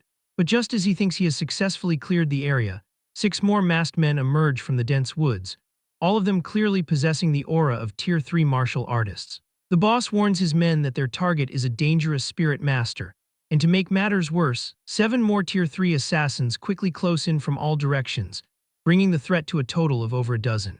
Feeling the heavy pressure, Su-hong wonders when he could have offended such an influential big shot that they would deploy this massive number of people. The assassins desperately struggle to keep pace, shocked by the extreme speed of his A-rank movement technique, prompting the furious boss to order them to keep chasing to exhaust him. Instead, Su-hong only smirks and readies his potent telekinetic powers for an escape. Seamlessly combining his agility movement with telekinetic flight, he suddenly launches his body high into the sky. Far below, the masked assassins are left completely dumbfounded, muttering that a Tier 2 martial artist being able to fly is far too ridiculous and deeply humiliating. Traveling dozens of kilometers away from the lake, a fatigued Su-hong lands heavily back on the forest floor, his spiritual energy completely drained and his vitality deeply exhausted, leaving him to rely solely on his overlord body to run as far as humanly possible. The strong likelihood is that Yi Qi, the uncle of Yi Feng, is the mastermind who hired these professional assassins, and mapping out his available options. Su-hong is confident that he could definitely kill the dozen Tier 3 assassins, but that powerful, elusive Tier 4 martial artist remains the primary and key threat. If he targets and kills the grunts first, the boss will easily launch a sneak attack, but if he attempts to fight the boss first, the others will immediately besiege him. His only viable strategy is to finish off all the Tier 3 martial artists at absolute extreme speed, so that he can concentrate all of his power on defeating the Tier 4 boss. Meanwhile, the furious assassin boss smashes a massive stone boulder in a rage, cursing the faulty intelligence that failed to ever mention their young target was actually a Tier 2 spirit master. His subordinates warn him that if Su-hong successfully escapes back to Star City, they will be in massive trouble, especially since their benefactor would never dare to attack him there. And if that powerful lord finds out they failed their mission this time, they are all dead meat. Suddenly, a group of robed elites interrupts their heated argument, their leader explaining that Su-hong only exposed his identity as a spirit master yesterday, which meant the provided intelligence could not be updated in time. He promises to have his own forces lock down the entire local area, but sternly warns the boss that if they still cannot manage to kill him, they should all just prepare to wait for death. Hearing this, the furious assassin boss thanks him, stating that he owes him a deep, personal favor for this critical assistance. The robed leader looks down at a rapidly spinning divination plate, and receiving no active response, decides to immediately move his forces to the next search area. The very next day, the relentless hunt continues as a group of assassins find Su-hong resting peacefully on top of a slain beast, and mockingly tell him not to run. By the fourth grueling day, they launch yet another sudden attack on him. And by the seventh day, a hostile scout spots Su-hong completely off guard while peeing, loudly shouting for his group to assemble. Su-hong has finally had completely enough of this relentless pursuit. Driven by sheer exasperation, he instantly knocks the annoying scout unconscious with a powerful kick straight to the face. These 7 consecutive days of running for his life and killing countless ferocious beasts leave him exhausted, meaning that even with the overlord body, he can barely hold on. Completely exhausted and drained, Su-hong decides that heading directly to the Star City official supply stronghold to rest for a single night is his only viable option. Surely, the assassins would not dare go so far as to launch an open attack on official territory. Yet the very moment he steps inside the gates, he notices multiple people staring directly at him, revealing that his exact whereabouts have already been completely exposed. Gritting his teeth in frustration, Su-hong realizes that all signs point to Yi Chi from the martial artist base as the true culprit who wants him dead. Su-hong checks into a hotel within a temporary supply stronghold to fully recover and regain his strength after his grueling, exhausting escape. Opening up his system, he reviews his detailed status interface, finding that his current vitality sits at 705 points, far below the 900 points required to reach the Tier 2 high stage, since his weekly accumulated martial value cannot bridge that immense gap. Realizing a minor increase will not provide any significant benefits right now, Su-hong decides to strengthen his legendary overlord body instead, boosting both his endurance and raw combat power. Spending 100 hard-earned points, Su-hong feels a terrifying and dense surge of blood-red energy instantly flood his entire musculature as the system successfully registers the upgrade. Even though his spirit rank only climbs from 1.1% to 6.5%, his raw physical strength increases by at least 20%. He chooses to quietly cultivate his guidance technique while resting his eyes, staying fully prepared to jump right out the window to make a quick escape if any dangerous enemies arrive. Heading downstairs to the dining area a few hours later, Su-hong suddenly loses his appetite entirely mid-meal when a strange man wearing absolutely nothing but his underpants casually walks past his dining table. As time passes without any sign of his persistent stalkers, Su-hong wonders if they are too afraid to move within the protected stronghold, preparing instead to launch a massive ambush the moment he steps outside. Suddenly, a nearby hunter's loud complaints interrupt his quiet thoughts, revealing that a ruthless group of Tier 4 martial artists recently robbed his squad of a precious, 3-star patterned dark purple bamboo. This particular item is a highly coveted natural treasure comparable to an A-rank resource, with even a basic 1-star bamboo holding 2 separate attributes of spiritual chi. Consequently, a legendary 3-star version can hold 4 elements, making it an invaluable tool for his future 4-attribute fusion. Interjecting into their conversation, Su-hong points out that snatching such treasures from their birthplace is incredibly difficult due to unusual magnetic field laws. The impressed hunter explains that an extremely powerful gravity field guards the plant, warning that the higher the tier of the entering martial artist, the more intense the crushing force becomes. The talkative hunter laughs as he mentions that those arrogant Tier 4 martial artists who robbed his team were instantly crushed into flat meat, paced the very moment they blindly rushed inside. Su-hong wonders if his own newly upgraded overlord body can withstand such a terrifying gravitational force. Suddenly, a massive blood-red energy slash completely shatters the reinforced hotel walls, catching every single patron completely off guard. The destructive strike slices Su-hong's wooden dining table in half, yet he casually leans backward with his remaining food, fully aware that his persistent killers have finally arrived. The heavy-set assassin boss and his fully masked squad step forward through the smoking rubble, mockingly asking why the little rat is not running away to save his life this time. Hiding nearby in absolute terror, the other local hunters question what kind of massive trouble this young boy could have gotten into to have a Tier 4 expert, and over a dozen Tier 3 assassins relentlessly hunting him down. The ruthless assassin boss coldly orders everyone present to get lost, as his loyal subordinates immediately begin clearing out the entire area. Surrounding Su-hong completely, the heavily armed killers ask if he honestly believed they would not dare to launch an open attack inside a protected supply stronghold. Su-hong simply smirks, calmly asking if they would actually believe him if he confessed to waiting right here for their arrival all along. The assassin boss bursts into a loud, mocking laugh, asking if he truly believes he possesses the power to wipe them all out single-handedly. Su-hong firmly grips his heavy spear, as a terrifying, violent aura of pure fire and crackling lightning begins to wrap tightly around the weapon, before he declares that there is no way to know the outcome unless he tries. Seeing that the boy wields 3 distinct attributes simultaneously, the assassin boss panics and frantically screams for his men to scatter and retreat immediately. But the warning comes far too late, as Su-hong instantly flashes directly into the absolute center of their squad, commanding the gathered elemental energy to violently explode in all directions. The entire hotel is instantly engulfed in a colossal, destructive pillar of blinding light and raging fire that brightly illuminates the entire surrounding night sky. Terrified witnesses watching from nearby question why such an unbelievably massive amount of power was unleashed just to kill a seemingly ordinary Tier 2 martial artist. As the thick, heavy smoke slowly clears, the shocked onlookers watch the masked assassins fall lifelessly to the shattered ground one by one. A massive, smoking crater now lies where the hotel once stood, with the injured assassin boss coughing violently amidst the rubble and questioning why the provided intelligence failed to mention that their target is actually a formidable 3-attribute martial artist as well. Having suffered heavy bleeding injuries despite being a Tier 4 expert, the boss is certain that since Su-hong is only a Tier 2, he must definitely be dead at the absolute center of that devastating explosion. He sighs in deep relief, calculating that although their physical casualties are incredibly heavy, the mission can still be considered complete, which is far better than facing a brutal execution by Lord Nabu. But suddenly, a terrifying, highly concentrated blast of pure energy erupts from the center of the crater, forcing the wounded boss to look on in absolute, wide-eyed shock. Su-hong drops down rapidly from directly above, preparing to execute his high-level spear technique. But the assassin boss barely deflects the deadly strike, screaming in terror that the brat is actually still fully alive. Su-hong instantly vanishes from his direct line of sight, forcing the frantic boss to yell out in desperation, demanding to know where he is. Suddenly realizing that he has been completely tricked, the boss screams frantically for his surviving men to wake up and pin the boy down, just as Su-hong quietly appears directly behind a dazed, heavily wounded grunt who weakly asks his boss what he is saying. Su-hong ruthlessly skewers the man straight through the chest with his sharp spear in a fraction of an instant.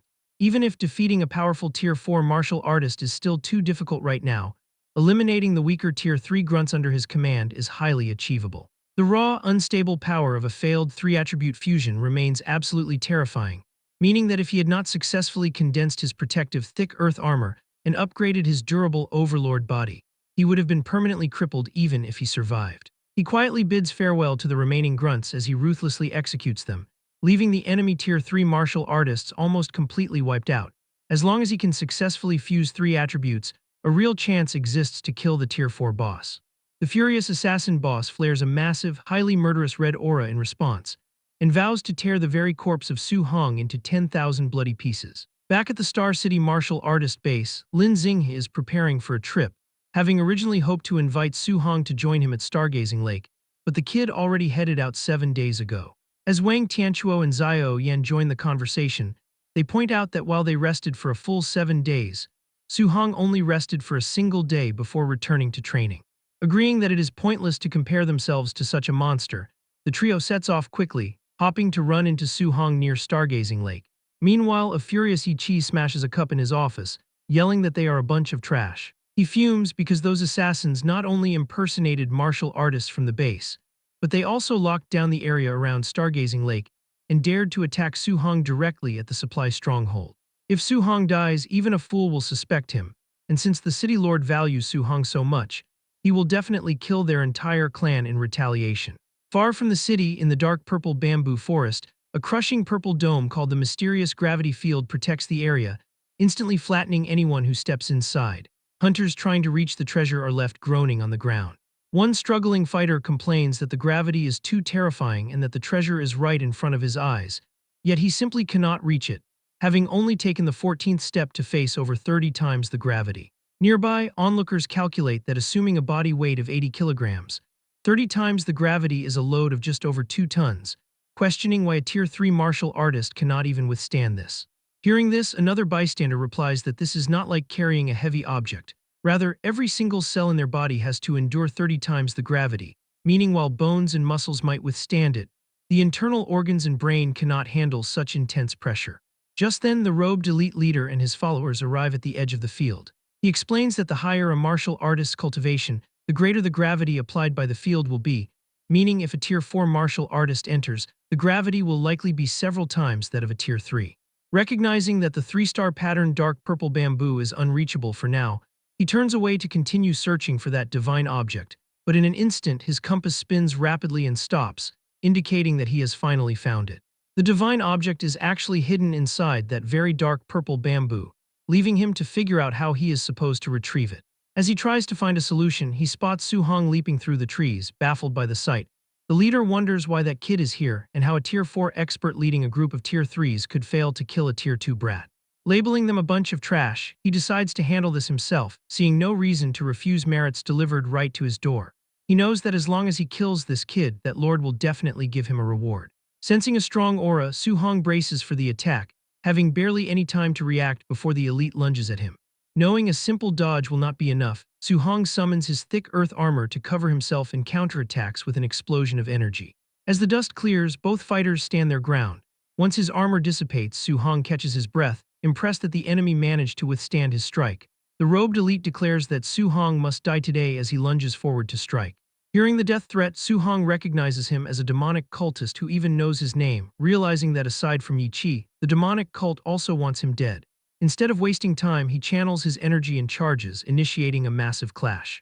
The collision triggers a powerful explosion that sends the cultist flying back through the trees. Coughing up blood, the Tier 4 fighter is in disbelief, asking how a Tier 2 martial artist can unleash such power, stunned by his sheer strength. Seeing Su-hong move, the cultist orders his squad to stop him. Su-hong finds himself cornered with demonic cultists in front and a Tier 4 martial artist behind, lamenting that this trouble never ends. The cultists consider undergoing a mutated transformation, but foolishly assume Su-hong cannot cast that powerful martial art a second time. One grunt orders everyone to attack with all their strength to stop him, but in an instant Su-hong kills him. Before the rest can react, he executes an instant kill in one move, piercing through the entire group. Terrified, the survivors ask each other how they could have believed he couldn't use it a second time. No matter what, they decide they have to stop him and charge together. In response, Su-hong unleashes his treading sea technique, swinging his spear in a massive arc that incinerates the attackers. Seizing the moment, the robed elite leader leaps into the air and challenges Su-hong to block his strike. Instead of blocking the full-powered strike of a Tier 4 martial artist, Su-hong uses his flying swan startling cloud step to intentionally leap into the gravity field to evade the blow, choosing to bypass the attack completely. The onlookers are stunned as Su-hong covers over 10 paces inside the field in an instant, marveling at how powerful his physical body must be, as if the gravity field does not even exist. Furious, the cultist yells that escaping into the gravity field will not save him before stepping into the dome to give chase. But just as his foot touches down, the gravity already approaches 30 times, making it clear that if a Tier 4 martial artist continues deeper, he will have to endure hundreds of times the gravity. Stranded at the border, he curses the gravity and throws his spear at Su-hong. But before it can even hit him, the spear becomes heavy and falls onto the ground. The boss cultist yells at Su-hong to come out if he has the guts, but Su-hong figures he is temporarily safe and sees the 3-star pattern dark purple bamboo right before his eyes. However, as he gets closer, the gravity becomes stronger, pushing him to his absolute limit due to the lingering injuries on his body. Since the demonic cult cannot cross over anyway, Su-hong decides to sit down and use a healing technique to treat his injuries first. This leaves the surrounding hunters stunned, questioning how he can use a wood attribute healing technique right after utilizing a thunder attribute when he is only 10 steps away from the dark purple bamboo. Seeing him heal, the boss orders his men to notify Lin Chen and the others to join forces to kill Su-hong, knowing that the divine object is very likely inside that dark purple bamboo, and if Su-hong gets it, they are all going to die.